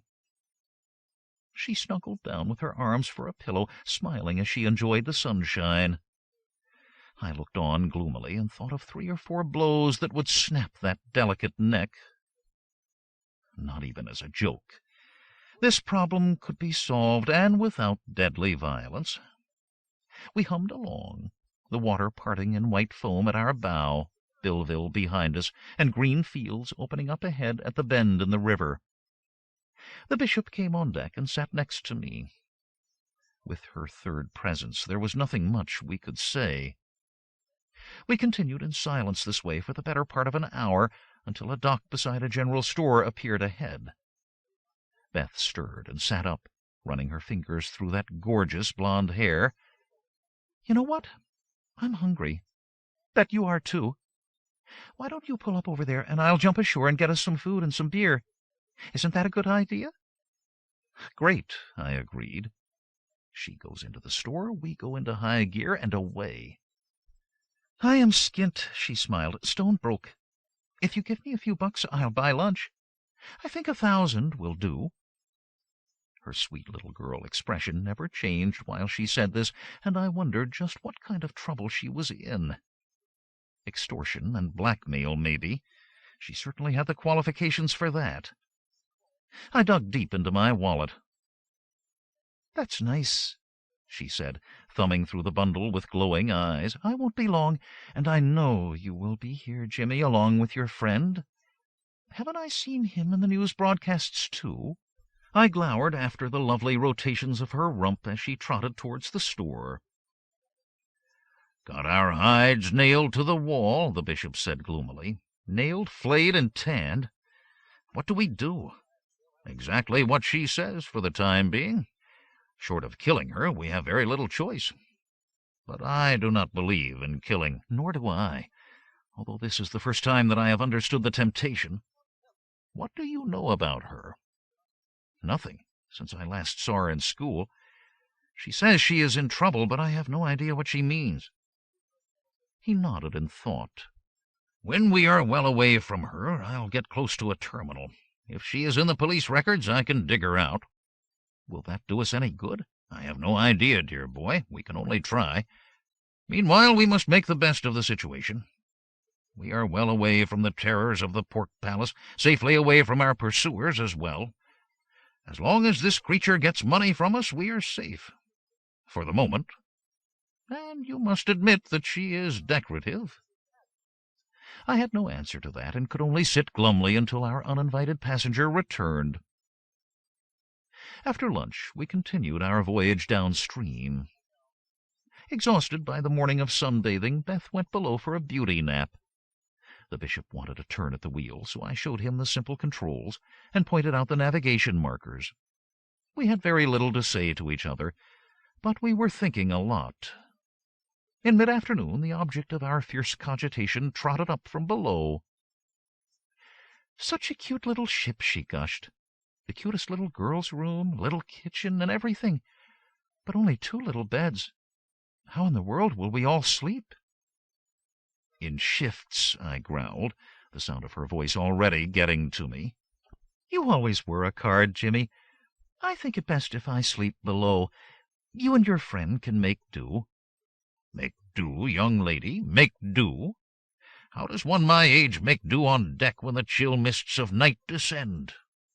The bishop's anger was under control, barely, but her bright smile seemed to be unaware of it. "I'm sure that you will find a way," she said. "Now, I would like to stop at the next town we come to, that one there. I left in such a hurry I forgot all my things. Clothes and makeup, you know." "You wouldn't need a bit of money to buy those things?" I asked facetiously. She ignored my feeble humor and nodded. "Another 1,000 will do." "I'm going below," the bishop said, and did not emerge again until I had tied up and she was gone. He carried 2 beers, and I took one and drank deep. "Murder is out," he said firmly. "Murder is out," I agreed, "but that doesn't mean we can't enjoy thinking about it. What do we do? We don't just heave anchor and go. She'll have the police after us in minutes. Then we'll pocket the reward.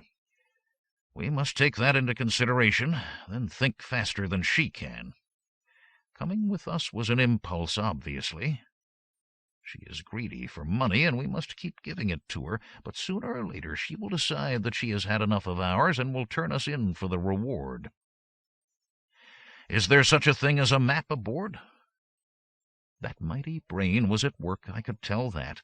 I asked no questions, but rooted out the map as quickly as I could. He traced it with his finger. "We are here, I imagine. Yes, here is the very place. While downstream, here, is the bustling city of Val's Hollow. When will we get there?"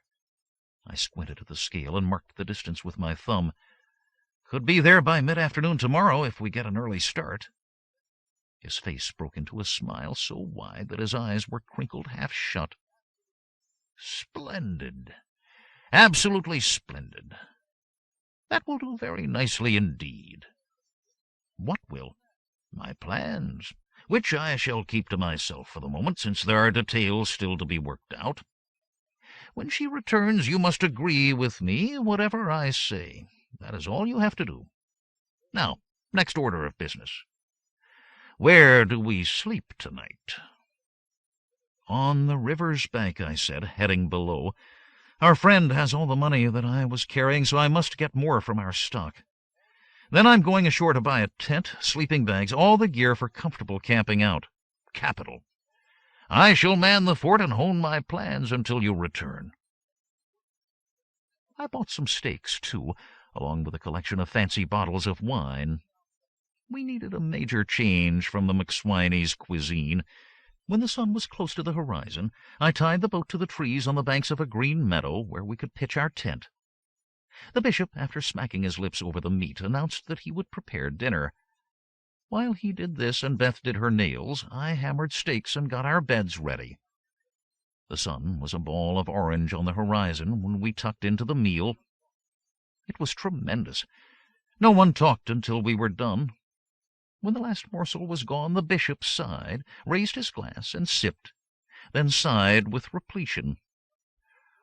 "Though I cooked it myself, I must say that meal was a triumph." "It does take the taste of porcupine wine out of the mouth," I agreed. I didn't like the wine. Nasty. Only her outline was visible in the darkness. Lacking the usual glorious physical accompaniment, her voice as well as her words left a very lot to be desired. Yet the bishop's deep basso was free of rancor when he spoke again. "Beth, I may call you Beth, mayn't I? Thank you. Beth, we shall be in the city of Val's Hollow tomorrow, where I must go ashore and call into my bank. Our funds are running low. You wouldn't like our money to run out, would you?" "No, I wouldn't." "Thought not. But would you like me to go to the bank and bring you back $100,000 in small buck bills?" I heard her gasp. Then she fumbled for the switch, and the riding lights above the cockpit came on. She was frowning at the bishop, and for the very first time lost her cool. "Are you trying to play games with me, old man?" "Not at all, young lady. I am simply paying for our safety. You know certain facts that are, shall we say, best left unspoken aloud. I think that sum is a reasonable amount to pay for your continuing silence, don't you?" She hesitated, then burst out laughing. "I sure do. Just let me see the color of those bucks, and I may even consider letting you boys continue your journey without poor little me." "Whatever you say, my dear. Whatever you say." Nor would he speak another word on the subject. We retired soon after that, for it had been a busy day for all of us. Beth took possession of the boat, and we had the tent. When I returned from setting the alarms to make sure that the boat would still be there in the morning, the bishop was already in full snore. Before I slept myself, I realized that whatever he was planning, we had at least one more day of freedom before Beth would think of contacting the police. The lure of that money would ensure her silence. As I dozed off, I realized that the bishop had undoubtedly planned it that way. We were humming down the river an hour after dawn, despite Beth's protests. She emerged later, but her anger soon vanished beneath the bishop's monetary ministrations.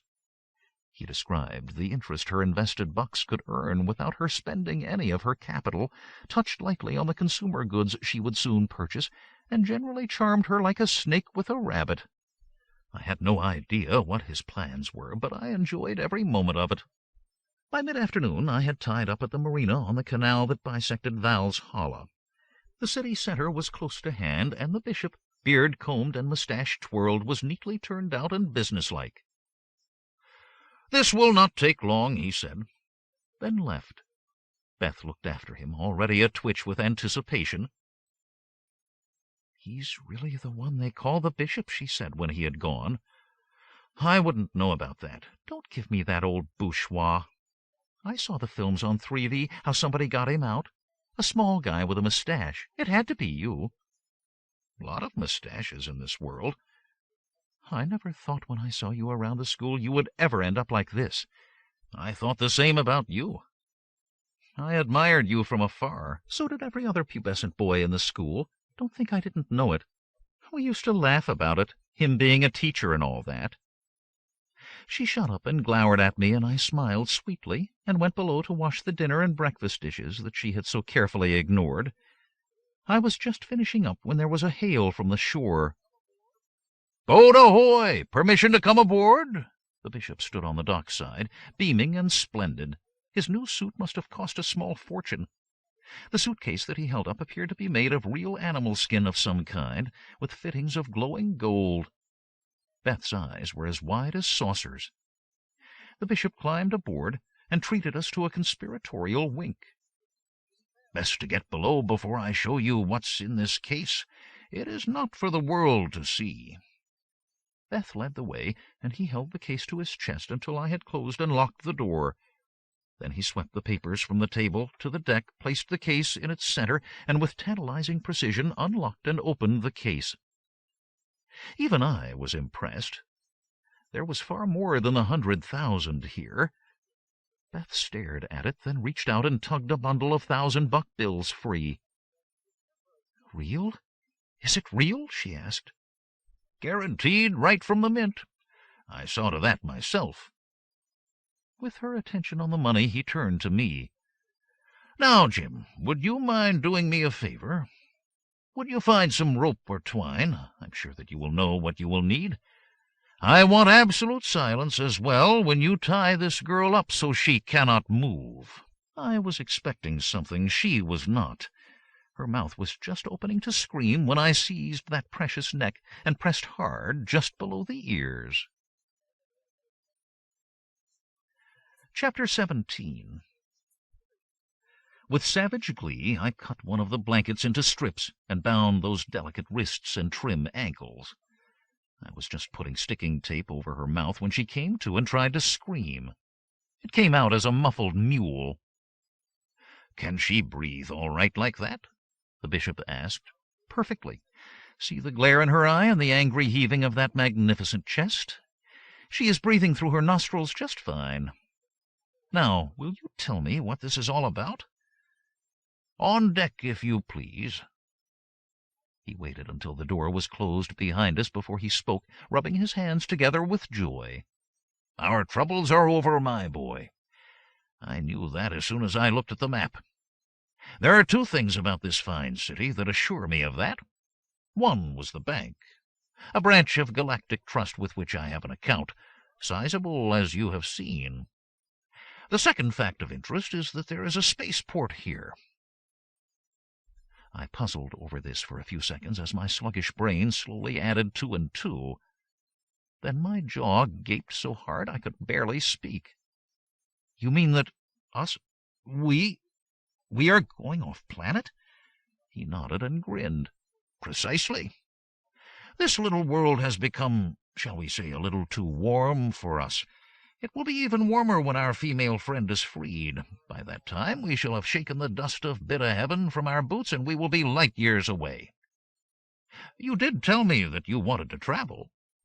"I did, of course, but aren't there controls, inspections, police, things like that?" "There are, but customs and immigration can be circumvented if you know how. I know how, and I did check on which ships were here before taking this drastic step.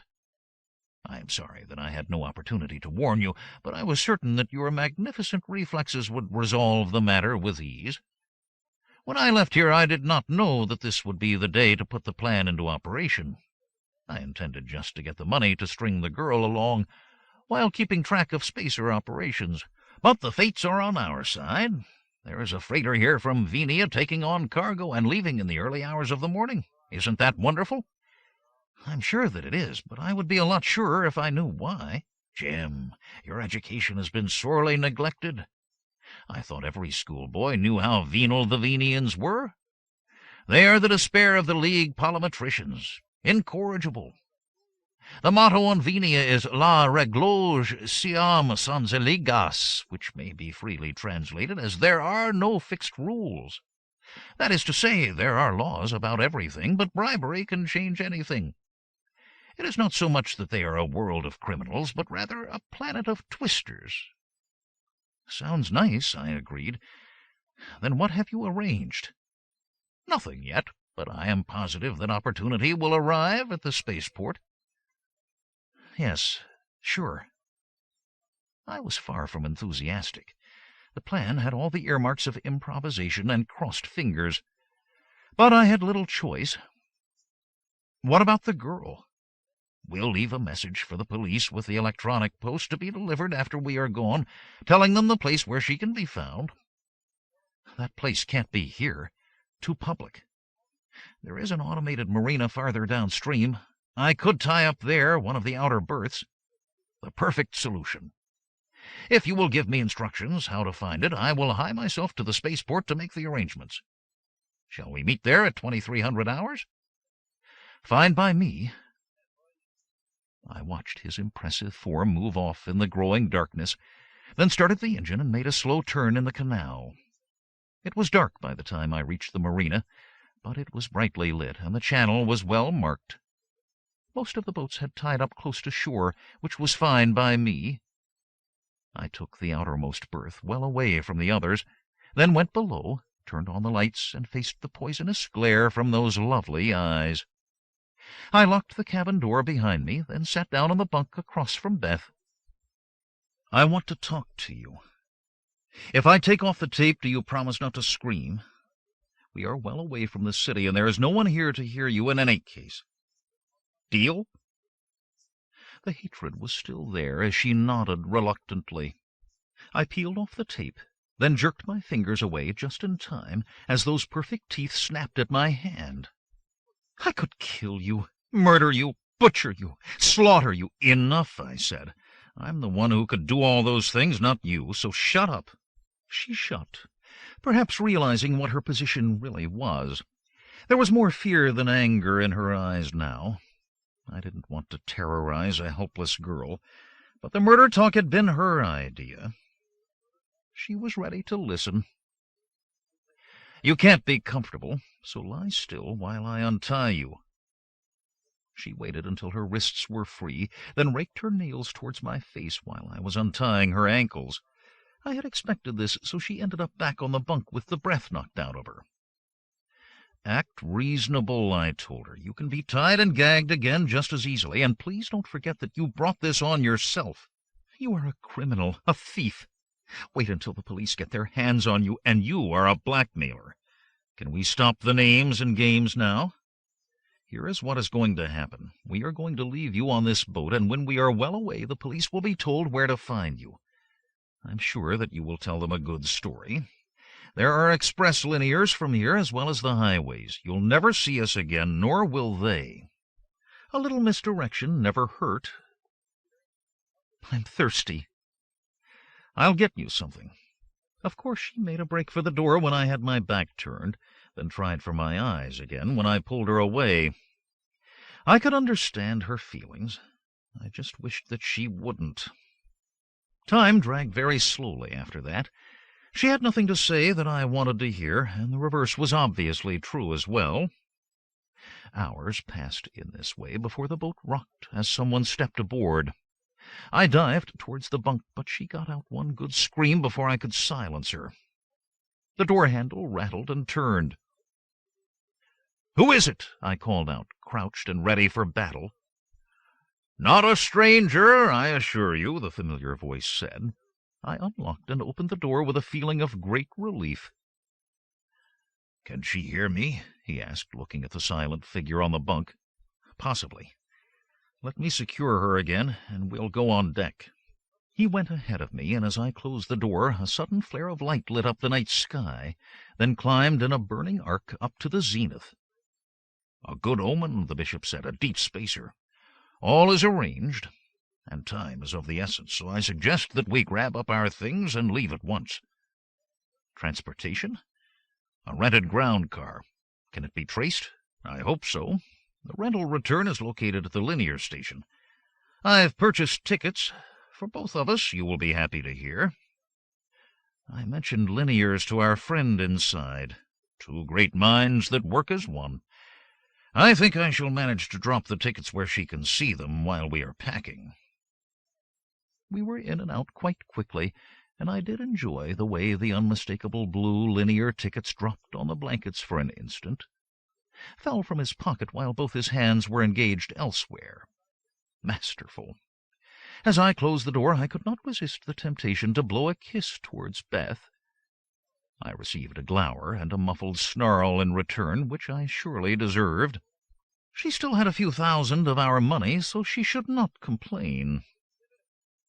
After turning in the ground car, we took the leva train to the linear station, where we waited until we were alone and unobserved before continuing on to the spaceport. Up until this moment it had been all rush and plan, and the reality of what I was doing struck home only when I saw the floodlit flank of a deep spacer looming up ahead. I was going off-planet. It is one thing to watch the space operas, but another thing completely to venture into space. I felt the goosebumps swell on my arm, the hair stir on my neck. This new life was going to be a good one. "Into the bar," the bishop ordered. "Our man is already here." A thin man in grease-stained spacer gear was just leaving, but dropped back into the booth when he saw the bishop. "Vi estas malfrua," he said angrily. "Vere, sed me havas la monon," the bishop answered, flashing a large wad of bills which soothed the other immeasurably. The money changed hands, and after some more conversation, another bundle of bills went the way of the first. Greed satisfied, the spaceman led the way to a service van, and we climbed into the back. The door was slammed, and in the darkness we sped off. What an adventure! Unseen vehicles passed us, then there were strange hammering sounds that came and went, followed by a loud hissing like a giant serpent. We stopped soon after this, and our guide came around and opened the rear door. I stepped out first and found myself at the foot of a ramp leading up into what could only be the battered hull of a deep spacer. Next to the ramp stood an armed guard, staring at me. It was all over. The adventure ended before it even began. What could I do? Run? No, I couldn't leave the bishop. He pushed past me while I was still rushing about in circles inside my head, strolled casually over to the guard, and passed him a wad of bills. The guard was still counting them when we hurried up the ramp behind our bribed spaceman, struggling to stay close with all the baggage we carried. "Eniru, rapide!" the spaceman ordered, opening the door of a compartment. We pushed through into the darkness as the door closed and locked behind us. "Safe harbor." The bishop sighed with relief as he fumbled at the wall until he found the switch, and the lights came on. We were in a small, cramped cabin. There were 2 narrow bunks and an even smaller bathroom beyond. Pretty grim. "Home, sweet home," the bishop said, smiling benevolently as he looked around. "We'll have to stay in here at least 2 days, so let us stow our gear well out of sight. Otherwise the captain will threaten to return, and the bribe will be higher. I'm sure we can last it out." "I'm not sure I understand all of that. Haven't you paid the bribe already?" "Oh, only the first installments. Bribes are never shared. That is your first lesson in the gentle art. The spaceman got paid to sneak us aboard and arranged that a friendly guard would be there to take his cut. Those arrangements are in the past. Our presence aboard this ship is unknown to the officers, and particularly the captain, who will need a very large payment indeed. You will see."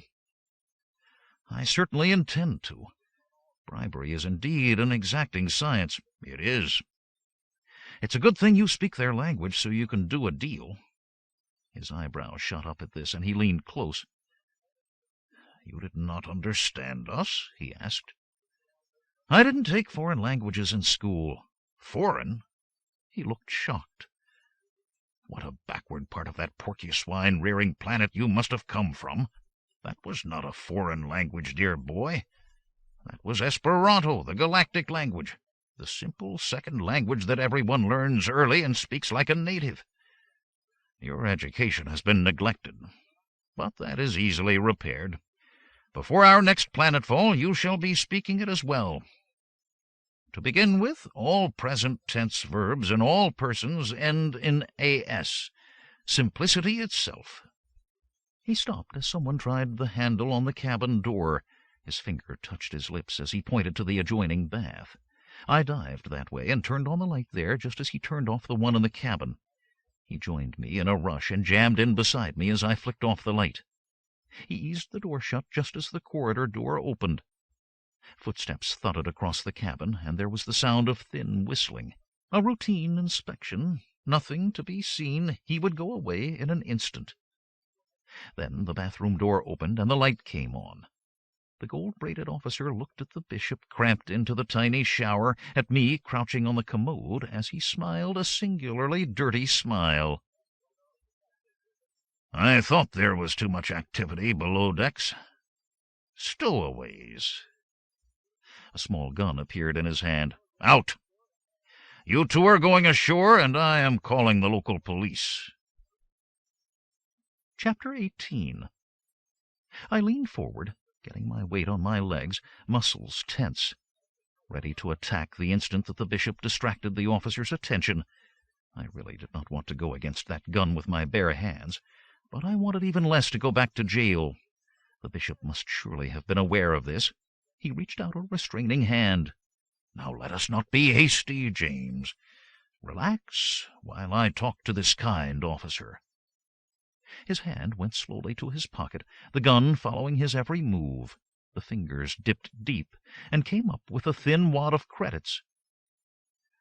"This is advance payment for a small favor," he said, handing them over to the officer, who took the credits in both hands, which was easy enough to do now that the gun had vanished just as quickly as it had appeared. He counted while the bishop talked. "The favor we so humbly request is that you do not find us for 2 days. You will be paid this same sum tomorrow, and again the day after, when you discover us and take us to the captain." The money vanished, and the gun reappeared, and I never saw his hands move. He was so good he should have been on the stage. "I think not," he said. "I think I will take all the money you have concealed on your person and in your bags, take it and bring you to the captain now." "Not very wise," the bishop said sternly. "I will tell the captain exactly how much you took, and he will relieve you of it, and you will have nothing. I will also tell him which crewmen were bribed, and they will be deprived of their money, and you will not be a popular officer on this ship. Will you?" "There is a certain element of truth in what you say," he mused, rubbing his jaw in thought, hands empty again. "If the payments were increased, perhaps 10%, no more," said the bishop, and the payment was made. "See you tomorrow. Please relock the door behind you." "Of course. Have a pleasant journey." Then he was gone, and I climbed down from the pot and seized and shook the bishop's hand. "Congratulations, sir. A masterful demonstration of a science I scarcely knew existed. Thank you, my boy. But it helps to know the ground rules. He never had any intention of turning us out of this ship. That was just his bid. I called it, he raised, I matched and closed. He knew he couldn't squeeze higher because I need a large sum in reserve for the captain. Unspoken, but agreed, nevertheless, is my silence about the bribe to him, all done by the rules." His words were cut off by the loud sound of a hooter in the corridor outside, while a red light began blinking rapidly over the door. "Is something wrong?" I called out. "Something is very right. We are ready for take-off. I suggest that we recline on the bunks because some of these old clunkers put on the G's when they blast free. A few minutes more and we shake the dust of bitter heaven from our shoes, preferably forever. That prison, simply terrible. The food." A growing roar drowned out his words, and the bunk began to tremble. Then the acceleration of take-off jumped on my chest. just like in the films, but far more exciting in reality. This was it. Off-planet. What joys lay ahead? Pretty far ahead still. The mattress was thin, and my back hurt from the pressure. Then we went in and out of null G a few times before they got the artificial gravity right. Or almost right. Every once in a while it would give a little hiccup. So would my stomach. This happened often enough so that during the next days I didn't miss the meals that I would normally have eaten. At least we had all the rusty, flat water we needed to drink. The officer stayed bribed. I stayed in my bunk most of the time and concentrated on the Esperanto lessons to forget my miseries. After 2 days of this, the gravity finally straightened out and my appetite returned. I looked forward to our release, some more bribery, and some food. "Stowaways," the officer said, when he unlocked the door, staggered, hand over heart, for the benefit of the crew girl who accompanied him. "Terrible! Unheard of! On your feet, you two, and come with me. Captain Garth will want to know about this." It was a very convincing performance, spoiled only by his ready hand for the money as soon as the crew girl's back was turned.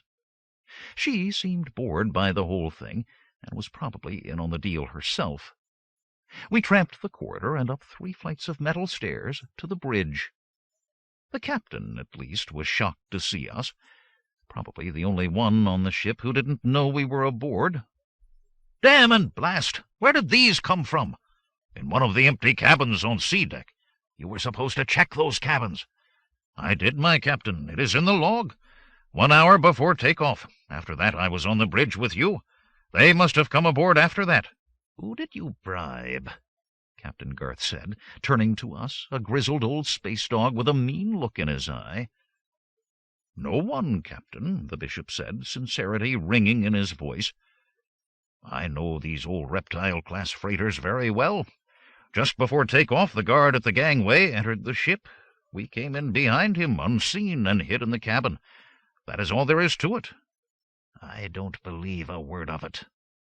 "Tell me who you bribed, or you'll be in the brig and in big trouble." "My dear Captain, your honest crewman would never take bribes."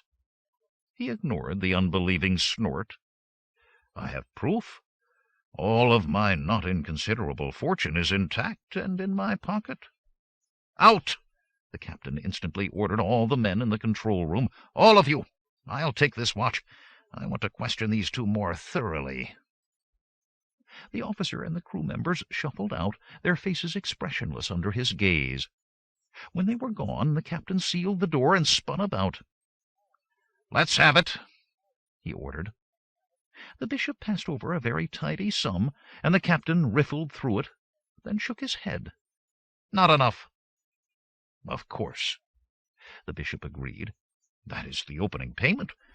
The balance after landfall on some agreeable planet with lax custom officers."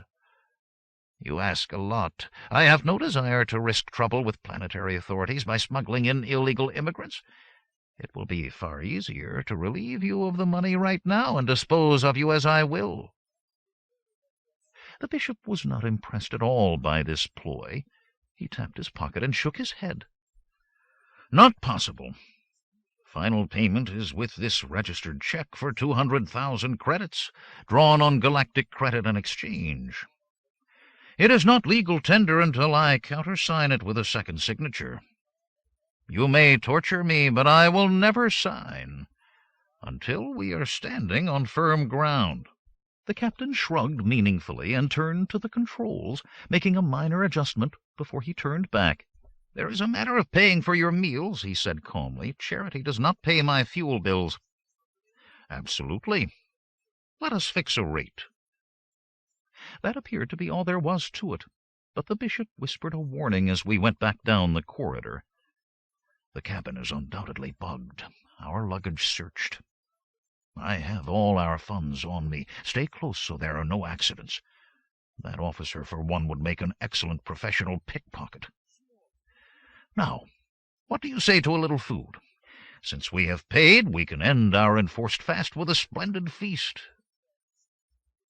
My stomach rumbled loud agreement with this suggestion, and we made for the galley.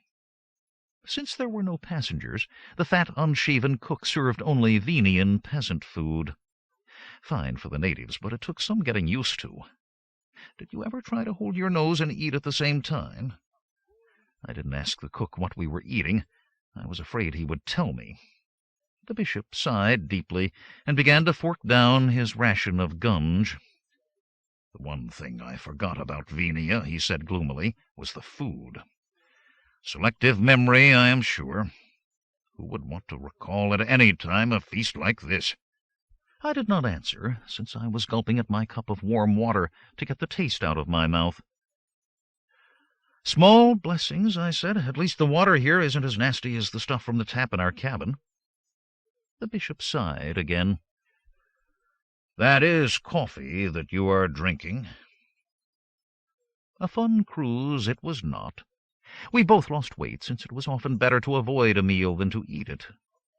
I continued my studies, learning the finer points of embezzling, expense account grafting, double and treble entry bookkeeping, all done in Esperanto until I was as facile as a native in that fine language. At our first planetfall, we stayed in the ship, since soldiers and customs officers were thick as sand fleas about the ship. "Not here," the captain said, looking at the screened image of the ground with us. "Very rich planet, but they don't like strangers. The next planet in this system is one you will like. Agricultural, low population. They can use immigrants, so there isn't even a customs office." "The name?" the Baron asked. "Amphisbionia. Never heard of it."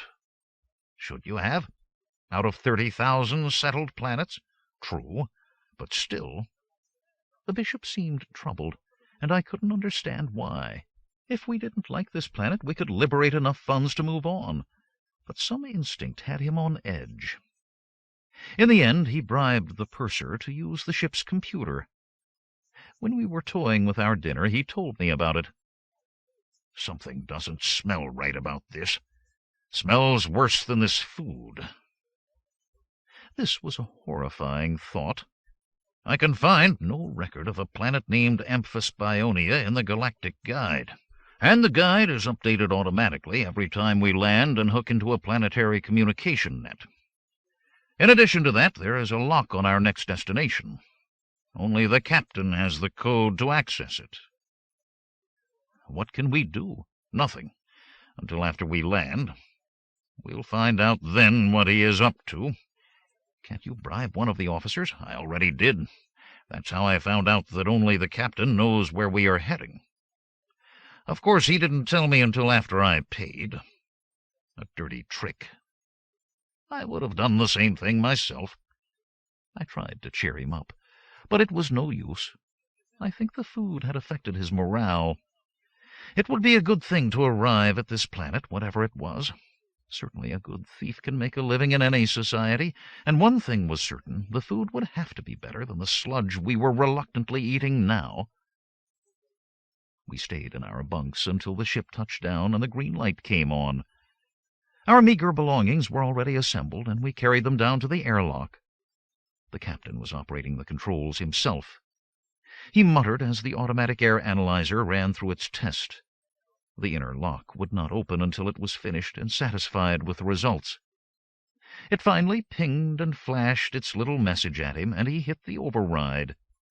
The great hatch ground slowly open, admitting a whiff of warm and pungent air. We sniffed it appreciatively. "Here is a stylo," Captain Garth said. The bishop merely smiled. The captain led the way, and we followed with our bags. It was night. Stars were bright above. Invisible creatures called from the darkness of a row of trees nearby. The only light was from the airlock. "Here will do," the captain said, standing on the end of the ramp. The bishop shook his head as he pointed at the metal surface. "We are still on the ship.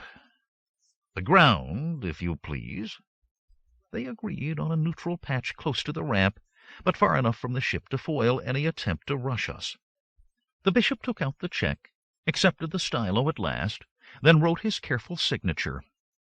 The captain, ever suspicious, compared it with the signature above, and finally nodded.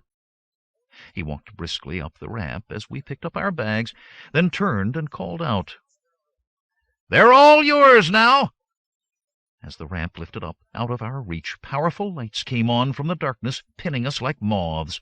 Armed men ran towards us as we turned, trapped, lost. "I knew something was wrong," the bishop said. He dropped his bags and grimly faced the rushing men. Chapter 19. A resplendent figure in a red uniform strode out of the darkness and stood before us, twisting a large and elegant set of mustaches. Like someone out of a historic flick, he actually wore a sword, which he held firmly by the hilt. "I'll take everything you two have. Everything, quickly." 2 uniformed men came running up to see that we did as we were told. They were carrying strange-looking guns with large barrels and wooden stocks. Behind us I heard a creaking as the ramp came back down with Captain Garth standing on the end of it. I bent over to pick up the bags, and kept turning, diving at the captain, grabbing him. There was a loud bang, and something whirred by my head and spanged off the ship's hull. The captain swore and swung his fist at me. Couldn't have been better. I stepped inside the blow, grabbed the arm, and levered it up into the small of his back. He screeched with pain. A lovely sound. "Let him go," a voice said, and I looked over the captain's trembling shoulder to see that the bishop was now lying on the ground with the officer's foot on his chest, and his sword was not just for decoration, because the point of it was now pressed to the bishop's throat. It was going to be one of those days. I gave the captain's neck a little squeeze with my free hand before I let go. He slithered straight down, and his unconscious head bonged nicely on the ramp. I stepped away from him, and the bishop climbed unsteadily to his feet, dusting himself off as he turned to our captor. "Excuse me, kind sir, but might I humbly ask you the name of this planet on whose soil we stand?" "Spiovente," was the grunted answer. "Thank you. If you permit, I will help my friend Captain Garth to his feet, for I wish to apologize to him for my young friend's impetuous behavior." No one stopped him as he turned to the captain, who had just regained consciousness. He lost it again instantly as the bishop kicked him in the side of the head. "I am normally not a vindictive man," he said, turning away and digging out his wallet. He handed it to the officer and said, "But just this once I wanted to express my feelings before returning to my normal, peaceful self. You understand, of course, why I did that?" "Would have done the same thing myself," the officer said, counting the money. "But the games are over. Don't ever speak to me again, or you are dead." He turned away as another man appeared from the darkness with 2 black metal loops in his hands. The bishop stood, numb and unresisting, as the man bent and snapped one onto his ankle. I didn't know what the thing was, but I didn't like it. Mine would not be put on that easily. Yes, it would. The muzzle of the gun ground into my back, and I made no protest as the thing was snapped into place. The thing's snapper then stood up and looked me in the face, standing so close that his sewer breath washed over me.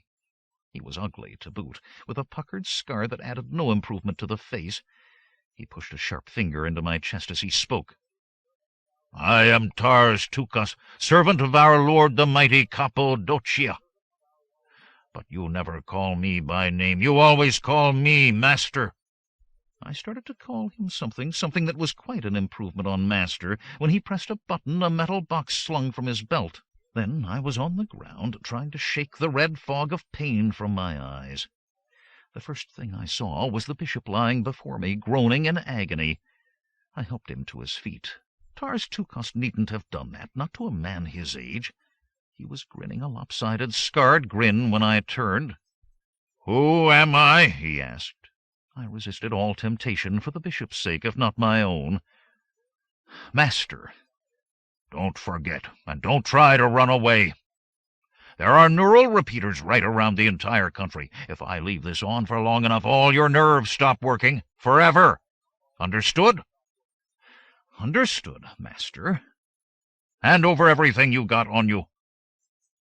I did. Money, papers, coins, keys, watch, the works. He frisked me roughly and seemed satisfied for the moment. "Let's move." A tropical dawn had come quickly, and the lights were being turned out. We didn't look back as we followed our new master. The bishop was having difficulty in walking, and I had to help him. Tars took us led us to a battered wooden cart that was standing close by. We were waved into the back. We sat on the plank seat and watched while crates were lowered from the cargo hatch of the spacer. "That was a nice drop kick on the captain," I said. "You obviously know something about his planet that I don't. What was the name?" "Spiavente." He spat the word like a curse. "The millstone around the League's neck. That captain has sold us down the river with a vengeance, and he is a smuggler, too. There is a complete embargo on contact with this stinking world, particularly weapons, which I am sure those cases are full of." Spiavente. Which didn't really tell me very much, other than that it was pretty bad, which I knew already. You couldn't possibly be a bit more informative about this millstone? I blame myself completely for getting you involved in all this. But Captain Garth will pay. If we do nothing else, Jim, we will bring him to justice. We'll get word to the League somehow." The somehow depressed him even more, and he dropped his head wearily onto his hands. I sat in silence, waiting for him to speak in his own good time. He did finally, sitting up, and in the reflected light I saw that the spark was back in his eye. "Nil carborundum, Jim. Don't let the bastards wear you down. We are landed in a ripe one this time. Spiavente was first contacted by the League over 10 years ago. It had been isolated since the breakdown and had thousands of years to go bad. It is the sort of place that gives crime a bad name, since the criminals are in charge here. The madhouse has been taken over by the madmen. Anarchy rules. No, not true. Spiavente makes anarchy look like a Boy Sprouts picnic. I have made a particular study of this planet's system of government while working out the stickier bits of my personal philosophy. Here we have something that belongs in the lost dark ages of mankind's rise. It is thoroughly despicable in every way, and there is nothing that the League can do about it, short of launching an invasion, which would be completely against League philosophy. The strength of the League is also its weakness. No planet or planets can physically attack another planet. Anyone that did would face instant destruction by all the others, since war has now been declared illegal. The League can only help newly discovered planets, offer advice and aid. It is rumored that there are covert League organizations that work to subvert repulsive societies like this one, but of course this has never been revealed in public. So what we have here is trouble. Bad trouble. For Spiavente is a warped mirror image of the civilized worlds. There is no rule of law here, just might. Criminal gangs are led by capos. The swordman in the fancy uniform, Cappadocia, he's one of them. Each capo controls as large a capote as he can. His followers are rewarded with a portion of the loot extracted from the peasantry or from the spoils of war. At the very bottom of this pyramid of crime are the slaves. Us. He pointed to the pain cuff on his ankle and thoroughly depressed himself. Me as well. "Well, we can still look at the bright side," I said with desperation. "What bright side?" I wondered about that myself as I furiously thought out loud. "The bright side, yes. There is always a bright side. Like, for instance, we are well away from Bidda Heaven and our problems there, all set for a new start. At the bottom of the pile, as slaves? Correct. From here, the only direction we can go is up." His lips twitched in the slightest smile at this desperate sally, and I hurried on. "For example, they searched us and took away everything we had on us, every item except one. I still have a little souvenir in my shoe from my trip to jail. This." I held up the lockpick, and his smile widened. "And it works, see?" I opened my pain cuff and showed it to him, then snapped it back into place. "So when we are ready to leave, we leave." By this time the grin had widened into a full smile. He reached out and seized my shoulder in a grip of true comradeship. "How right you are," he beamed. "We shall be good slaves for a time, just long enough to learn the ropes of this society, the chain of command, and how to penetrate it, what the sources of wealth are, and how to acquire them. As soon as I determine where the chinks are in the structure of society, here we shall become rats again. Not stainless steel ones, I am afraid, more of the furry, toothy kind. A rat by any other name is just as sweet. We will overcome." We had to leap aside then, as the first of the crates was manhandled into the back of the cart, the fabric of its battered structure squeaking and groaning. When the last of the cases was aboard, the loaders climbed in themselves. I was glad the light was so bad. I really did not want to look at them too closely. 3 scruffy, dirty men, unshaven and dressed in rags. Unwashed, too, as my twitching nose quickly informed me. Then a 4th man heaved himself up, bigger and nastier than the others, although his garments were in slightly better shape. He glared down at us, and I smelled trouble in addition to the pong. "You know who I am? I'm the pusher. This is my bunch, and you do what I say. The first thing I say is, you, old man, take off that jacket. It'll look better on me than on you." "Thank you for the suggestion, sir," the bishop answered sweetly, "but I think I shall retain it." I knew what he was doing, and I hoped that I was up to it. There was little room to move about in, and this thug was twice my size. I had time for one blow, no more, and it had to be a good one. The brute roared in anger and started climbing over the crates. The terrified slaves scrambled out of his way. I scrambled aside, too, and he ignored me as he passed. Perfect. He was just clutching at the bishop when I hit him in the back of the neck with my joined fists. There was a satisfactory thunk, and he collapsed on top of the crate. I turned to the slaves, who were watching in wide-eyed silence. "You just got a new pusher," I told them, and there were quick nods of agreement. I pointed to the nearest one. "What's my name?" "Pusher," he answered instantly. "Just don't turn your back on that one when he comes to." "Will you help me?" His grin exposed blackened, broken teeth. "Won't help you fight. Warn you, though, if you don't beat us the way he did." "No beating." "You all help?" All of them nodded agreement. "Good. Then your first assignment will be to throw the old pusher out of this cart. I don't want to be too close when he comes to." They did this with enthusiasm, and added a few kicks on their own initiative. "Thank you, James. I appreciate the help," the bishop said. "My thinking was that you would probably have to fight him sooner or later, so why not sooner, with myself as distraction? And our rise in this society has begun, for you have already climbed out of the basic slave category." Suffering satellites! What is that? I looked where he pointed, and my eyes popped just as far out as his. It was a machine of some kind, that much was obvious. It was advancing slowly towards us, rattling and clanking and emitting fumes. The operator swiveled it about in front of the cart as his assistant jumped down and joined the two together. There was a jolt, and we slowly got under way. "Look closely, Jim, and remember," he said, "you are seeing something from the dawn of technology, long forgotten and lost in the midst of time.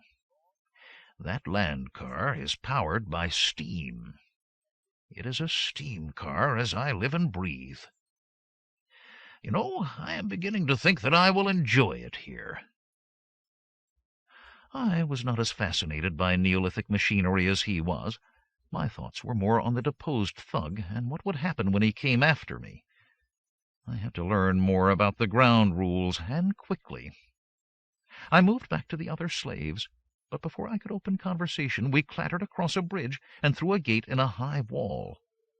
The driver of our steam chariot stopped and called out, "Unload those here." In my new persona as pusher, I supervised but did little to help. The last case was just dropped to the ground when one of my slaves called out to me. "He's coming now! Through the gate behind you!" I turned quickly. He was right. The ex-pusher was there, scratched and bloody and red-faced with rage. He bellowed as he attacked. Chapter 20. The first thing that I did was run away from my attacker, who roared after me in hot pursuit. This was done not through fear, though I did have a certain amount of that, but from the need to get some space around me. As soon as I was well away from the cart, I turned and tripped him, so he sprawled full length in the muck. This drew a big laugh from the onlookers. I took a quick glance around while he was climbing to his feet. There were armed guards, more slaves, and the red-garbed Cappadocia who had cleaned us out. An idea began to form, but before it took shape I had to move to save my life. The thug was learning. No more wild rushing about. Instead, he came slowly towards me, arms spread, fingers extended. If I allowed him a sweet embrace, I would not emerge from it alive. I backed slowly, turning to face Cappadocia, moved to one side, then stepped quickly forward. Seizing one of my attacker's outstretched hands in both of mine, pulling and falling backwards at the same time.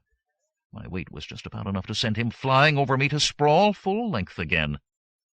I was on my feet at once, with the plan clear in my mind. An exhibition. "That was the right arm," I called out loudly. He was stumbling when he returned to the attack, so I took a chance and called my shot. "Right knee!" I used a flying kick to get him on the kneecap. This is quite painful, and he screamed as he dropped. He was slower getting to his feet this time, but the hatred was still there.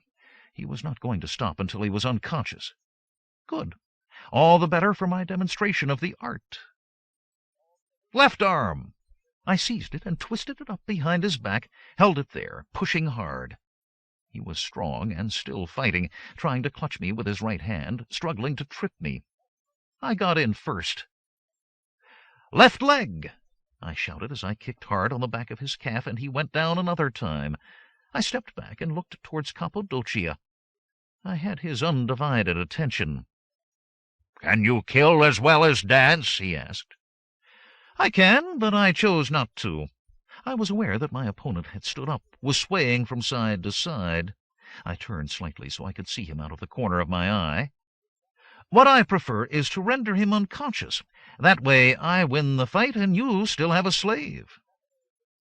The thug's hands closed on my neck and he bubbled viciously.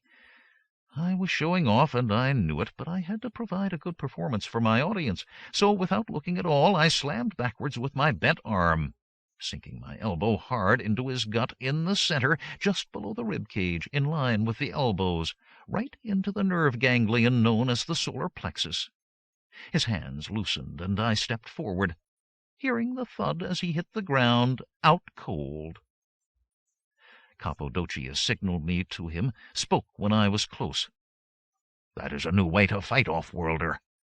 We make wages on the ruffians here who battle with their fists, striking each other until the blood flows and one of them cannot go on. Fighting like that is crude and wasteful.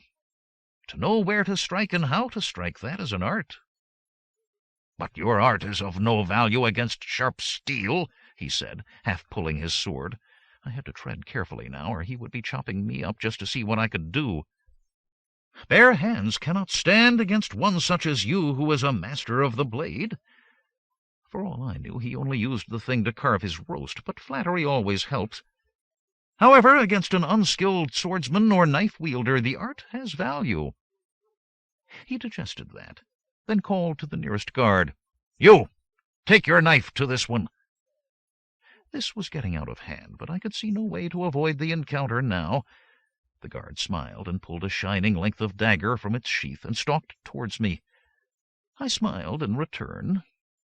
He raised it over his head to stab down, not holding it pointed directly out before him like an experienced knife-fighter. I let him come on, unmoving, until he struck. Standard defense. Step inside the blow, take the impact of his wrist against my forearm, seize the knife wrist with hands, turn and twist. All of this done very fast. The knife went one way, he went the other.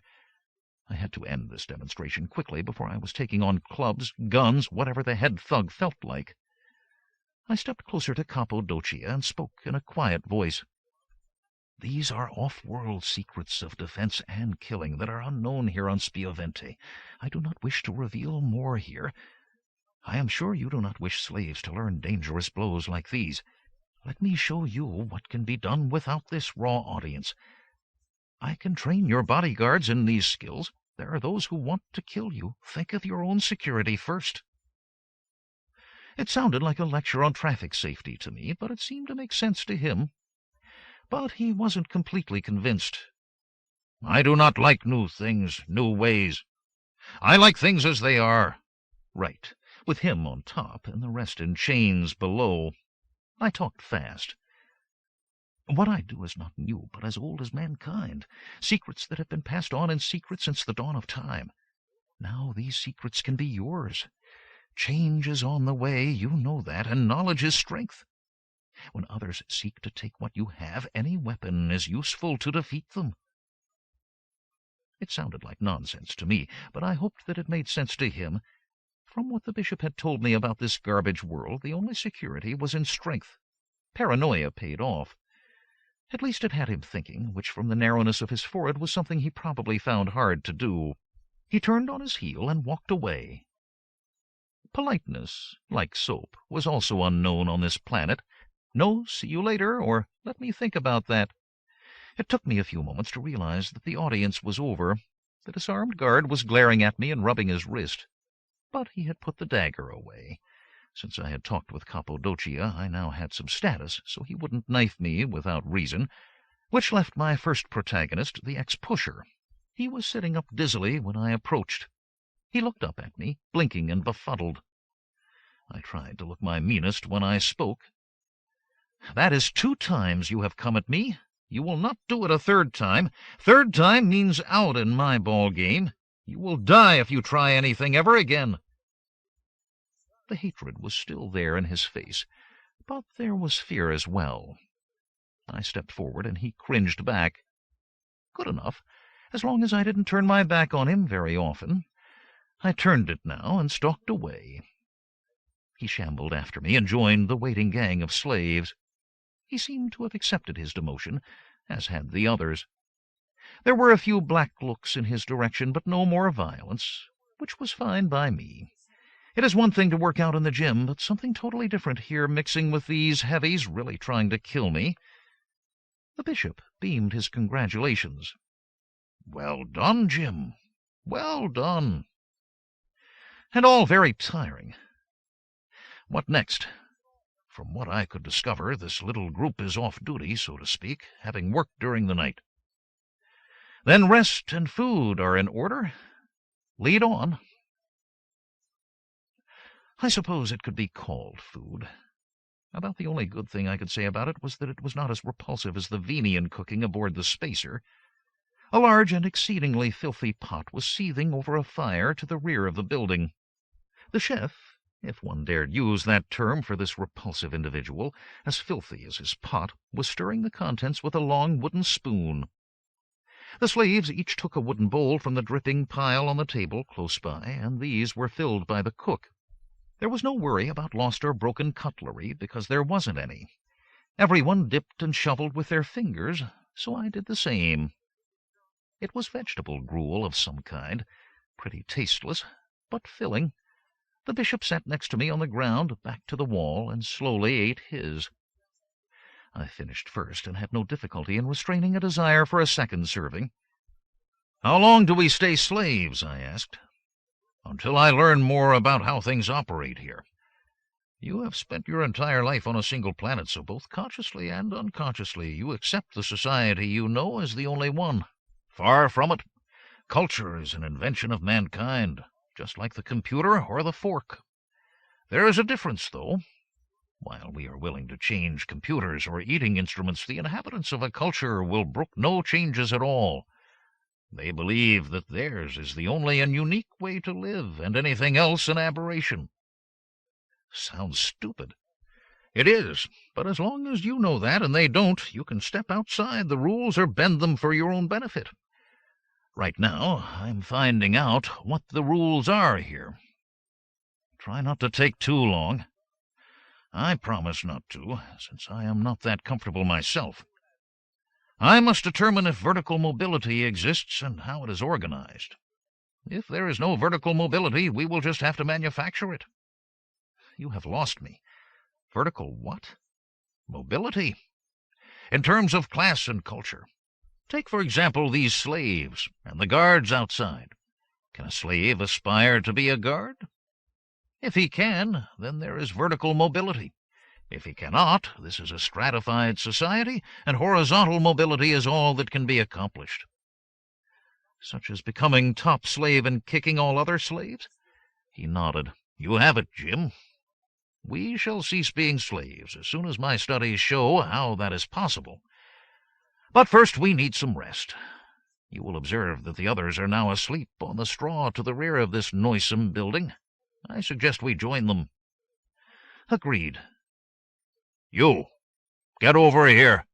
It was Tars Tukos, and of course he was pointing at me. I had a feeling that it was going to be a very long day. At least I was seeing more of the sights. We crossed the courtyard, scene of my triumphs, and up a flight of stone steps. There was an armed guard here, and 2 more inside, lolling about on a wooden bench. A bit more luxury, too. Woven mats on the floors, chairs and tables, a few bad portraits on the wall, some with a rough resemblance to Cappadocia. I was hustled right along into a large room with windows that faced out over the outer wall. I could see fields and trees and little else. Cappadocia was there, along with a small band of men, all drinking from metal cups. They were well dressed, if multicolored leather trousers and billowing shirts and long swords is your idea of well dressed. Cappadocia waved me over. You, come here and let us look at you. The others turned with interest and eyed me like an animal on auction. And he actually knocked the other one down without using his fists, one of them said. He is so weak and puny, not to mention ugly. There are times when the mouth should be opened only to put in food. This was probably one of them, but I was tired, fed up with my lot, and generally in a foul temper. Something snapped. Not as weak, puny, or ugly as you pig's git. This got his attention all right. He howled with instant anger, turned bright red, then drew a long steel blade and rushed at me. I had little time to think, less time to act. One of the other dandies was standing close by, his metal drinking mug held loosely. I grabbed it from him, turned, and threw the contents in the attacking man's face. Most of it missed, but enough dripped down onto his clothes to infuriate him even more. He slashed down with his sword, and I caught the blow on the mug, diverting it, letting the mug slide up along the blade into his fingers, grabbing and twisting his sword arm at the same time. He howled nicely, and the sword clattered to the floor. After this he was turned sideways, nicely exposed for a finishing kick to the back. Except someone tripped me from behind at that moment, and I went sprawling. Chapter 21. They thought this very amusing, because their laughter was all I could hear. When I scrambled for the fallen blade, one of them kicked it aside. Things were not looking too good. I couldn't fight them all. I had to get out. It was too late. 2 of them knocked me to the ground from behind, and another one kicked me in the side. Before I could get up, my sword-wielding opponent was on top of me, kneeling on my chest and drawing an exceedingly ugly dagger with a wavery edge. "What is this creature, Cappadocia?" he called out, holding my chin with his free hand, the dagger close to my throat. "An off-worlder," Cappadocia said. "They threw him off the spacer. Is it valuable? Worth anything?" "I don't know," Cappadocia said, looking down at me bemusedly. "Perhaps, but I don't like its fancy off-planet tricks. They don't belong here. Oh, kill it and be done." I had not moved during this interesting exchange because I had some obvious interest in its outcome. I moved now. The knife-wielder screamed as I twisted his arm, breaking it, I hope, and grabbed the dagger as his fingers flew open. I held on to him as I jumped to my feet, then pushed him into the midst of his companions. They were behind me as well, but they fell back as I swept the dagger about in a circle, moving after it, running before they could get their own weapons out, running for my life. The only direction I knew, back down the stairs, bumping into Tars Tukos and rendering him unconscious as I passed. Roars and shouts of anger sounded behind me, and I wasted no time even glancing their way. Down the stairs, 3 at a time, towards the guards at the entrance. They were still scrambling to their feet when I plowed into them, and we all went down. I kneed one under the chin as we fell, grabbing his gun by the barrel as I did this. The other was struggling to point his weapon at me when I caught him in the side of the head with the one I was holding. The running feet were right behind me as I charged through the door, right at the surprised guard. He drew his sword, but before he could use it, he was unconscious. I dropped the dagger and seized his more lethal sword and ran on. The gate we had entered by was ahead, wide open, and well guarded by armed men who were already raising their guns. I angled off towards the slave building as they fired. I don't know where their shots went, but I was still alive as I turned the corner. One knife, one gun, one very tired Jim diGriz, who did not dare stop or even slow down. The outer wall was ahead, with scaffolding and a ladder leaning against it where masons were making repairs. I screeched and waved my weapons, and the workmen dived in all directions. I went up the ladders as fast as I could, noticing that bullets were striking the wall on all sides of me, chips of stone flying. Then I was on top of the wall, fighting for breath, chancing a look behind me for the first time, dropping to my face as the masked gunman below fired a volley that parted the air just above my head. Cappadocia and his court had left the pursuit to the guards and were standing behind them, cursing and waving their weapons. Very impressive. I pulled my head back as they fired again. Other guards were climbing up to the wall and moving towards me, which really did limit my choices a bit. I looked over the outside of the wall at the brown surface of the water that lay at its base. Some choice. "Jim, you must learn to do something about your big mouth," I said, then took a deep breath and jumped, splashed, and stuck. The water was just up to my neck, and I was stuck in the soft mud that had broken my fall.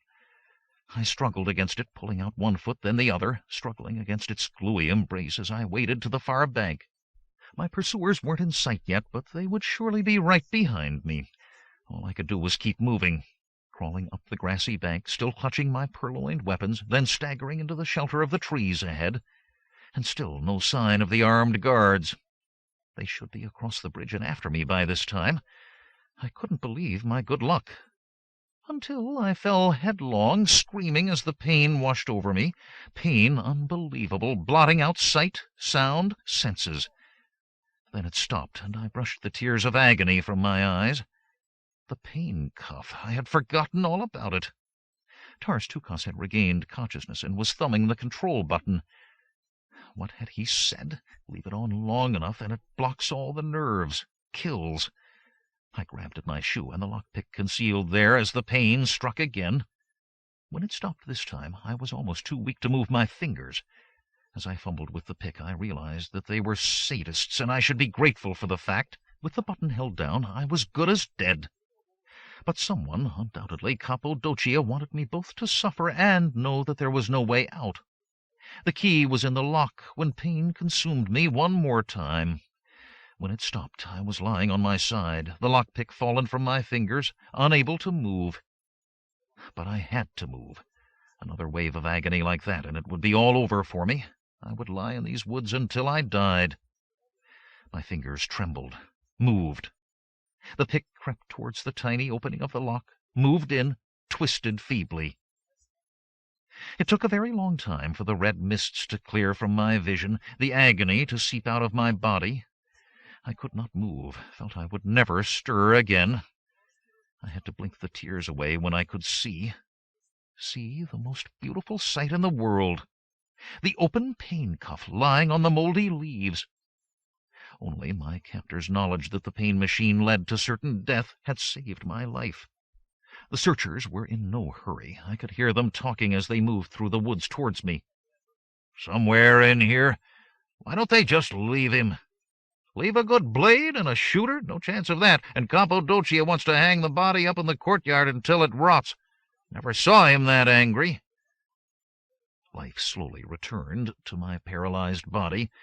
I moved off the animal track I had been following and pulled myself into the shelter of the low shrubbery, reaching out to straighten out the grass, and not too soon. "Look, he came out of the water here, went along this path." Heavy footsteps approached and went by. I clutched my weapons and did the only thing possible, lay quiet and waited for my strength to return.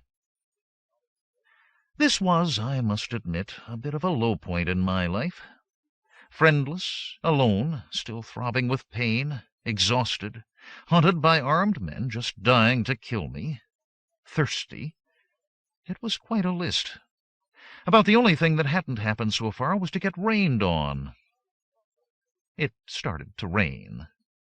There are high and low points in emotion when there is no room for excess. To love one so much it would be impossible to love any more, I think. Never having had any personal experience in that, but I had plenty of experience in being in the pits, where I was now. I could sink no lower or get no more depressed. It was the rain that did it. I began to chuckle, then grabbed my mouth so I wouldn't laugh out loud. Then the laughter died away as my anger grew. This was no way to treat a mean and nasty stainless steel rat, now in danger of getting rusty. I moved my legs and had to stifle a groan. The pain was still there, but the anger rode it down. I clutched the gun and stuck the sword into the ground, then pulled myself to my feet by grabbing the branches of the tree with my free hand, grabbed up the sword again and stood there, swaying, but not falling, until I was finally able to stagger off one step at a time, away from the searchers and Cappadocia's criminal establishment. The forest was quite extensive, and I moved along game paths for an unmeasurable length of time. I had left the searchers far behind, I was sure of that. So when the forest thinned and ended, I leaned against a tree to catch my breath and looked out at the tilled field. It was time to find my way back to the haunts of man. Where there were plows, there were plowboys. They shouldn't be too hard to find. When a certain measure of strength had returned, I staggered off along the edge of the field, ready to fall into the forest at the sight of armed men. I was very pleased to see the farmhouse first. It was low to the ground, thatched and windowless, at least on this side. It had a chimney from which there rose a thin trickle of smoke. No need for heating in this balmy climate, so this must be a cooking fire. Food.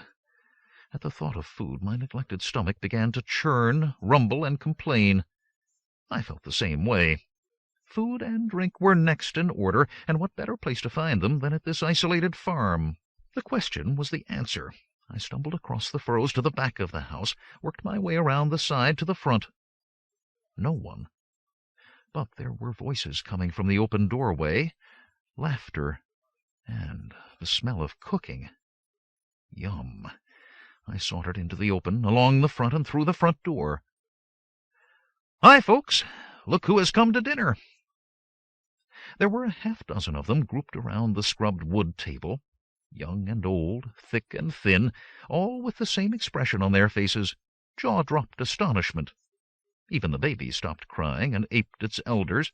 A grizzled oldster broke the spell, scrambling to his feet in such a hurry his three-legged stool tumbled over. "Welcome, Your Honor, welcome." He tugged his forelock as he bowed to show how grateful he was for my presence. "How may we aid you, honored sir?" "If you could spare a bit of food, come, sit, dine. We have but humble fare, but willingly share it. Here." He straightened his stool and waved me to it. The others scampered away from the table so I wouldn't be disturbed. Either they were discerning judges of human nature and knew what a sterling fellow I was, or they had seen the sword and gun. A wooden plate was filled from the pot hung over the fire and put before me. Life here was a cut above the slave pens, for I was also supplied with a wooden spoon. I tucked in with a great deal of pleasure. It was a vegetable stew, with the occasional shard of meat, garden fresh, of course, and tasted wonderful. There was cool water to drink out of a clay cup, and I could have asked for nothing more. While I shoveled it all into my face, I was aware of low whispering from the farmers gathered at the far end of the room. I doubted if they were planning anything violent. Nevertheless, I kept one eye on them, and my hand not far from the hilt of the sword laid out on the table. When I had finished, and belched loudly, they buzzed warmly at this gustatory approval. The old man detached himself from the group and shuffled forward. He pushed before him a shock-headed youth who looked to be about my age. "Honored sir, may I speak with you?" I waved agreement and belched again. He smiled at this and nodded. "Ah, you are kind enough to flatter the cook.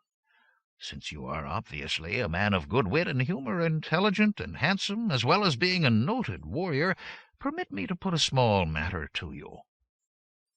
I nodded again. Flattery will get you everywhere.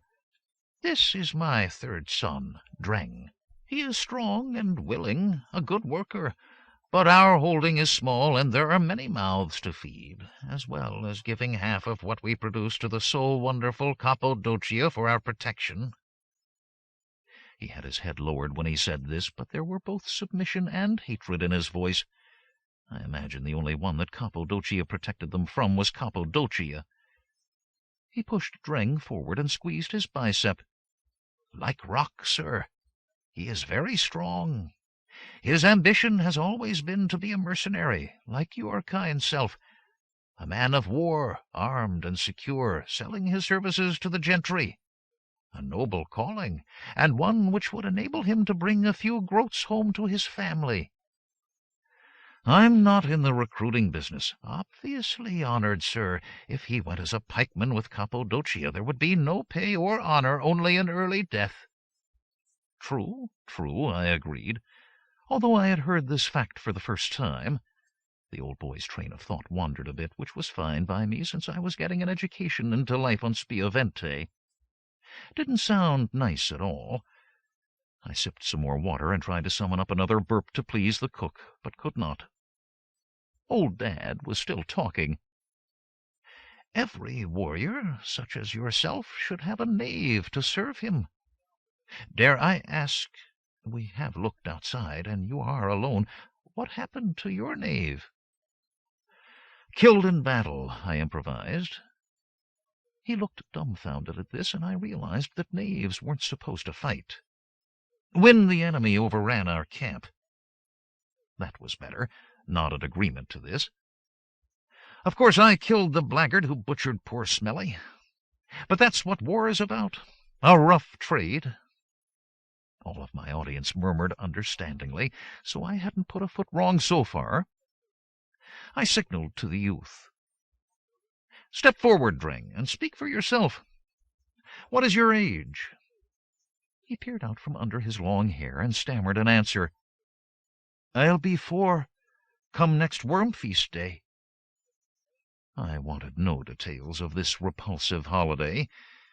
He was sure big for his age, or this planet had a very long year. I nodded and spoke. "A good age for a knave. Now tell me, do you know what the knavely duties are?"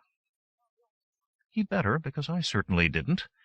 He nodded enthusiastically at my question. "That I do, sir, that I do. Old Kvetchy used to be a soldier, told me all about it many a time.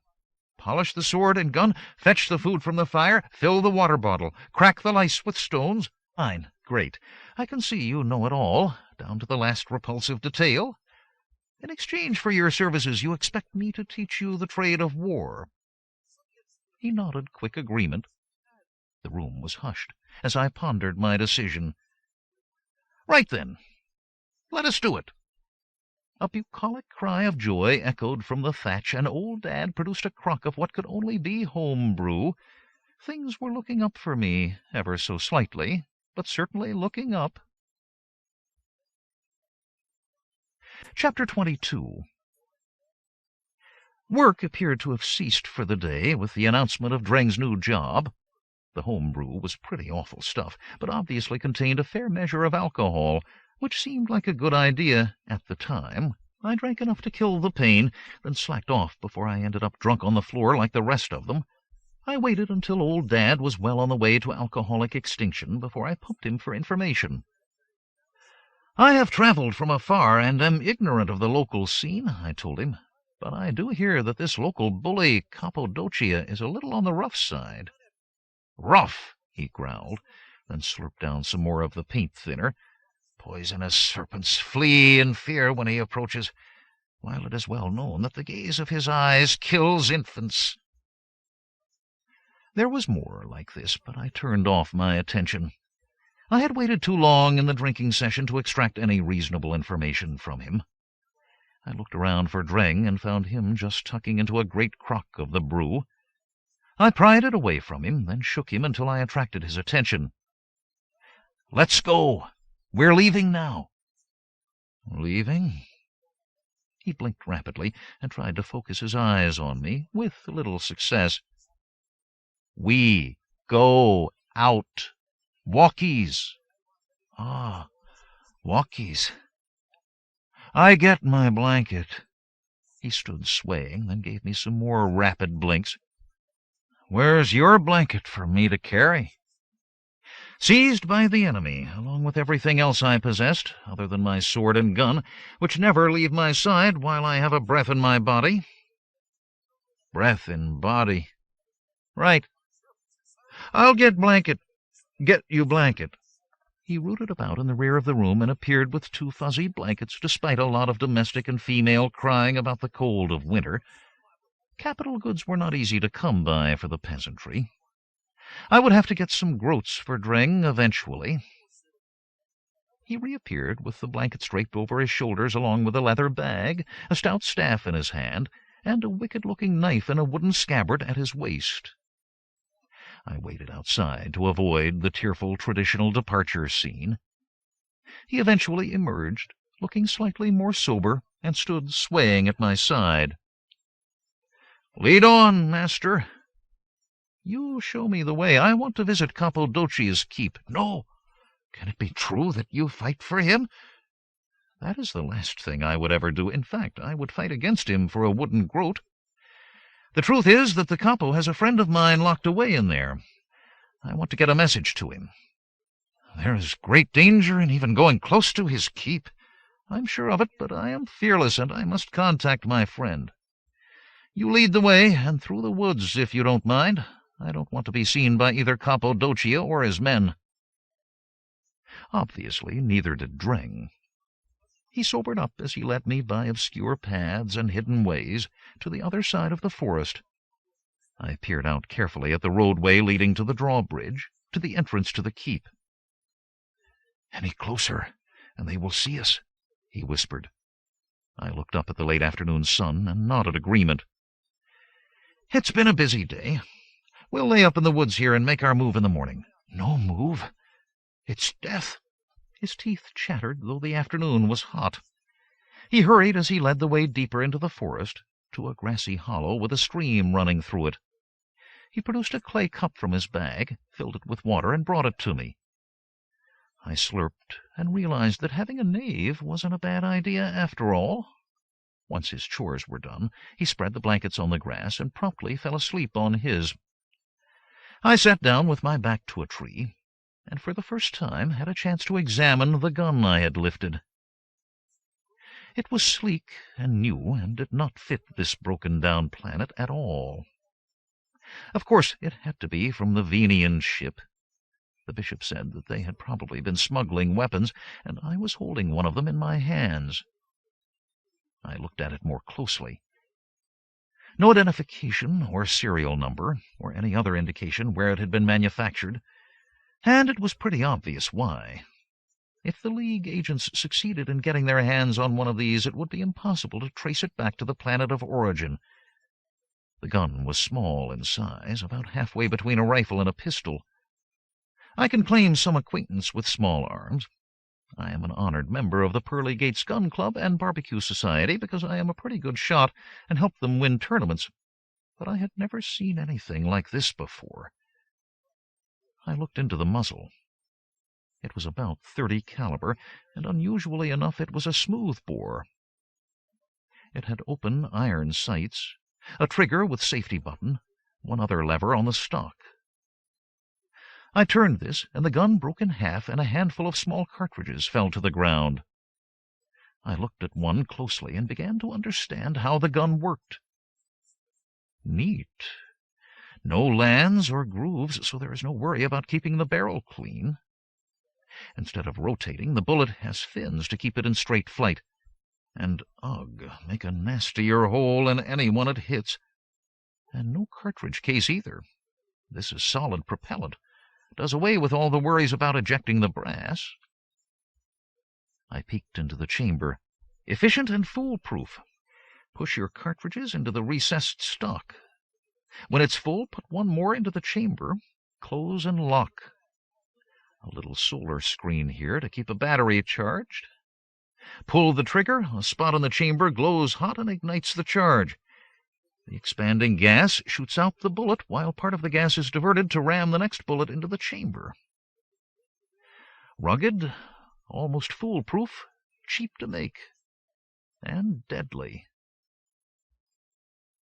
Depressed and tired, I lay the gun beside me, dropped the sword close to hand, lay back on the blanket, and followed Dreng's good example. By dawn, we were slept out and slightly hung over. Dreng brought me water, then handed over a strip of what looked like smoked leather. He took one himself and began chewing on it industriously. Breakfast in bed. The greatest. I bit my piece and almost broke a tooth. It not only resembled smoked leather, but tasted exactly like it as well. By the time that the drawbridge clanked down for the day, we were lying in a copse on the hill above it, as close as we could get. It was the nearest cover that we could find, since for pretty obvious reasons all the trees and shrubs had been cleared away from the approaches to the gate. It wasn't as near as I liked, but would have to do. But it was far too close for Dreng, for I could feel him shivering at my side. The first thing to emerge from the gate was a small body of armed men, followed by 4 slaves dragging a cart. "What's going on?" I asked. "Tax collecting. Getting in their share of the crops. We've now seen who comes out, but do any of your farmers ever go in?" "Madness and death. Never." "What about selling them food?" "They take all they want from us." "Do you sell them firewood?" "They steal what they need." They had a pretty one-sided economy, I thought gloomily, but I had to come up with something. I just couldn't leave the bishop as a slave in this dismal place. My cogitation was interrupted by a commotion inside the gate. Then, as though my thoughts had coalesced into reality, a figure burst out of the gate, knocking aside the guard there, rushing on. The bishop! Running fast, but right behind him were the pursuing guards. "Take this and follow me," I shouted, jamming the hilt of the sword into Dreng's hand. Then I was off down the slope as fast as I could go, shouting to draw their attention. They ignored me until I fired a shot over their heads. Things got pretty busy after that. The guards slowed. One even dived to the ground and put his hands over his head. The bishop pelted on, but one of his pursuers was right behind him, swinging a long pike, catching the bishop on the back and knocking him down. I fired again as I ran, jumped over the bishop, and felled the pikeman with the butt of my gun. "Up the hill!" I called out when I saw that the bishop was struggling to his feet, blood all over his back. I banged off 2 more shots, then turned to help him, and saw that Dreng was clutching the sword, but still lying on top of the hill. "Get down here and help him, or I'll kill you myself!" I shouted, turning and firing again. I hadn't hit anyone, but I was sure keeping their heads down. The bishop stumbled on, and Dreng, having plumbed some deep well of decency, or in fear that I would kill him, was coming to our aid. Shots were whistling past us now, so I spun and returned their fire. We reached the top of the low hill, went over it towards the relative safety of the woods. Dreng and I half carried the great form of the bishop as he stumbled and staggered. I took a quick and reassuring look at his back. There was a shallow cut there, nothing too bad. Our pursuers were still not in sight when we crashed through the bushes and reached the safety of the trees. "Dreng, lead us out of here! They mustn't catch us now!" Surprisingly enough, they didn't. The farm lad must have played in these woods for all of his young life, because he knew every track and path. But it was hard work. We staggered on, then struggled our way along a steep grassy slope with a few miserable bushes halfway up. Dreng pulled the bushes aside to reveal the entrance to a shallow cave. "Chased a furry in here once. No one else knows about it." The entrance was low, and it was a labor to pull the bishop through, but once inside, the cave opened out, and there was more than enough space to sit up, although it wasn't high enough to stand. I took one of the blankets and spread it out, then rolled the bishop onto it so that he lay on his side. He groaned. His face was filthy and bruised. He had not an easy time of it. Then he looked towards me and smiled. "Thank you, my boy. I knew you would be there. You did? That's more than I knew. Nonsense. But quickly, please.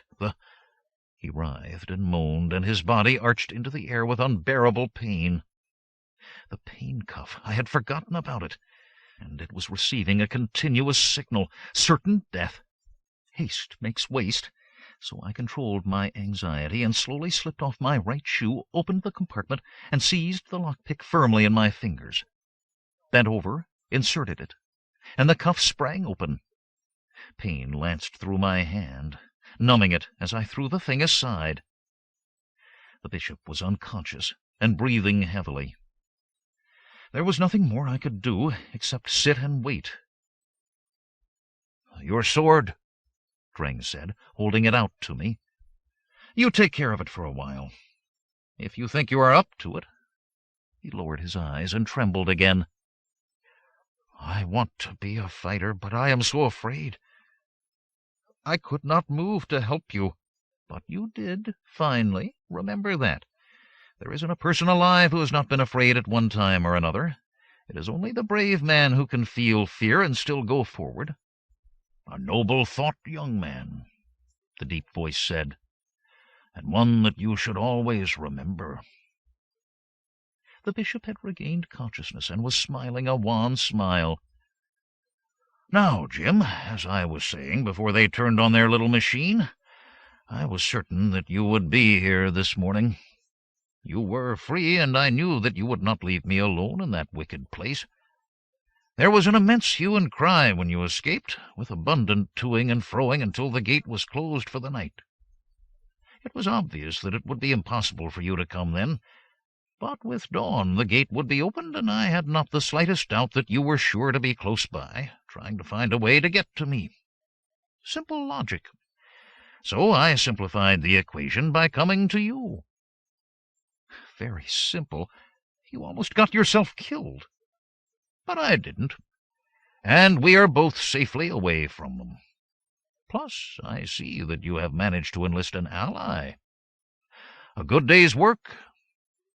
Now the important question. What do we do next?" What indeed? Chapter 23. "As to what we do next, the answer is obvious," I said. "We stay here until the excitement has died down, which should happen fairly quickly, since there is not much market value in a dead slave." "But I feel remarkably healthy." "You have forgotten that the pain cuff will kill if used continuously. So when our way is clear, we head for the nearest habitation and dress your wound." "It is bloody, but can't be more than a scratch." "Sepsis and infection. We take care of the cut first." I turned to Dreng. "Any farmers you know who live close to this place?" "No, but the widow Apfeltree is just over the hill, past the dead tree, through the end of the swamp."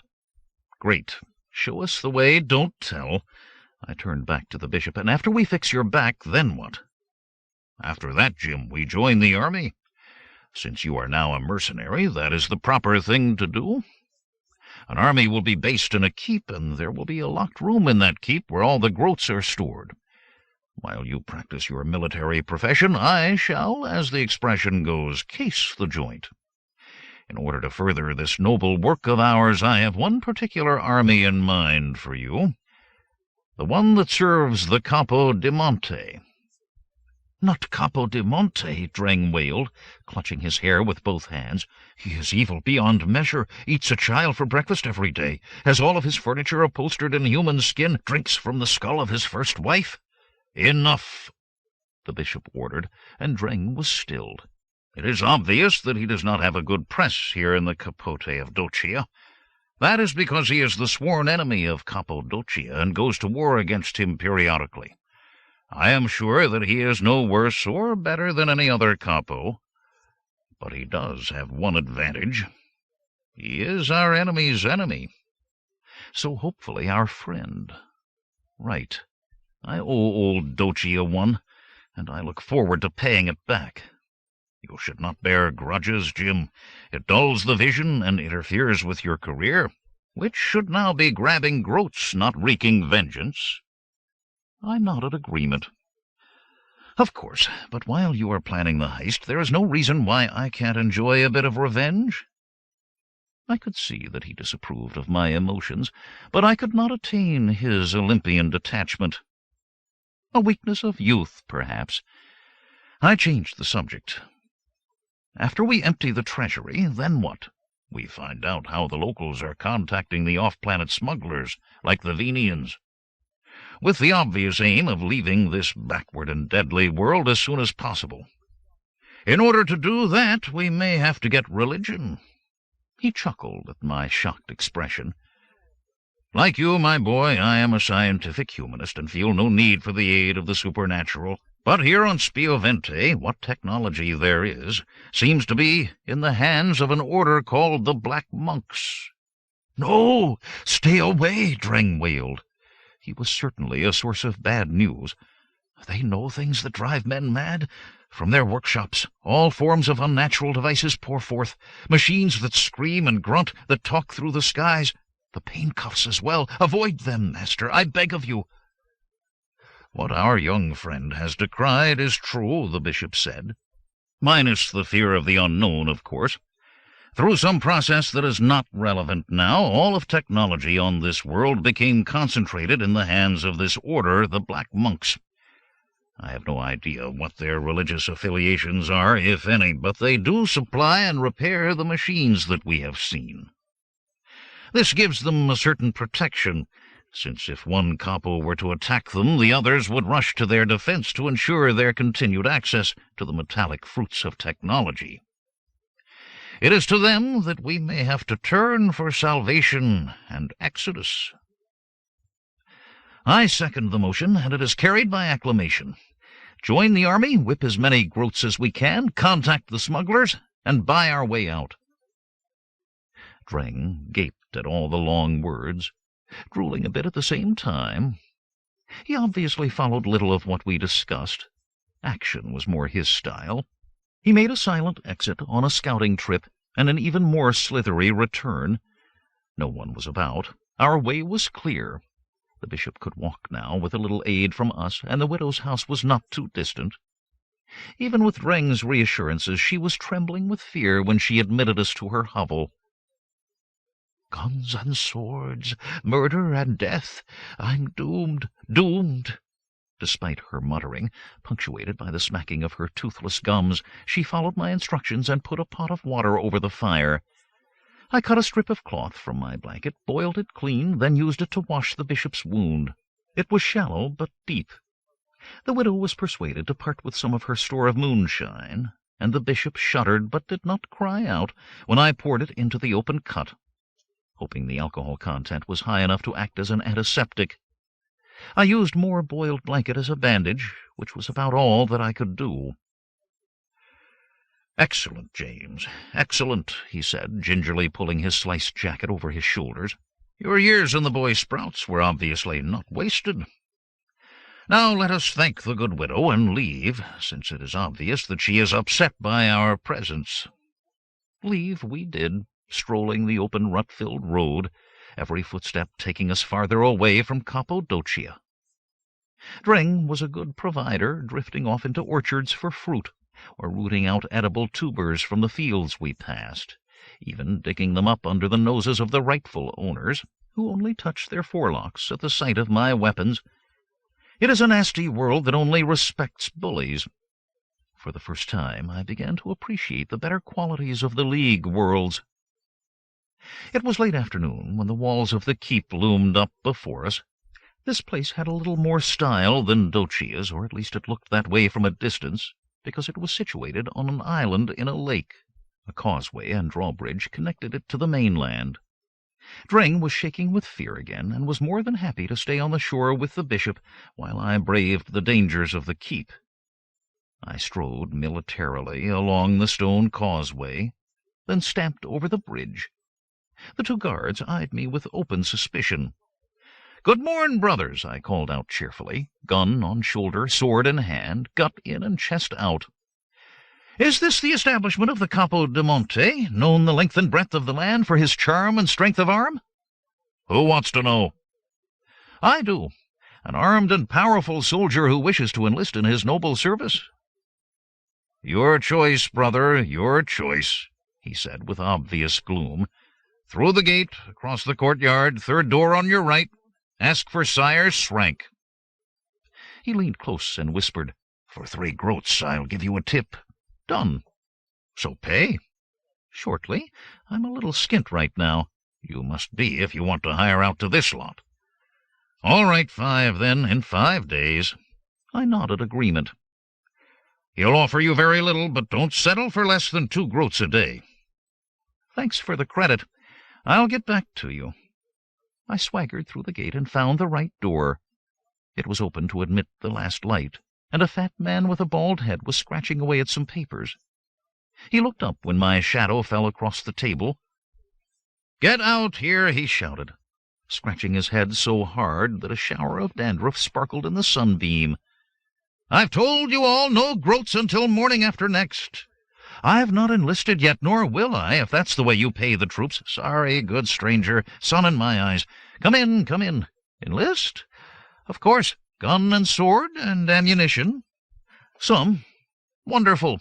His hands rustled when he dry-washed them. Food for you and your knave and a groat a day. 2 a day, and all ammunition used to be replaced. He scowled, then shrugged and scratched one of the sheets and pushed it over to me. A 1-year enlistment, salary open to review at end of contract. Since you can't read or write, I hope you can manage to scratch your illiterate X down here. I can read so well I see that you have me down for 4 years, which I will now correct before I sign. Which I did, writing Judge Nixon's name on the line, knowing full well that I would be leaving well before my enlistment was up. I'll get my knave, who awaits without, along with my aged father. No extra food for poor relations, he snarled generously. You share yours. Agreed, I said. You're all heart. I went back to the gate and waved my companions over. You owe me, the guard said. I'll pay you when that scrofulous toad pays me. He grunted agreement. If you think he's bad, wait until you meet Capo de Monte. I wouldn't be hanging around this damp dump if it weren't for the loot bonus. They were coming on slowly, the bishop half dragging the reluctant Dreng. Loot bonus? Paying out soon? Soon as the fighting is over, we march tomorrow. Against Cappadocia? No such luck. The word is that he is loaded with jewels and golden groats and more. Be nice to share in that haul, but not this time. All they have told us is that we are heading north. Must be a surprise attack on someone, probably a friend, and they don't want word to leak out. That's good thinking. Catch them with their drawbridge down, and it's half the battle. I pondered this bit of military wisdom as I led my small band in the indicated direction. The soldiers' quarters, while not something to put in a travel brochure, were certainly a cut above the slave quarters. Wooden bunks with straw mattresses for the fighting men, some straw under the bunk for the knave. I would have to make some arrangements for the bishop, but I was sure that bribery would take care of that. We sat together on the bunk while Dreng went to find the kitchen. How is the back? I asked. Sore, but only a small bother. I'll take a bit of rest, then begin a survey of the layout. In the morning will be time enough. It has been a long couple of days. Agreed. And here is your knave with the food. It was a hot stew with fragments of some nameless bird bobbing in it. Had to be a bird. The feathers were still attached. We divided the stew into 3 equal portions and wolfed it down. All this fresh air and walking was certainly good for the appetite. There was also a ration of sour wine, which neither I nor the bishop could stomach. Not so Dreng, who slurped and smacked his way through it in moments, then rolled under the bunk and began to snore raucously. I'm going to have a look around, I said. Take a rest on the bunk until I get back. I was interrupted by an off-key blare on a bugle. I looked up to see that the malevolent musician was standing in the doorway. He emitted another toneless blast. I was ready to grab him by the throat if he tried it again, but he stepped aside and bowed. A thin figure in blue uniform took his place. All of the soldiers who were watching bowed their heads slightly, or shook their weapons in salute, so I did the same. It could be no other than Capo di Monte himself. He was lean to the point of being hollow-stomached. He either had circulation trouble or was naturally blue of skin. His little red eyes peered out of hollow blue sockets, while he fingered his blue jaw with azure fingers. He looked around suspiciously, then spoke. For all of his leanness, his voice had a deep strength to it. "My men, I have good news for you. Prepare yourselves and your weapons, for we march at midnight. This will be a forced march to enable us to reach Panetta Woods before dawn. Fighting men only, and we travel late. Your knaves will stay here to look after your goods. We will lay up there during the day, then leave at dusk tomorrow. We will meet our allies during the night and join forces for an assault on the enemy at dawn." "A question, Capo," one of the men called out. He was grizzled and scarred, obviously a veteran of many conflicts. "Against whom do we march?" "You will be told before the attack. We will gain victory only by surprise." There were murmurs on all sides as the veteran called out again. "Our enemy a mystery. At least tell us, then, who are our allies." Capo di Monte was not pleased with the question. He scratched his chin and fiddled with the hilt of his sword while his audience waited. He obviously needed our voluntary assistance, so in the end he spoke. "You will all be pleased to hear that we have allies of great strength and will. They also have war machines to batter the stoutest wall. With their assistance we can take any keep, defeat any army. We are lucky to serve at their side." He pressed his lips together, reluctant to go on, but still knowing that he must. "Our victory is assured, since our allies are none other than the Order of the Black Monks." There was a long moment of shocked silence, followed instantly by shouts of anger. The significance of all this escaped me, other than the fact that it did not sound good at all. Chapter 24. As soon as he had spoken, Capo di Monte made his exit, and the door slammed shut behind him. There were shouts and cries of anger from all sides, but there was one man who bellowed louder than all the others. It was the scarred veteran. He climbed onto a table and shouted them all into silence.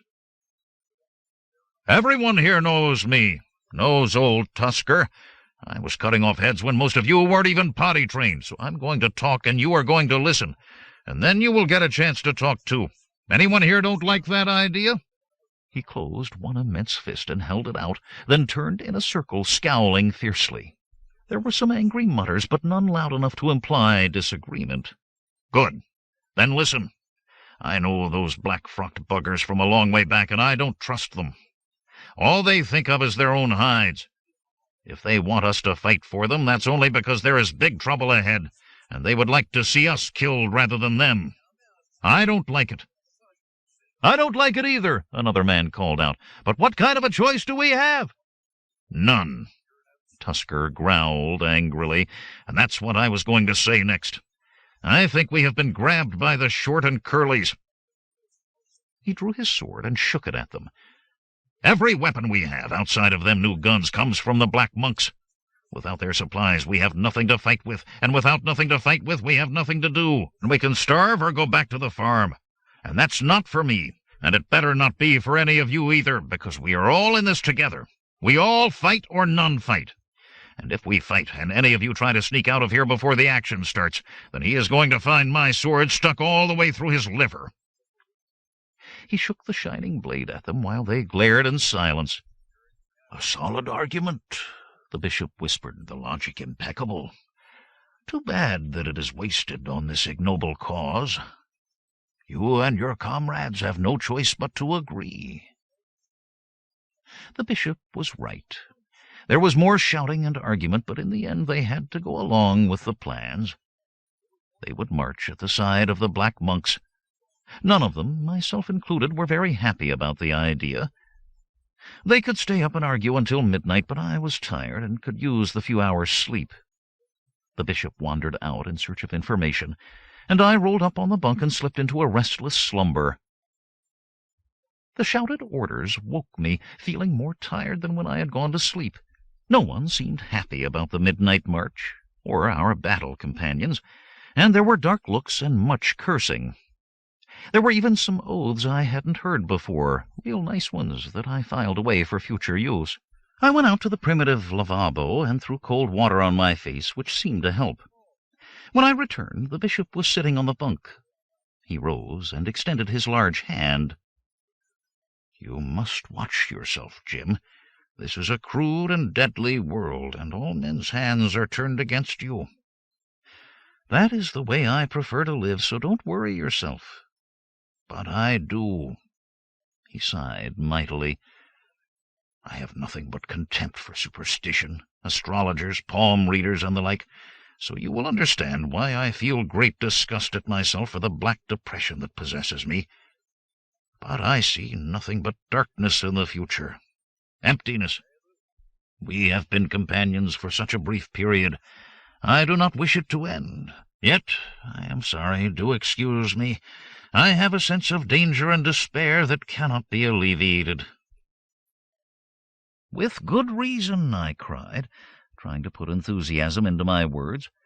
"You have been torn from the security of your quasi-retirement, imprisoned, freed, fled, hid, dieted, fled again, bribed, were cheated, beaten, enslaved, wounded, and you wonder why you are depressed?"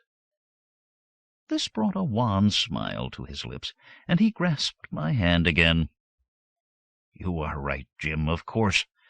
Toxins in the bloodstream, depression in the cortex. Watch your back and return safely. By the time you do, I'll have worked out how to relieve the capo of some of his groats." He was looking his age, for the first time since we had met.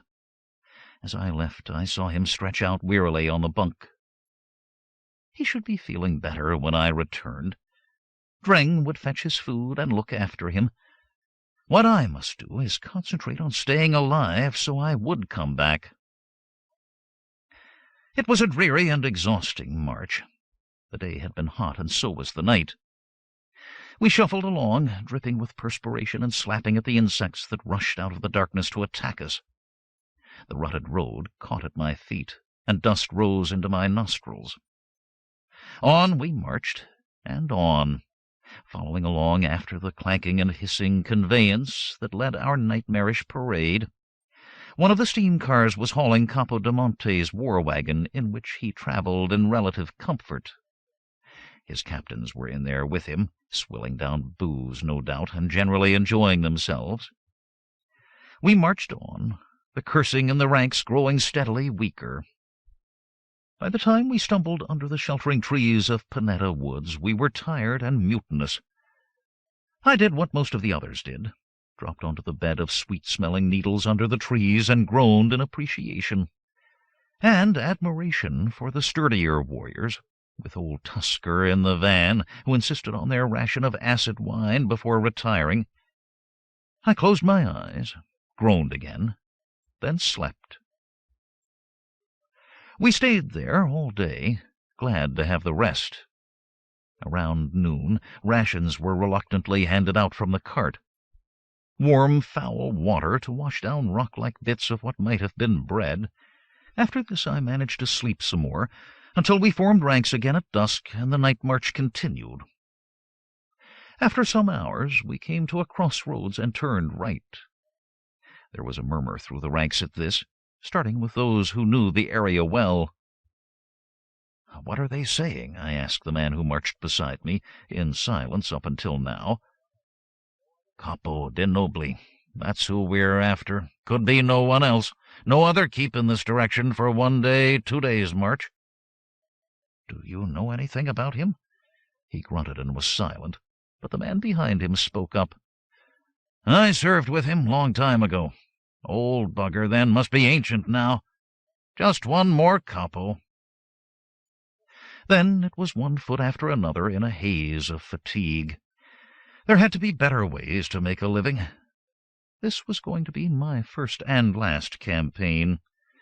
As soon as we returned, I and the bishop would sack the treasury and flee with all the groats we could carry. Wonderful thought! I almost ran into the man in front of me and stopped just in time. We had halted where the road passed near the forest.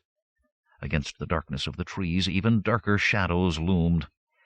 I was trying to see what they were when one of the officers came back down the ranks.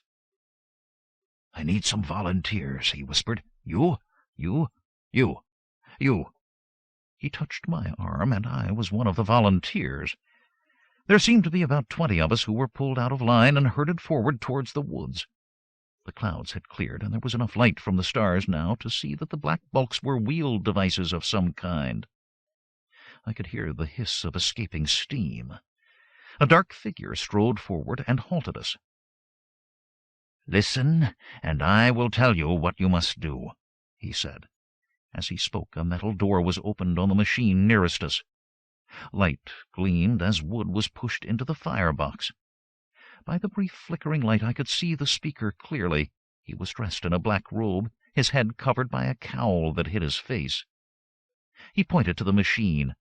"This must be pushed through the woods, and in absolute silence. I will put my knife into the ribs of any of you who makes a noise. A track was cut during daylight, and will be easy to follow.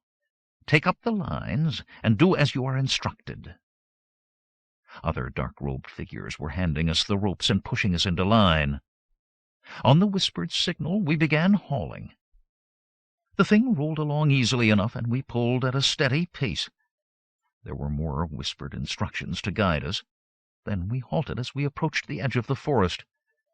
After this, we dropped the ropes and sweated as we pushed and pulled the great weight about until the guides were satisfied. There was much whispered consultation about alignment and range, and I wondered just what was going on. We had been forgotten for the moment, so I walked as quietly as I could past the thing and peered out through the shrubbery at the view beyond. Very interesting. A field of grain stretched down a gentle slope to a keep, its dark towers clear in the starlight. There was a glimmer of reflection about its base, where the waters of the moat protected it from attack. I stayed there until dawn began to gray the sky, then moved back to examine the object of our labors. As it emerged from the darkness, its shape became clear, and I still hadn't the faintest idea of what it was. Fire and steam, I could see the white trickle of vapor clearly now, and a long boom of some kind along the top. One of the black figures was working the controls now. Steam hissed louder as the long arm sank down until the end rested on the ground. I went to look at the large metal cup there, and was rewarded for my curiosity by being drafted to help move an immense stone into place. 2 of us rolled it from the pile of its fellows nearby, but it took 4 of us straining to raise it into the cup. Mystery upon mystery. I rejoined the others just as Capo de Monte appeared with the tall, robed man at his side. "Will it work, Brother Farvel?" de Monte asked. "I know nothing of such devices." "But I do, Capo. You shall see. When the drawbridge is lowered, my machine will destroy it, crush it." "May it do just that. Those walls are high, and so will our losses be if we must storm the keep without being able to break through the gate." Brother Farvel turned his back and issued quick instructions to the machine's operators. More wood was pushed into its bowels, and the hissing rose in volume. It was full daylight now. The field before us was empty, the view peaceful. But behind us in the forest lurked the small army and the war machines. It was obvious that battle would be joined when the drawbridge was lowered and destroyed. We were ordered to lie down, to conceal ourselves as the light grew. It was full daylight by this time, the sun above the horizon, and still nothing happened. I crouched near the machine, close to the cowled operator at the controls.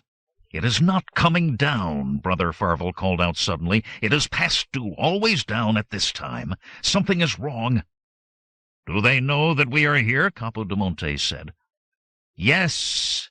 An incredibly loud voice boomed out from the trees above us. "We know you are there. Your attack is doomed, as are all of you. Prepare to face your certain death." Chapter 25.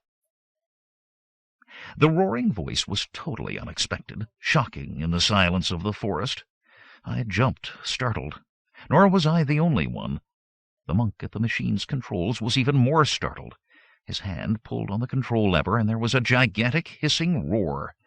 The long arm on top of the device thrashed skyward, pushed by a stubbier arm close to its hinged end. The arm rose up in a high arc and slammed into a concealed buffer that jarred and shook the entire machine. The arm may have stopped, but the stone in the cup at the end of the arm continued, high into the air, rising in a great arc. I rushed forward to see it splash into the moat just before the closed drawbridge. Good shot. It would certainly have demolished the structure had it been down. All around me things became busy quite suddenly. Brother Farvel had knocked the monk from the controls and was now kicking him, roaring with rage. Swords had been drawn, soldiers were rushing about, some of them firing up into the trees. Capo de Monte was bellowing orders that no one was listening to. I put my back to a tree and held my gun ready for the expected attack. It never came, but the amplified voice thundered again. "Go back! Return from whence you came, and you will be spared. I am talking to you, Capo de Monte. You are making a mistake. You are being used by the black monks. You will be destroyed for nothing. Return to your keep, for only death awaits you here." "It is there. I see it," Brother Farvel shouted, pointing up into the trees. He spun about and saw me, seized me by the arm in a painful grip, and pointed again. "There, on that branch, the device of the devil. Destroy it." Why not? I could see it now, even recognize what it was. A loudspeaker of some kind. The gun cracked and kicked my shoulder hard. I fired again, and the speaker exploded. Bits of plastic and metal rained down. "Just a machine!" Brother Farvel shouted, stamping the fragments into the ground. "Start the attack! Send your men forward. My death throwers will give you support. They will batter down the walls for you." The capo had no choice. He chewed his lip a bit, then signaled the bugler at his side. 3 brazen notes rang out and were echoed by other buglers to our rear and on both flanks. When the first of his troops burst from beneath the trees, he drew his sword and ordered us to follow him. With great reluctance I trotted forward. It was not quite what you would call a lightning attack. More of a stroll when you got down to it. We advanced through the field, then stopped on order to wait for the death-throwers to get into position. Steam cars pulled them forward into line, and the firing began. Rocks sizzled over our heads, and either bounced from the keep wall or vanished into its interior. "Forward!" the capo shouted, and waved his sword again just as the return fire began. The silvery spheres rose up from behind the keep walls, rose high, arced forward above us, and dropped. Hit, and cracked open. One struck nearby, and I could see it was a thin container of some kind, filled with liquid that smoked and turned to vapor in the air. Poison! I threw myself away from it, running, trying not to breathe. But the things were bursting all about us now, the air thick with fumes. I ran, and my lungs ached, and I had to breathe, could not stop myself. As the breath entered my lungs, I fell forward, and blackness fell as well. I was lying on my back, I knew that, but was aware of very little else because of the headache that possessed me completely. If I moved my head ever so slightly, it tightened down like a band of fire on my temples. When I tentatively opened one eye, red lightning struck in through my eyeball. I groaned, and heard the groan echoed from all sides. This headache was the winner, the planet-sized headache of all time, before which all other headaches paled. I thought of previous headaches I had known, and sneered at their ineffectiveness. Cardboard headaches. This was the real thing. Someone groaned close by, and I and many others groaned in sympathy. Bit by bit the pain ebbed away, enough so that I tentatively opened one eye, then the other. The blue sky was clear above. The wind rustled the grain on which I lay. With great hesitation I rose up on one elbow and looked around me at the stricken army. The field was littered with sprawled bodies. Some of them were sitting up now, holding their heads, while 1 or 2 stronger or stupider soldiers were climbing unsteadily to their feet. Nearby lay the silvery broken fragments of one of the attacking missiles, looking innocent enough now with the gas dispersed. My head throbbed, but I ignored it. We were alive. The gas had not killed us. It had obviously been designed only to knock us out. Potent stuff. I looked at my shadow, not wanting to risk a glance at the sun yet, and saw how foreshortened it was. Close to noon. We had been asleep for hours. Then why weren't we dead? Why hadn't the Capo di Nobli's men pounced on us and slit our throats? Or at least taken our weapons? My gun was at my side. I broke it and saw that it was still loaded. Mysteries, mysteries. I jumped, startled, instantly regretting it as my head throbbed, as the hoarse scream rang out. I managed to sit up and turn to look. Interesting. It was Brother Farvel himself who was still shouting and cursing while he tore handfuls of hair from his head. This was most unusual. I had certainly never seen anything like it before. I rose hesitantly to my feet to see what he was upset about. Yes, indeed, I could understand his emotions. He was standing beside one of his death-throwers, which had been thrown a little death of its own. It had burst open, exploded into a tangle of twisted pipes and fractured metal. The long arm had been neatly cut into 3 pieces, and even the wheels had been torn from the body. It was just a mass of unrepairable junk. Brother Farvel ran off, still shouting hoarsely, wisps of hair floating in the breeze behind him. There were more cries and shouts of pain from the other monks as Brother Farvel came staggering back, stumbling towards the Capo di Monte, who was just sitting up. "Destroyed! All of them!" the black monk roared, while the Capo clutched his hands tightly over his ears. "The work of years gone, crushed, broken! All my death-throwers, the steam-powered battering ram, ruined! He did it! Capo di Nobili did it! Gather your men! Attack the keep! He must be destroyed for this monstrous crime that he has committed!" The Capo turned to look towards the keep. It was just as it had been at dawn, quiet and undisturbed, the drawbridge still up, as though the day's events had never occurred. De Monte turned back to Brother Farvel, his face cold and drawn. "No, I do not lead my men against those walls. That is suicide, and suicide was not our agreement. This is your argument, not mine. I agreed to aid you in taking the keep. You were to force entrance with your devices. Then I would attack. That arrangement is now over." "You cannot go back on your word." "I am not. Breach the walls, and I will attack. That is what you promised. Now do it." Brother Farvel turned red with rage, raised his fists, leaned forward. The Capo stood his ground, but drew his sword and held it out. "See this," he said. "I am still armed. All of my men are armed. It is a message that I understand quite clearly. De Nobli's men could have taken our weapons and cut our throats while we lay here. They did not. They do not war on me. Therefore I do not war on them. You fight them. This is your battle." He nudged the toe of his boot into the bugler lying beside him. "Sound assembly." We were quite happy to leave the black monks there in the field, surveying the wreckage of their machines and their plans. Word quickly spread through the ranks as to what had occurred, and smiles replaced the pained grimaces as the headaches vanished to be replaced by relief. There would be no battle, no casualties.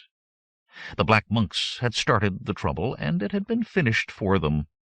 My smile was particularly broad because I had some good news for the bishop. I knew now how we were to get off the repellent planet of Spiavente. Through the clear wisdom of hindsight, I could understand now what had happened the night before. The approach of our troops in the darkness had been observed carefully, with advanced technology of some kind. The hidden watchers must have also seen the track being constructed through the forest for the death-thrower and understood the significance of the operation. The loudspeaker had been placed in the tree directly above the site, then activated by radio. The gas that had felled us was sophisticated and had been delivered with pinpoint accuracy. All of this was well beyond the technology of this broken-down planet, which meant only one thing. There were off-worlders in the keep of Capo di Nobili. They were there in force and were up to something, and whatever it was had aroused the wrath of the black monks, so much so that they had planned this attack, which had backfired completely. Good. Mine enemy's enemy one more time. The monks had a stranglehold on what little technology there was on Spiovente, and from what I had seen, the technology was completely monopolized by the military. I cudgeled my brain, remembering those long sessions with the bishop on geopolitics and economics. I was getting the glimmer of a solution to our problems when there was a wild shouting from the ranks ahead. I pushed forward with the others to see the exhausted messenger sprawled in the grass beside the road. Capodimonte was turning away from him, shaking his fists skyward in fury. "An attack behind my back on the keep! It is that son of a worm Doccia, that's who it is. We move now! Forced march! Back!" It was a march that I never want to repeat. We rested only when exhaustion dropped us to the ground. Drank some water, staggered to our feet, went on. There was no need to beat us or encourage, because we were all involved now. The Capo's family, his worldly goods, they were all back in the keep, guarded only by a skeleton force of soldiers. All of us were as concerned as he was, for what little we owned was there as well, the knaves watching our few possessions. Dreng, who I scarcely knew, yet felt responsibility for, and the bishop. If the keep were taken, what would happen to him? Nothing. He was an old man, harmless, no enemy of theirs. Yet I knew this was a lie, even as I tried to convince myself of its validity. He was an escaped slave, and I knew what they did with escaped slaves on Spiovente. More water, a little food at sunset, then on through the night. At dawn I could see our forces straggling out in a ragged column as the stronger men pushed on ahead. I was young and fit and worried, and right up in the front. I could stop now for a rest, get my breath back. Ahead on the road I saw the two men spring from the bushes and vanish over the hill. "There!" I shouted. "Watchers! We've been seen!" The capo jumped from the war wagon and ran to my side. I pointed. 2 men, in hiding there. They ran towards the keep. He ground his teeth with impotent rage. "We can't catch them, not in our condition. Doccia will be warned. He'll escape." He looked back at his straggling troops, then waved his officers forward. "You, Barcus, stay here and rest them. Then get in formation and follow me. I'm going on with all the fit men I can. They can take turns riding on the war wagon. We're pushing forward." I climbed onto the roof of the cart as it started ahead. Men ran alongside, holding on, letting it pull them. The steam car wheezed and puffed smoke at a great rate as we clanked up the hill and onto the downslope beyond. There were the towers of the keep in the distance, smoke rising from it. When we rattled around the next bend, we found a line of men across the road, weapons raised, firing. We did not slow down. The steam whistle screeched loudly, and we roared in answer, our anger taking us forward. The enemy fled. It had just been a holding party. We could see them joining the rest of the attackers, who were now streaming away from the lake. When we reached the causeway, it was empty of life. Beyond it was the broken gate of the keep, with smoke rising slowly above it. I was right behind the capo when we stumbled forward. Long boards were still in place, bridging the gap before the splintered and broken drawbridge, half raised and hanging from its chains. A soldier pushed out between the broken fragments and raised his sword in weary salute. "We held them, capo," he said, then slumped back against the splintered wood. "They broke through into the yard, but we held them at the tower. They were firing the outer door when they left. The Lady de Monte, the children, all safe. The treasury untouched." But the troops' quarters were off the yard and not in the tower. I pushed ahead with the others who had realized this, climbing through the ruined gate. There were bodies here, many of them. Unarmed knaves chopped down in the attack. The defenders were coming out of the tower now, and Dreng was among them, coming forward slowly. His clothing was spattered with blood, as was the axe he carried. But he seemed sound. Then I looked into his face and read the sorrow there. He did not need to speak. I knew. The words came from a distance. "I am sorry. I could not stop them. He is dead, the old man. Dead." Chapter 26. He lay on the bunk, eyes closed as though he were sleeping. But never that still. Never. Dreng had drawn my blanket over him up to his chin, combed his hair, and cleaned his face. I could not move him when the attack came, Dreng said. He was too heavy, too ill. The wound in his back was bad, black, his skin hot. He told me to leave him, that he was dead in any case. He said if they didn't kill him, the faction would. They didn't have to stab him, though. My friend and my teacher, murdered by these animals. He was worth more than the entire filthy population of this world gathered together. Dreng took me by the arm, and I shook him off, turned on him angrily. He was holding out a small packet. I stole the piece of paper for him, Dreng said. He wanted to write to you. I stole it. There was nothing to be said. I unwrapped it, and a carved wooden key fell to the floor. I picked it up, then looked at the paper. There was a floor plan of the keep drawn on it, with an arrow pointing to a room carefully labeled Strong Room. Below it was the message, and I read what was written there in a tight, clear hand. I have been a bit poorly, so I may not be able to give you this in person. Make a metal copy of the key. It opens the strong room. Good luck, Jim. It has been my pleasure to know you. Be a good rat. His signature was carefully written below. I read the name, then read it again. It wasn't the bishop or any of the other aliases he had ever used. He had left me a legacy of trust, knowing that I was probably the only person in the universe who would value this confidence. His real name. I went and sat down outside in the sun, suddenly very weary. Dreng brought me a cup of water. I had not realized how thirsty I was. I drained it and sent him for more. This was it.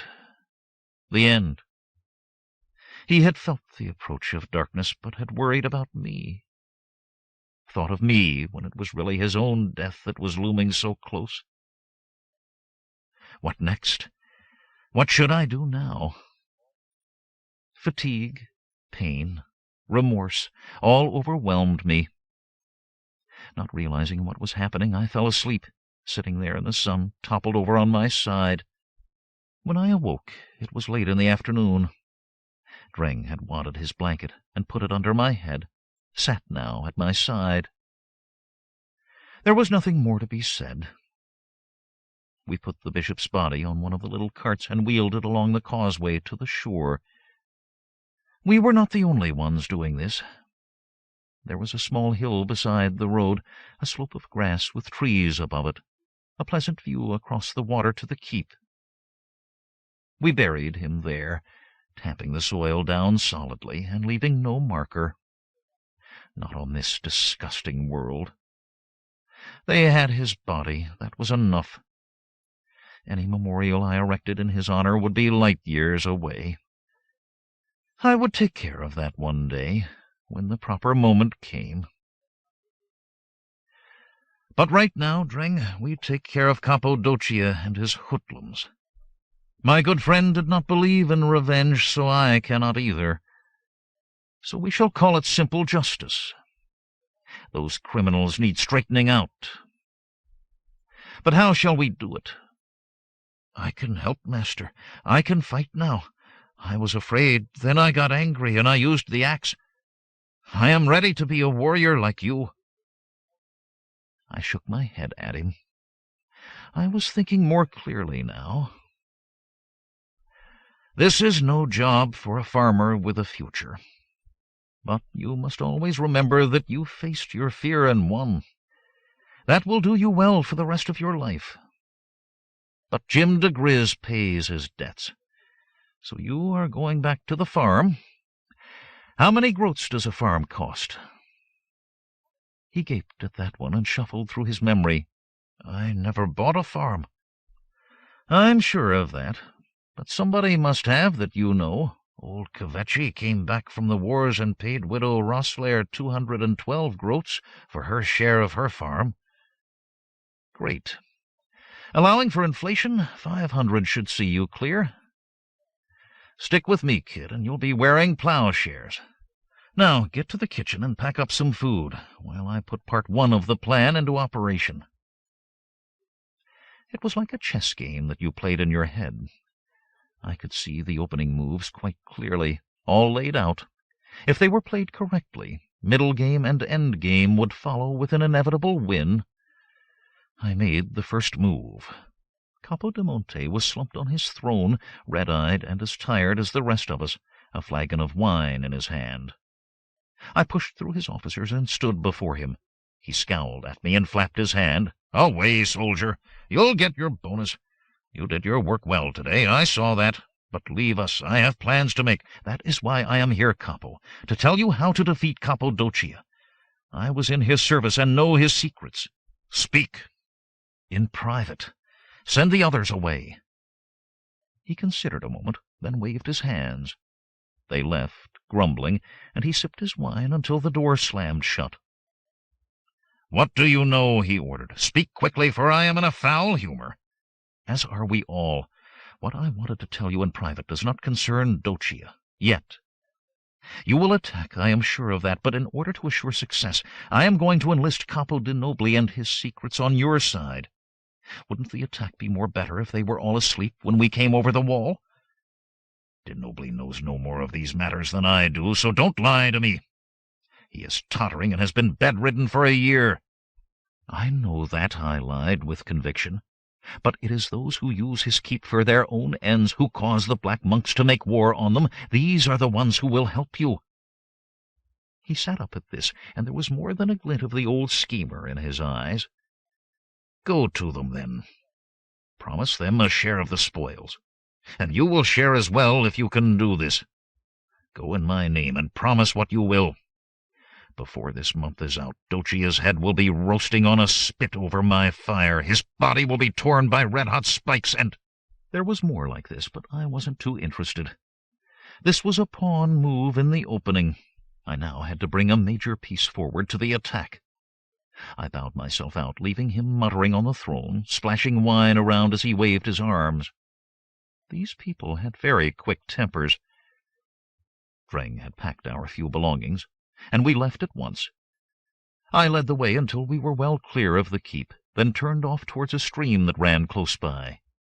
It had a grassy field at its bank, and I pointed towards it.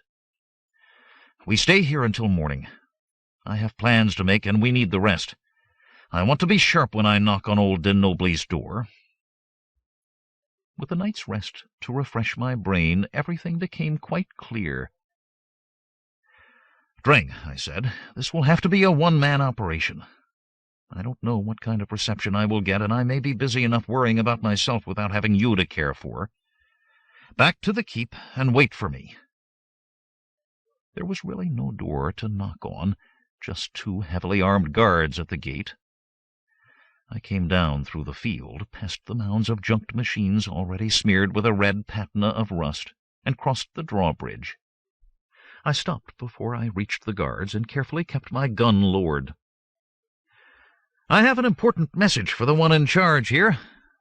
"Turn about and quick march," the taller guard said, pointing his gun at me. "Capo di Nobili sees no one." "It's not the capo I care about," I said, looking past him into the courtyard. A tall man in rough clothes was passing, but beneath the ragged cuffs of his trousers I saw the gleam of plasteel boots. "I wish the capo only good health," I called out loudly. "So I hope that he is seeing a good gerontologist and takes his synapsil stims regularly." The guard growled in puzzlement at this, but my words were not for his edification. The man I was looking at in the courtyard stopped suddenly, still, then slowly turned about. I saw keen blue eyes and a long face, staring at me in silence. Then he came forward and talked to the guard, though still looking at me. "What is the disturbance?" "Nothing, Your Honor. Just sending this one on his way." "Let him in. I want to question him." The pointed gun was raised in salute, and I marched through the gate. When we were out of earshot of the gate, the tall man turned to face me, looking me up and down with frank curiosity. "Follow me," he said. "I want to talk with you in private." He did not speak until we were in the keep and inside a room with the door closed behind us. "Who are you?" he asked. "You know, I was about to ask you the very same question. Does the League know what you are doing here?" "Of course they do. This is a legitimate—" He caught himself, then smiled. "At least that proves you're from off-planet. No one can think that fast here, or knows what you know. Here, sit, then tell me who you are. After that I will judge how much I can tell you of our work." "Fair enough," I said, dropping into the chair and laying my gun on the floor. "My name is Jim. I was a crewman on a Venian freighter until I got into difficulties with the captain. He dumped me on this planet. That is all there is to it." He pulled up a pad and began to make notes. "Your name is Jim. Your last name is—" I was silent. He scowled. "All right, let that go for the moment. What is the captain's name?" "I think that I will save that information for later, after you have told me who you are." He pushed the pad aside and sat back in his chair. "I'm not satisfied. Without your identity, I can tell you nothing. Where do you come from on Venia? What is the capital city of your planet, the name of the chairman of the Global Council?" "It's been a long time. I forgot." "You are lying. You are no more Venian than I am. Until I know more—" "What exactly do you have to know? I am a citizen of the League, not one of the dismal natives here. I watch Tri-D eat at McSwiney's, a branch on every known world, 42 billion sold. I studied molecular electronics and have a black belt in judo. Does that satisfy you?" "Perhaps. But you told me that you were dumped on this planet from a Venian freighter, which cannot be true. All unapproved contact with Spiovente is forbidden." "My contact was unapproved. The ship was smuggling in guns like this one." That got his attention all right. He grabbed the pad. "The captain's name is—" I shook my head in a silent no. "You'll have that information only if you arrange to get me off this planet. You can do that because you as much as told me you were here with League approval, so let us do a little trading. You arrange for my ticket. I have plenty of silver groats to pay for it.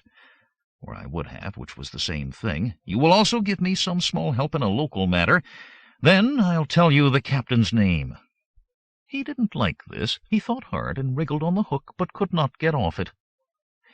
"While you are making your mind up," I said, "you might tell me who you are and what you are doing here." "You must promise not to reveal our identity to the natives. Our presence is well known off-planet, but we can only succeed here if our operation remains covert." "I promise, I promise. I owe nothing to any of the locals." He steepled his fingers and leaned back as though beginning a lecture. I had guessed right, as his first words revealed. "I am Professor Lustig of the University of Ellenbogen, where I hold the chair of Applied Socioeconomics. I am head of my department, and I must say that I founded the department, since Applied Socioeconomics is a fairly new discipline, an outgrowth, obviously, of theoretical socioeconomics." I blinked rapidly to keep my eyes from glazing over, and forced myself to keep listening. It was teachers like Lustig who made me run away from school. "Years of correspondence and labor to attain our fondest ambition. Practical application of our theories. Dealing with the bureaucrats of the League was the most difficult because of the League non-intervention policy. In the end, they were convinced that with the proper controls we'd be permitted to operate a pilot project here on Spiovente. Or, as someone said with crude humor, we certainly couldn't make things worse. We keep our operation at the current level of planetary technology so it will be self-sustaining when we leave." "What exactly are you trying to do?" I asked. He blinked rapidly. "That should be obvious. That is the only thing I have been talking about." "You have been telling me theory, Professor. Would you mind being specific about what you hope to accomplish?" "If you insist on layman's terms, we are attempting to do no less than change the very fabric of society itself. We intend to bring this planet, kicking and screaming if necessary, out of the Dark Ages. After the breakdown, Spiavente sank into a rather repulsive form of feudalism. More warlordism, in fact. Normally, a feudalistic society performs a great service during an age of disintegration. It maintains a general framework of government as various localities protect and care for themselves. I haven't seen much caring or protecting. Correct, which is why these warlords will have to go. I'll help shoot a few. Violence is not our way. In addition to being distasteful, it is forbidden to League members. Our aim is to bring into existence government independent of the capos. In order to do that, we are encouraging the rise of a professional class. This will bring about increased circulation of money and the end of barter. With increased funds, the government will be able to institute taxation to purchase public services. To reinforce this, a judiciary will need to be formed. This will encourage communication, centralization, and the growth of common ideas." Sounded great, although I wasn't wild about the taxes bit, or the judiciary. Still, anything would be better than the capos. "That all sounds fine in theory," I said, "but how do you put it into practice?" "By providing better services at a lower price, which is why the Black Monks tried to attack us. They are no more religious than my hat. The Order is just a front for their monopoly of technology. We are breaking that monopoly, and they don't like it." "Very good. Yours sounds a fine plan, and I wish you the best of luck, but I have a few things to do myself before I leave this sinkhole. To help you in your task of breaking the technological monopoly, I would like to purchase some of your sleeping gas." "Impossible. In fact, it is impossible for us to aid you in any way. Nor are you leaving here. I have signaled for the guards. You will be held until the next League ship arrives. You know far too much about our operation to be permitted your freedom." Chapter 27. Even as this unacceptable bit of information was sinking into my brain, my body was launched across the desk. He should have remembered the bit about the black belt. My thumbs bit deep, and he slumped. Even before his head bounced off the desk, I had bounced off the floor and dived for the door, and none too soon. As I pushed the locking bolt home, I saw that the handle above it was starting to turn. "Now, Jim, move fast," I advised myself, "before the alarm is spread. But first let me see what this two-faced academic has in his possession that may be of use." There were files, papers, and books in the desk, nothing that would be of any value to me now. I sprayed it all about me on the floor as the banging started on the door. I didn't have much time. Next, the prof. I tore his cloak open and ransacked his pockets. There was even less of interest here, other than a ring of keys. I shoved them into my own pocket. They would have to do for loot. Seizing up the gun, I dived for the window just as something heavy hit the door with a shuddering thud. 2 stories up, and the courtyard below was paved with evil-looking cobblestones. I would break my legs if I jumped. I leaned out and was grateful for the second-rate Spiavente masons. There were large gaps between the stones of the outer wall. The door crashed and splintered as I climbed out of the window, thrust the gun through my belt in the small of my back, and began to climb down. It was easy enough. I jumped the last bit, did a shoulder roll which jammed the gun painfully into my spine, retrieved it, and stumbled around the corner of the building before anyone appeared in the window above. I was free. Or was I? Instant gloom descended. Free in the middle of the enemy keep, with all men's hands turned against me? Some big free. Yes, free! I ground my teeth together arrogantly, braced my shoulders, and put a bold swagger into my walk. Free as only a stainless steel rat can be free. Just press on, Jim, and see if you can't find some locks to go with those keys in your pocket. I always get the best advice from myself. I marched on through an archway that led into the large courtyard. There were armed men lolling about here, and they completely ignored me. That wouldn't last long. As soon as the alarm was raised, they would all be after my hide. Straight ahead, I walked towards a massive building on the far side. It had a single large gate set into the wall, with a smaller one next to it. As I came closer, I saw that both had very modern locks set into them. Very informative. I was most interested in what was locked away here. Now all I had to do was find the right key. Trying to look as though I belonged here, I stopped before the smaller door and flipped through the keys. There must have been 20 of them. But the lock was a bulger. That was obvious to my trained eye, so I fingered through them, looking for the familiar diamond shape. "Hey, you! What you doing there?" He was a big thug, dirty and unshaven and red of eye. He also had a long dagger thrust through his belt, the hilt of which he was tapping with his fingers. "Unlocking this door, obviously," was my firm response. "Are you the one they sent to help me? Here, take this." I handed him my gun. This bought me a number of seconds as he looked at the weapon, enough time for me to push one key into the lock. It didn't turn. "No one sent me," he said, examining the gun, which distracted him nicely for a few seconds more. I couldn't be doing anything wrong if I had given him my only weapon, could I? I could almost see him thinking, slowly, moving his lips as he did. I interrupted the turgid flow of his thoughts. "Well, since you are here, you can help me." The next key did the job, turning sweetly. The door opened, and I turned about just as sweetly with my fingers pointed to jab. I caught the gun as he slid to the ground. "Hey, you! Stop!" I ignored this rude command, since I had not the slightest desire to see who was calling, but slipped through the door instead and slammed it shut behind me, turned and looked around, and felt a sharp pang of despair. There was no hope here. I was in an enormous chamber, badly lit by slits high in the wall.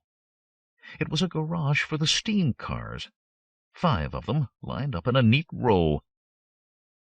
It would be fine to escape in one of these.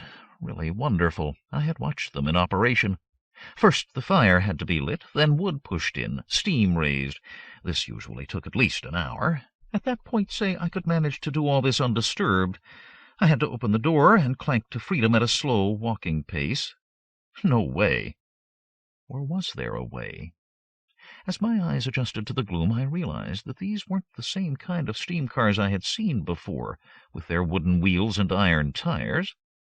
These had soft tires of some kind. Improved technology? Could it be off-planet technology disguised as antique wrecks? I hurried over to the closest one and climbed up to the operator's seat.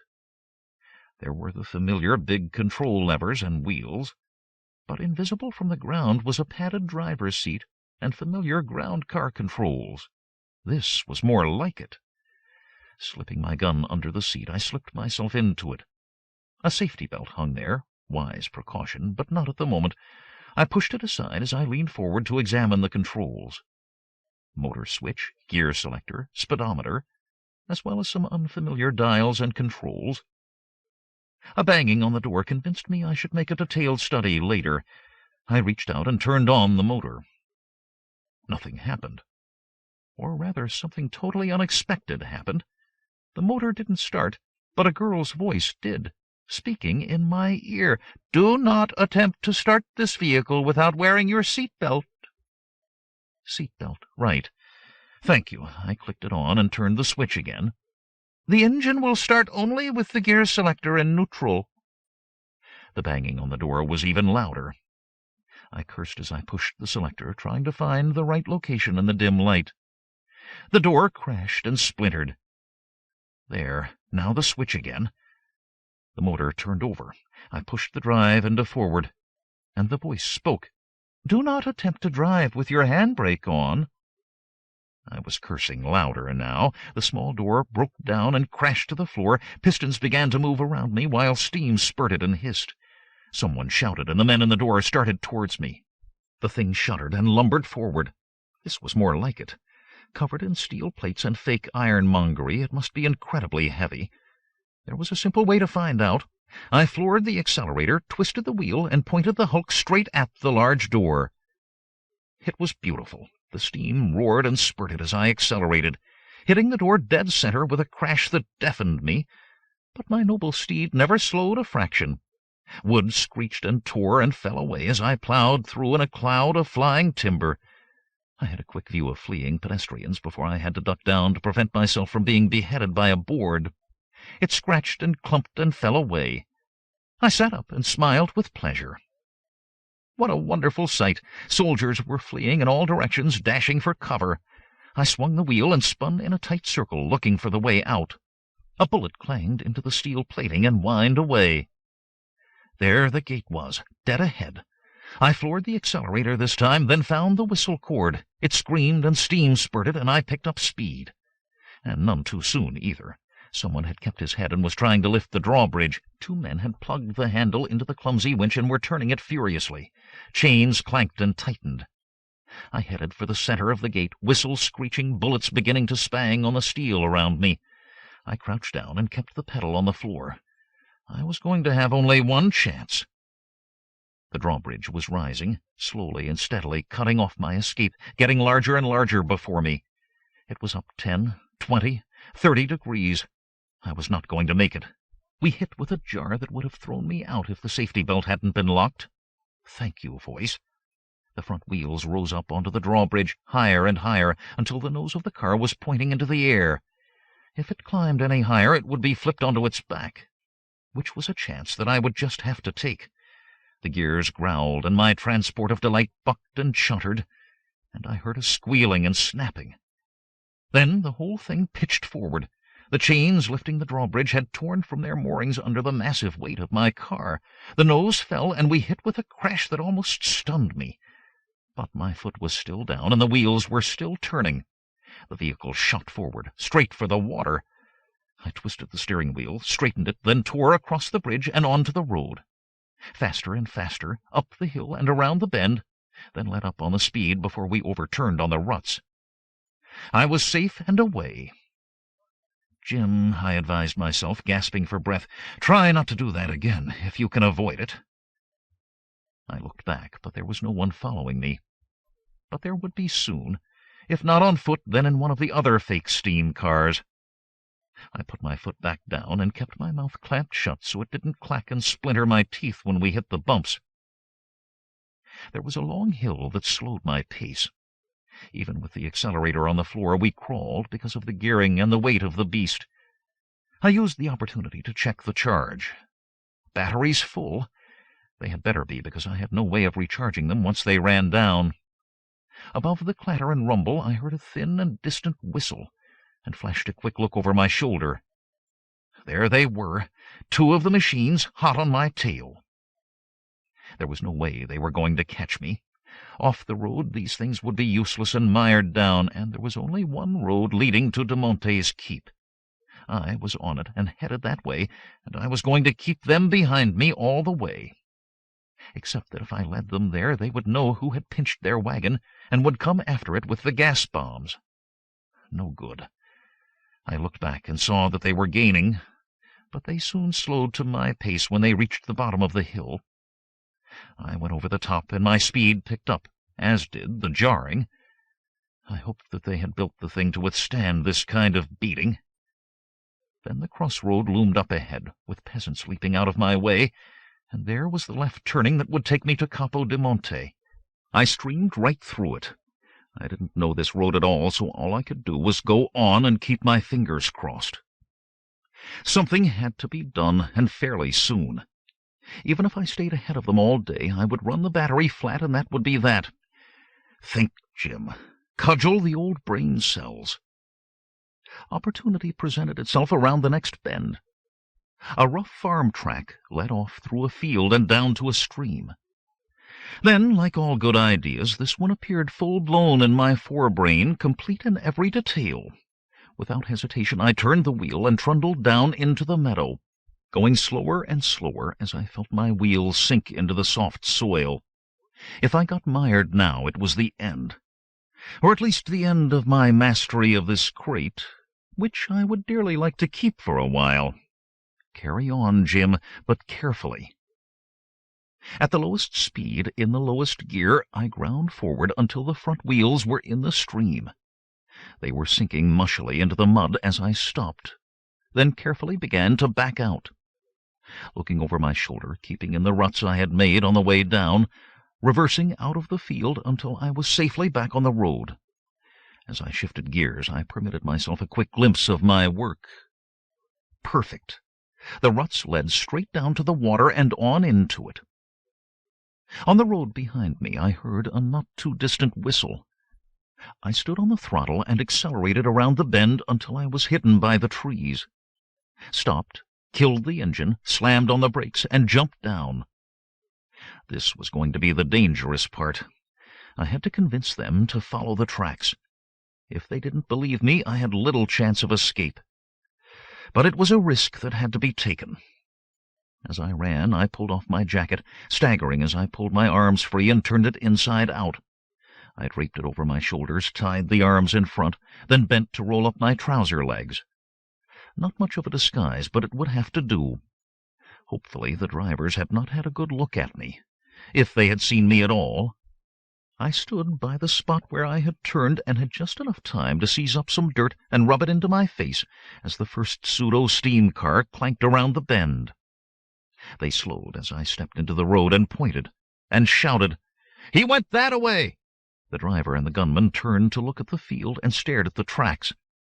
The vehicle slowed to a stop. "Splashed right into the water and kept on going through the field. Feller a friend of yours?" This was the moment of truth. It stretched taut, longer and longer, as the second vehicle came up and slowed to a stop as well. What if they questioned me, even looked closely at me? I wanted to run, but if I did, that would be a giveaway. "Follow him!" someone called out, and the driver twisted his wheel and turned towards the field. I slipped back into the trees and watched with great interest. It was beautiful. I felt proud of myself. Yes, I did. I am not ashamed to admit it. When a painter creates a masterpiece, he knows it and does not attempt to diminuate its importance by false modesty. This was a masterpiece. The first car rattled down through the field, bobbing and bouncing, and hit the water with an immense splash. It was going so fast that its rear wheels actually reached the stream before it slowed to a stop, and began to slowly sink into the soft mud. It went down to its hubs before it stopped. There was much shouting and swearing at that, and best of all, someone rooted out a chain and connected the two cars. Wonderful! The second one spun its wheels and churned the field until it, too, was safely mired. I clapped appreciatively and strolled back to my own car. I shouldn't have done it, I know, but there are times when one just cannot resist showing off. I sat down, snapped on my belt, started the motor, moved the car carefully forward and back until I had turned about, then accelerated back down the road. And as I passed the turn-off, I pulled down hard on the whistle. It screeched loudly, and every head turned, every eye was on me. I waved and smiled.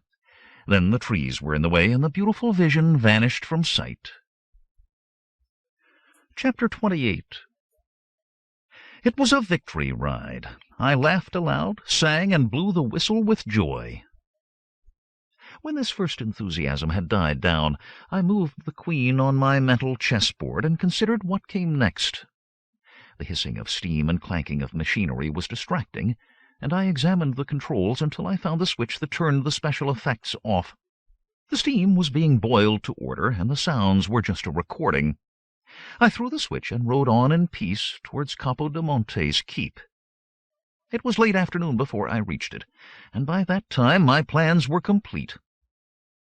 When I came around the last bend in the road and turned onto the causeway, I had full sound and steam effects going again. I trundled slowly down in clear sight of the guards. They had the partially repaired drawbridge raised long before I reached it, and peered out suspiciously at me as I stopped before the gap. "Don't shoot, me friend," I called out. "Member of your army and a close associate of the Capo di Monte. Send for him at once, for I know he wants to see his new steam cart." He did, indeed. As soon as the drawbridge was lowered, he strode across it and looked up at me. "Where did you get this?" he asked. "Stole it. Climb aboard and let me show you some interesting things." "Where is the sleeping gas?" he asked as he climbed the rungs. I didn't bother with it. With this cart I have developed an even better and more foolproof plan. This is no ordinary steam cart, as I hope you have noticed. It is a new and improved model with some interesting additions that will capture your attention. "You idiot! What are you talking about?" He slipped his sword up and down in its scabbard. Such a quick temper. I will demonstrate your capo-ness, since one action speaks louder than 1,000 words. I also suggest that you sit there and strap that belt about you as I have done. This demonstration, I guarantee, will impress you. If not impressed already, he was at least curious. He strapped in, and I backed the length of the causeway to the shore. Going slowly, with all attendant wheezing and clanking, I stopped the car and turned to him. "What about the speed of this thing? What you are used to?" "Speed? You mean how fast it moves? This is an excellent yoke and goes with greater alacrity than my own." "You have seen nothing yet, capo. First, notice this." I turned off the sound and steam, and he nodded with understanding. "You have banked its fires, and it rests and does not move." "Quite the opposite. I have simply silenced it so no one can hear its approach. It is raring to go, and go it will. After you answer one question. If this cart belonged to an enemy and it appeared here, would your soldiers have time to raise the drawbridge before it reached them?" He snorted with derision. "What sort of fool do you take me for with questions like that? Before a cart could crawl its way there, the drawbridge could be raised and lowered more than once." "Really? Then hold on and see what this baby can do." I floored the accelerator, and the thing shot forward in almost perfect silence. There was the hum of the motor, the rustle of the tires on the smooth stone, faster and faster towards the gate, which expanded before us with frightening speed. The guards who were standing there dived aside just in time as we hit the rough boards of the repaired wooden drawbridge with a crash, bounced and rocked through the gate, and shuddered to a halt inside the keep. The capo sat there with round eyes, gasping, then struggled to get his sword free. "Assassin! Your attempt to kill me has failed." "Capo, listen. It was a demonstration of how I am going to get you and your soldiers through the gate of Cappadocia's keep, right through the open gate into the courtyard where you can kill, loot, murder, torture, maim, destroy." This got his attention. The sword slid back into its scabbard, and his eyes unfocused as they looked at the wonders I had summoned up for him. "Right," he said, blinking rapidly and coming back to the present. "You have an interesting idea here, soldier, and I want to hear more about it. Over a flagon of wine, for that ride was something I have never experienced before." "I obey, but let me first get this cart hidden and out of sight so it cannot be observed. The attack will only succeed if there is complete surprise." "In that you are correct. Put it in the barn, and I will post guards over it." The wine he gave me was a good cut above the acid the troops were issued, and I sipped it with pleasure. But not too much, for I was going to need a clear head if the game were to proceed as planned. I had to find reasons that would make sense to him, to convince him to get cracking with his war plans at once, because if we didn't move quickly, Professor Lustig would be swarming over us with his gas bombs. I am sure he was most unhappy about my pinching his buggy, and there were not that many keeps in the area where it could be hidden. It was time for action. I slid out a rook along a mental rank and spoke. "The keep of the foul Cappadocia is no more than a 5-hour walk from here. Is that correct?" 5 hours? 4-hour forced march? Good. Then consider this. He attacked you while you were away with the greater part of your army. His troops did great injury to the drawbridge and the fabric of the keep itself. Before you venture out to launch an attack, you must have the drawbridge repaired, hire more soldiers, perhaps, so when you begin your next campaign, no advantage can be taken of your absence. Is that correct?" He slurped his wine and glared at me over the rim. "Yes, damn and blast your head, I suppose it is. Prudence. My officers always counsel prudence when I want to behead that creature, rip out his entrails, flay him alive." "And you shall, yes, indeed. Fine things lurk in your future, and unlike your other advisers, I do not counsel caution. I think that fiend in human guise should be attacked, and at once. This appealed to him all right, and I could see that I had his undivided attention as I explained my plan. Leave the keep here just as it is, and take all your men. If everything goes as planned, you will have troops back here long before anyone knows we have gone. We march at midnight, silent as vengeful spirits, to be in positions of concealment at dawn, as close to Cappadocia's keep as is possible. I know just the spot. When the drawbridge is opened at dawn, I shall use your new machine to see that it stays open. Your troops attack, take the keep by surprise, and the day is won. As soon as you have captured the keep, you can send a strong force back here. It could happen that way. But how do you plan to stop them closing the drawbridge? As I told him, the wicked grin spread across his face, and he whooped with joy. Do it, he shouted, and I shall make you rich for life, with Docia's groats, of course, after I loot his treasury. You are kindness itself to your humble servant. May I then suggest that all in the keep be persuaded to rest, for it will be a long night? Yes, that will be done. The orders will be issued. After that I slipped away. Other than my natural concern for the tired bodies of my comrades, I had other reasons for wishing all of them in their beds. I had a few important tasks to perform before I could get any rest myself. Tools, I told Dreng when I had rousted him out. Files, hammers, anything like that. Where would I find them here? He shoved a finger deep into his matted hair and scratched hard in thought. I resisted the urge to reach out and shake him, and waited instead until the slow processes had crawled to a finish. Perhaps the fingernail rasping on skull helped his sluggish synapses to function. It would be best not to interfere with an established practice. Eventually he spoke. I don't have any tools. I know, dear boy. I could hear my teeth grate together and forced myself to keep control.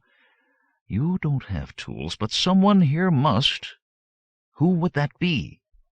Blacksmith, he said proudly. The blacksmith always has tools. Good lad. Now, would you kindly lead the way to this blacksmith? The individual in question was sooty and hairy, and in a foul mood, sour wine strong on his breath. Hiss off, runt. No one touches Grunge's tools, no one. Runt, indeed. I did not have to force the snarl and growl. Listen, you filthy piece of flab, those are the capo's tools, not your tools, and the capo sent me for them. Now either I take them now or my knave goes to bring the capo here. Shall I do that? He closed his fists and growled, then hesitated. Like everyone else, he had seen me drive the capo into the keep, and knew I was his confidant. He couldn't take any chances on crossing his boss. He began to bob up and down, bowing and scraping. Certainly, master. Grunge knows his place. Tools, sure, take tools. Over here, whatever you want. I pushed past his sweaty form to the dismal display of primitive devices. Pathetic.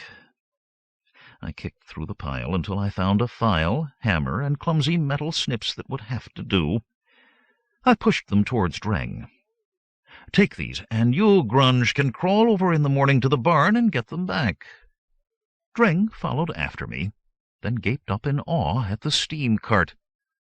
Close your mouth before you catch some flies, I told him, seizing the tools. What I'll need next is a stout bag or sack of some kind, about this big. Scout one out and bring it to me here. Then get to bed, because you will not be getting much sleep tonight. With proper tools, I could have done the job in no time at all, but I had a feeling that tolerances wouldn't be that exact here, and as long as I was close to the model, it would be all right. The metal siding next to the driver's seat was roughly the thickness of the wooden key. I cut and filed and hacked a portion of it into shape. It would have to do. Dreng, and hopefully everyone else, was now asleep, and I could begin Operation Great Groat. With the key in my pocket, the bag tucked into my waist, silent as a shadow, I hoped, I made way into the depths of the keep. I had memorized the bishop's map, and his spirit must have been watching after me, for I found the treasury without being seen. I slipped the key into the lock, crossed the fingers of my free hand, and turned. With a metallic screech, it clanked open. My heart did its usual pounding and chest routine while I stood rooted there. The noise must have been heard. But it hadn't been. The door creaked slightly when I opened it, and then I was inside the vault and easing it shut behind me. It was beautiful. High, barred windows let in enough light so I could see the big chests against the far wall. I had done my fiscal research well, getting a look at a braggart store of groats, so I knew just what to look for. The first chest was stuffed with brass groats. My fingers could distinguish their thick forms in the darkness. In logical progression, I found silver groats in the next chest, and I shuffled my bag half full of them. As I did this, I saw a smaller chest tucked in behind this one. I smiled into the darkness as I groped and felt the angled shapes within. Golden groats, and lots of them. This was going to be a very successful heist after all. I only stopped shoveling when the bag became too heavy. Beware of greed. With this bit of advice to myself, I threw it over my shoulder and let myself out just the way I had come in. There were guards in the courtyard, but they never saw me as I slipped into the barn. I turned on the instrument lights of the car, which provided more than enough illumination for me to see by. I opened the storage locker below and put the money bag into place. As I closed it, I was overwhelmed by a great sensation of relief. In my mind's eye, I slid out another rook to join the first. The chess game was going as planned, and mate was clearly visible ahead. "Now, Jim," I advised, "get your head down and get some sleep. Tomorrow is going to be an exceedingly busy day." Chapter 29. I muttered and slapped and rolled over, but the irritation persisted. Eventually I blinked my grimy eyes open and growled up at Dreng, who was shaking my shoulder. He stepped away in fear. "Do not beat me, master. I am only doing as you instructed. It is time to waken, for the troops are assembling now in the courtyard." I growled something incoherent, and this turned into a cough. When I did this, a cup appeared before me, and I drank deep of the cool water, then dropped back onto the bunk. Not for the first time did I approve of the knave system. But I was beat, bushed, fatigued. Even the stamina of youth can be sapped by adversity. I shook my head rapidly, then sat up on my elbows, angry at myself for the brief moment of self-pity. "Go, good Dreng," I ordered, "and find me food to nourish my hungry cells. And some drink as well, since alcohol is the only stimulant these premises seem to have." I splashed cold water over my head in the courtyard, gasping and spluttering. As I wiped my face dry, I saw in the clear starlight the ranks of soldiers being drawn up as the ammunition was being issued. The great adventure was about to begin. Dreng was waiting when I returned. I sat on my bunk and ate a pretty repellent breakfast of fried dingle beans washed down by the destructive wine. I talked between gruesome mouthfuls because this was the last private moment I would have with my knave. "Dreng, your military career is about to end." "Don't kill me, master." "Military career, idiot, not your life. Tonight is your last night of service, and in the morn you will be off home with your pay. Where does your old dad hide his money?" "We are too poor to have any groats." "I am sure of that, but if he had any, where would he put it?" This was a complicated thought, and he puzzled over it, while I chewed and swallowed. He finally spoke. "Bury it under the hearth. I remember he did that once. Everyone buries their money under the fire. That way it can't be found." "Great. That way it certainly can be found. You have got to do better than that with your fortune." "Dreng has no fortune." "Dreng will have one before the sun rises. I'm paying you off." Go home and find 2 trees near your home. Stretch a rope between them. Then dig a hole exactly halfway along the rope. Bury the money there where you can find it when you need it, and only take out a few coins at a time. Do you have that?" He nodded enthusiastically. 2 trees, halfway. I never heard of anything like that before. An earth-shaking concept, I know, I sighed. There certainly was a lot that he hadn't heard about. "Let's go. I want you to be stoker on my chariot of fire." I staggered to my feet and led the way to the barn. Now that the troops were lined up and ready, the officers were finally appearing, scratching and yawning, with the capo at their head. I didn't have much time. Dreng climbed into the car behind me and squealed with fear when I turned on the instrument lights. "Demonic illumination! Spirit lights! Sure sign of death!" He clutched at his chest and looked ready to expire until I gave him a good shaking. "Batteries!" I shouted. "The gift of science denied to this dumb world. Now stop quaking and open your bag."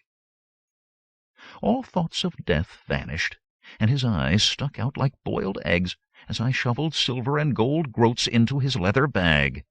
This was a fortune that would change his entire life for the better, so at least I was accomplishing one good deed by my presence here. "What are you doing up there?" It was Capo di Monte, glaring up suspiciously from below. "Just stoking the engines, Excellency." "Kick that knave out of the way. I'm coming up." I waved the goggle-eyed Dreng to the back of the car as the capo climbed aboard. "You favor me with your presence, Capo." "Damned right. I ride while the troops walk. Now, move this thing out." The scouts had already gone on ahead when we rumbled across the drawbridge and onto the causeway. The main body of troops came behind us, a certain eagerness in their step despite the hour. All of them had lost valuables and possessions, even knaves, during the raid. All were eager for revenge and theft. "The Cappadocia must be taken alive," Capo di Monte suddenly said. I started to answer until I realized that he was talking only to himself. "Tied and left helpless, brought back to the keep. First a little flaying, just enough skin to make a hatband, then maybe blinding. No, not right away. He must see what is happening to him." There was more like this, but I tuned it out. I had thoughts of my own, and even some regrets. When the bishop had been killed, my anger had overwhelmed all of the clear thinking that I should have been doing. All excuses vanished now. I was embarking on this expedition solely for revenge, and I couldn't claim to be doing it in the bishop's memory, because he would have been seriously opposed to violent action of this kind. But it was too late now to turn back. The campaign had been launched, and we were well on our way.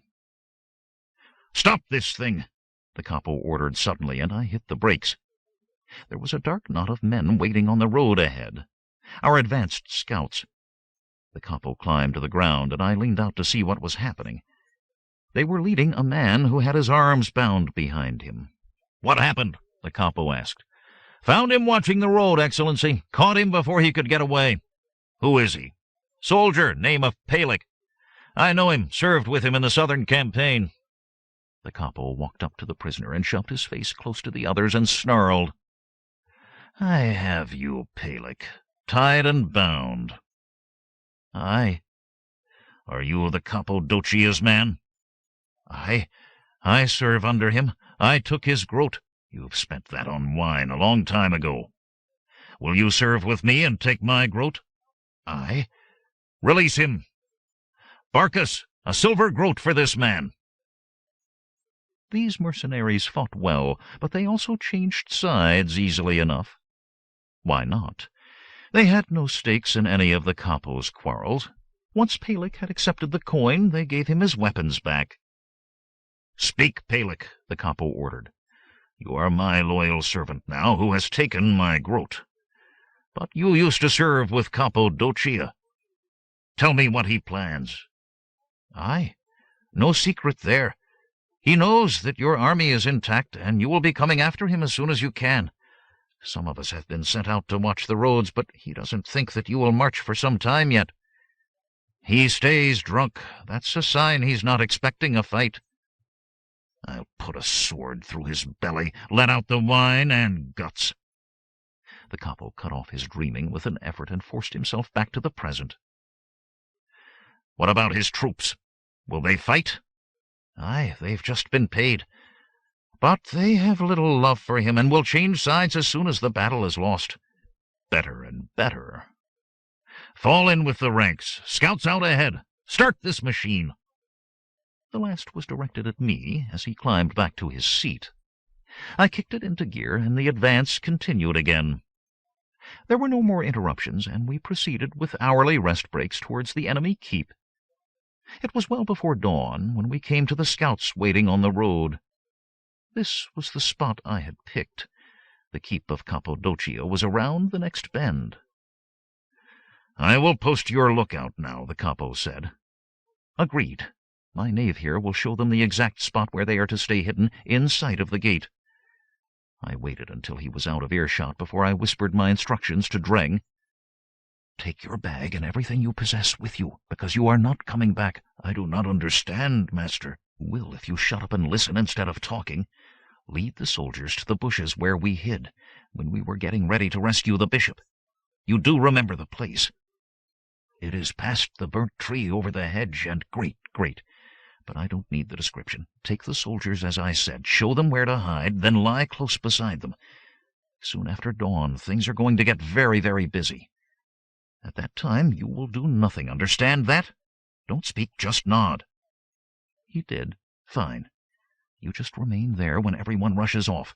As soon as they are gone and no one is looking at you, slip away, back into the woods, and get to your home and lay low until the excitement is over. Then count your money and live happily ever after." "Then I will no longer be your knave?" "Right. Discharged from the army with honor." He dropped to his knees and seized my hand, but before he could say anything, I touched my finger to his lips. "You were a good knave. Now be a good civilian. Move!" I watched him leave until he was swallowed up in the darkness. Dumb, but loyal, and the only friend that I had on this run-down planet.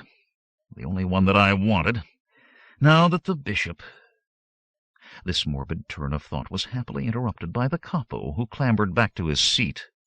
He was followed by armed soldiers until the upper works of the car were packed solid with them. The capo squinted up at the sky. "There is the first light. It will be dawn soon. Then it will begin." After that we could only wait, the tension so thick in the air that it was hard to breathe. Blurred faces began to emerge from the darkness, all of them set in the same grim expression. I concentrated on what was happening around the bend, remembering the way it had been when Dreng and I had lain out there, watching and waiting. The locked gate of the keep, the drawbridge up, all of it growing clearer as the sun rose. Smoke from cooking fires drifting up from behind the thick walls. Then the stirring of the soldiery, changing of the guards. At last the gate unlocked, the drawbridge lowered. Then what? Would they keep to the same routine? If they did not, our force would soon be discovered. "The signal," the capo said as he crashed his elbow hard into my ribs. He didn't have to. I had seen the soldier wave the instant that he had appeared. My foot was already jammed down on the accelerator, and we were picking up speed. Around the bend in the road, bouncing and swaying on the ruts, then straight ahead towards the entrance to the keep. The guards looked up and gaped as we shot towards them. The slaves pulling the cart stared too, frozen and unmoving. Then the shouting started. The drawbridge creaked as they tried to raise it, but the cart and slaves were still on it. There were kicks and screamed orders, and every second of wasted time brought us that much closer. They finally started to drag the cart back through the gate, but it was too late. We were upon them. The front wheels hit the drawbridge, and we bounced into the air, coming down with a splintering crash. I stood on the brakes as we plowed into the cart. Slaves and guards were diving into the moat to escape destruction as we skidded with locked wheels right into the mouth of the gate. "For Capo de Monte, for Groats, and for God!" the capo shouted as he leapt to the attack. The others leapt with him, walking over my back as I crouched down, jumping onto the drawbridge, then through the gate. There was screaming and shouting, the banging of guns. From behind me a growing roar of voices from the rest of the attacking army. I could see that the capo and his men were fighting inside the gate and had captured the drawbridge mechanism from the soldiers who were trying to raise it. Raising it had of course been impossible because of the great weight of the car resting on it. That had been the beauty and simplicity of my plan. Once I had arrived, the drawbridge had to stay down. Only now did I trundle forward so that the rest of the troops had a clear way to the gate. The battle for the keep of Cappadocia was joined. Chapter 30. This was a surprise attack that really had been a surprise. Our invading forces were pouring across the drawbridge and into the keep, even as Cappadocia's soldiers were emerging from their quarters. The guards on the wall fought fiercely, but they were outnumbered. To add to the confusion, I turned on the steamer sound effects and hung on to the whistle as I charged at the defenders who were trying to group up ahead. A few shots were fired at me, but most of the soldiers dived aside and ran. I screeched about and saw that the battle was going very well indeed. The defenders on the walls were raising their hands in surrender. Being outnumbered from the start and having little reason to fight for the capo as we had been told, they were eager to save their lives. Near the inner gate a group of officers were showing more spirit, and a fierce battle was going on there, but one by one they were cut down or clubbed into submission. 2 of them fled for the building, but found the heavy door slammed in their faces.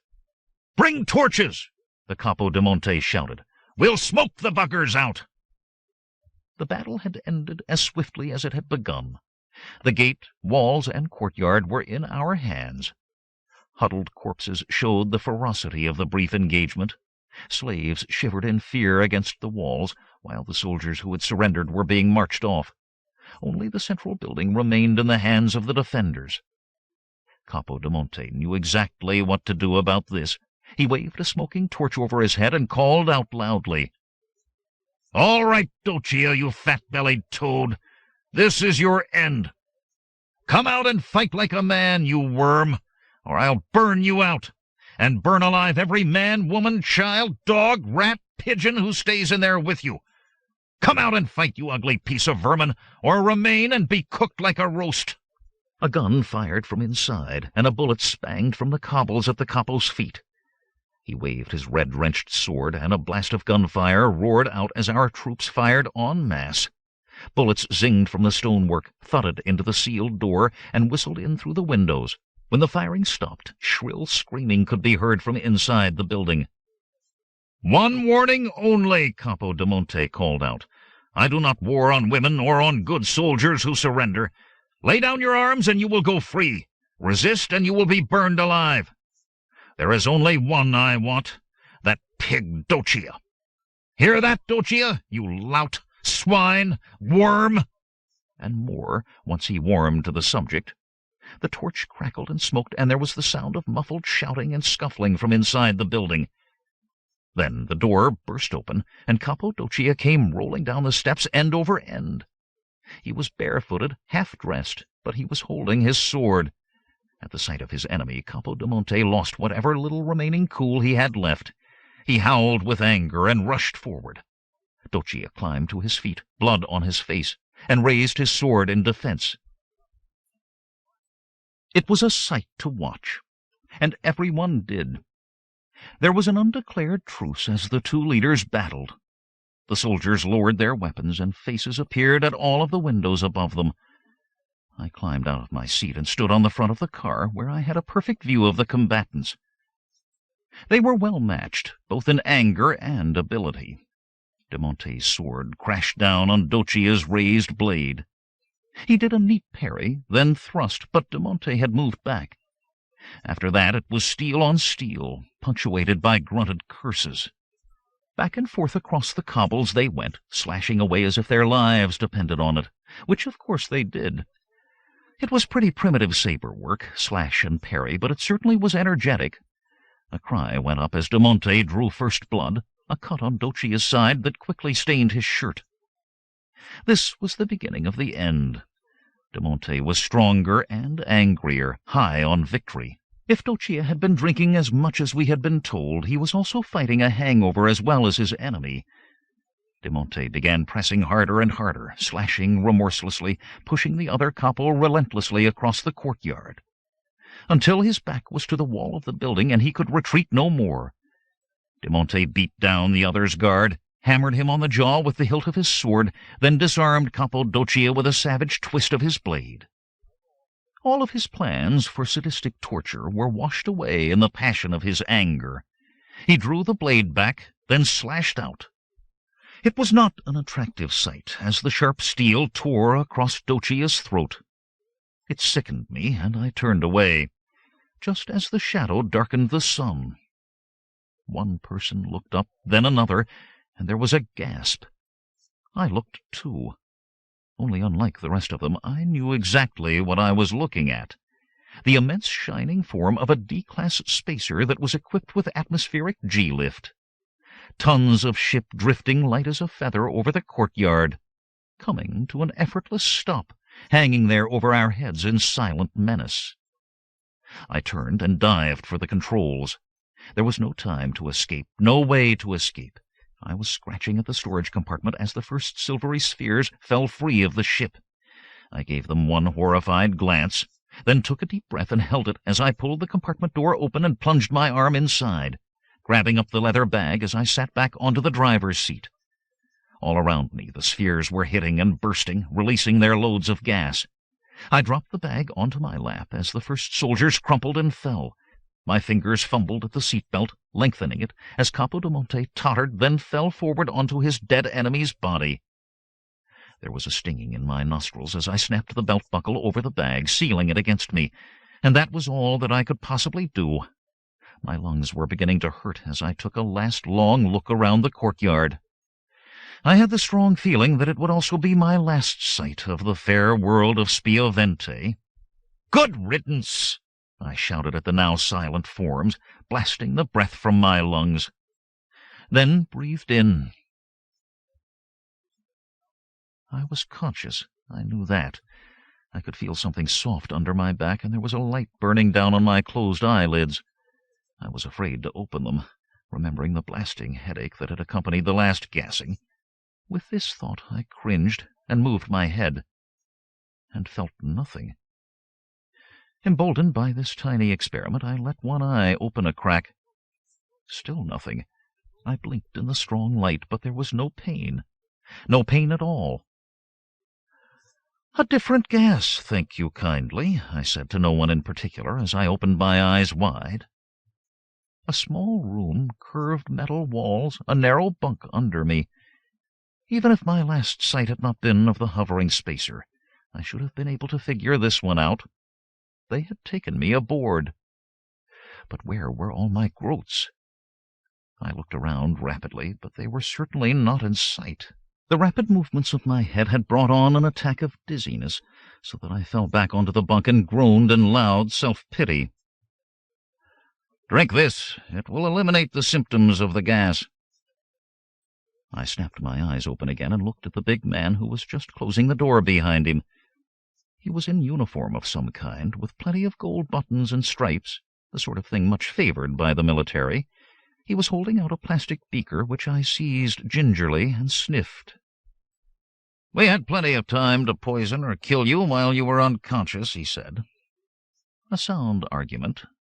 I drained the bitter liquid and instantly felt better. "You have stolen my money," I said, just as he was beginning to speak. "Your money is safe. It will be safe only when it is in my hands, as it was when you found me strapped to my body. Whoever took it is a thief." "Don't talk to me of thievery," he snapped. "You probably stole it yourself. Prove it." "I say I worked hard for that money, and I don't intend to have it stolen for the Space War Widows' pension scheme. That is enough.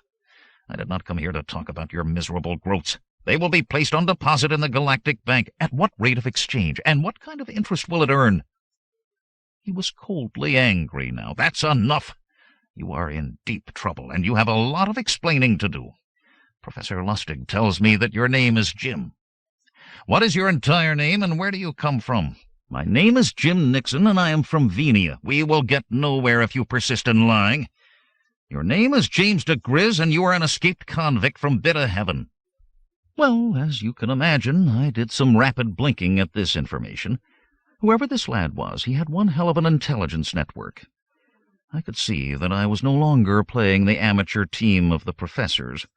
They had called in the pros, and he had thrown me this curveball to catch me off balance, get me rattled, get me to talk freely. Except I did not work that way. I shifted mental gears, sat up in the bed so I could see him eye to eye, and spoke calmly. "We have not been introduced." The anger was gone now, and he was as calm as I was. He turned and pressed a button on the wall that unfolded a metal chair. He sat down on it and crossed his legs. "Captain Varrod of the League Navy, specializing in planetary mop-up details. Are you ready to answer questions?" "Yes, if you will trade me 1 for 1. Where are we?" "About 13 light-years out of Spiovente, you'll be happy to hear." "I am." "My turn. How did you get to that planet?" "Aboard a Venian freighter that was smuggling weapons to the now-deceased Cappadocia." That got his attention all right. He leaned forward eagerly as he spoke. "Who was the captain of the freighter?" "You are out of turn. What are you going to do with me?" "You are an escaped prisoner and will be returned to bit of heaven to serve out your prison sentence." "Really?" I smiled insincerely. "Now, I will be happy to answer your question, except I have completely forgotten the captain's name. Would you care to torture me?" "Don't play games, Jim. You are in deep trouble. Cooperate, and I will do what I can for you." "Good. I remember the name, and you put me down on a neutral planet, and we call it quits." "That is impossible. Records are kept, and I am an officer of the law. I must return you to bit of heaven." "Thanks. I just got terminal amnesia. Before you leave, would you tell me what is going to happen to Spiovente?" He sat back in the chair with no intention at all of leaving. "The first thing that will happen will be the termination of Lustig's disastrous intervention. We were forced into that by the Intergalactic Applied Socioeconomics Association. They managed to raise sufficient funds to put into effect some of their theories. A number of planets financed them, and it was easier to let them make idiots of themselves than to try and stop them." "And they have done that now?" "Completely. They have all been shipped out, and we're very happy to go. Having political and economic theories is one thing, but applying them to harsh reality can be a traumatic experience. This has been done in the past, and always with disastrous results. We know none of the details now. They are lost in the mists of time. But there was an insane doctrine called monetarism that is reputed to have destroyed whole cultures, entire planets.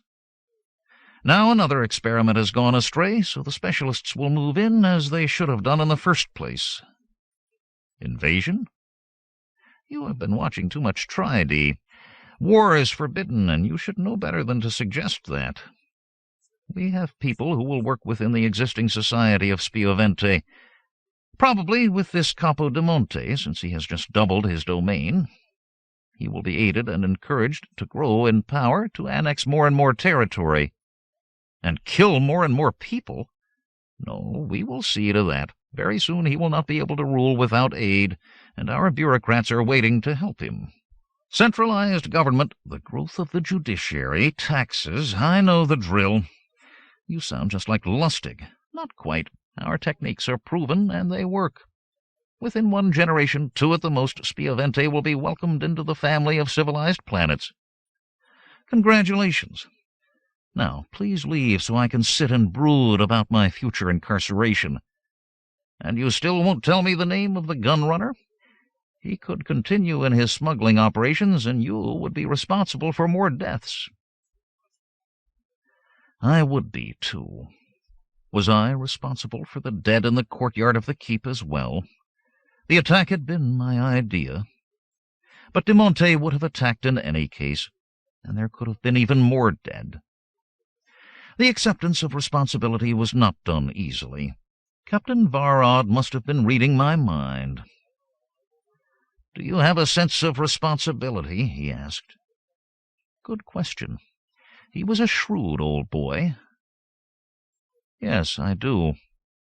I believe in life and the sanctity of life, and I do not believe in killing. Each of us has only one go at life, and I don't want to be responsible for cutting short anyone else's. I think I have made some mistakes, and I hope I have learned by them. The name of the gunrunner is Captain Garth, he said. We know him and have been watching him. He has made his last voyage. My thoughts spun rapidly. Then why ask me if you knew all along? For your sake, Jim, nobody else's. I told you that our job was rehabilitation. You have made an important decision, and I believe that you will be a better individual for it. Good luck in the future. He stood to leave. Thanks a lot. I'll remember your words when I am cracking boulders on the rock pile. He stood in the open door and smiled back at me. I am in the justice business on a very large scale, and in truth I don't believe in prisons and incarceration for failed bank robbery. You are destined for better things than that. Therefore I am having you returned to prison. You will be transferred to another ship on another planet where you will be locked away until it arrives. He went out, then turned back for just an instant. Taking into consideration what you have told me, I am forgetting that you still have a lockpick in the sole of your shoe. Then he was gone for good. I stared at the closed door and suddenly burst out laughing. It was going to be a good universe after all, filled with good things to be appropriated in a manner only possible to one who knew his trade. And I knew mine.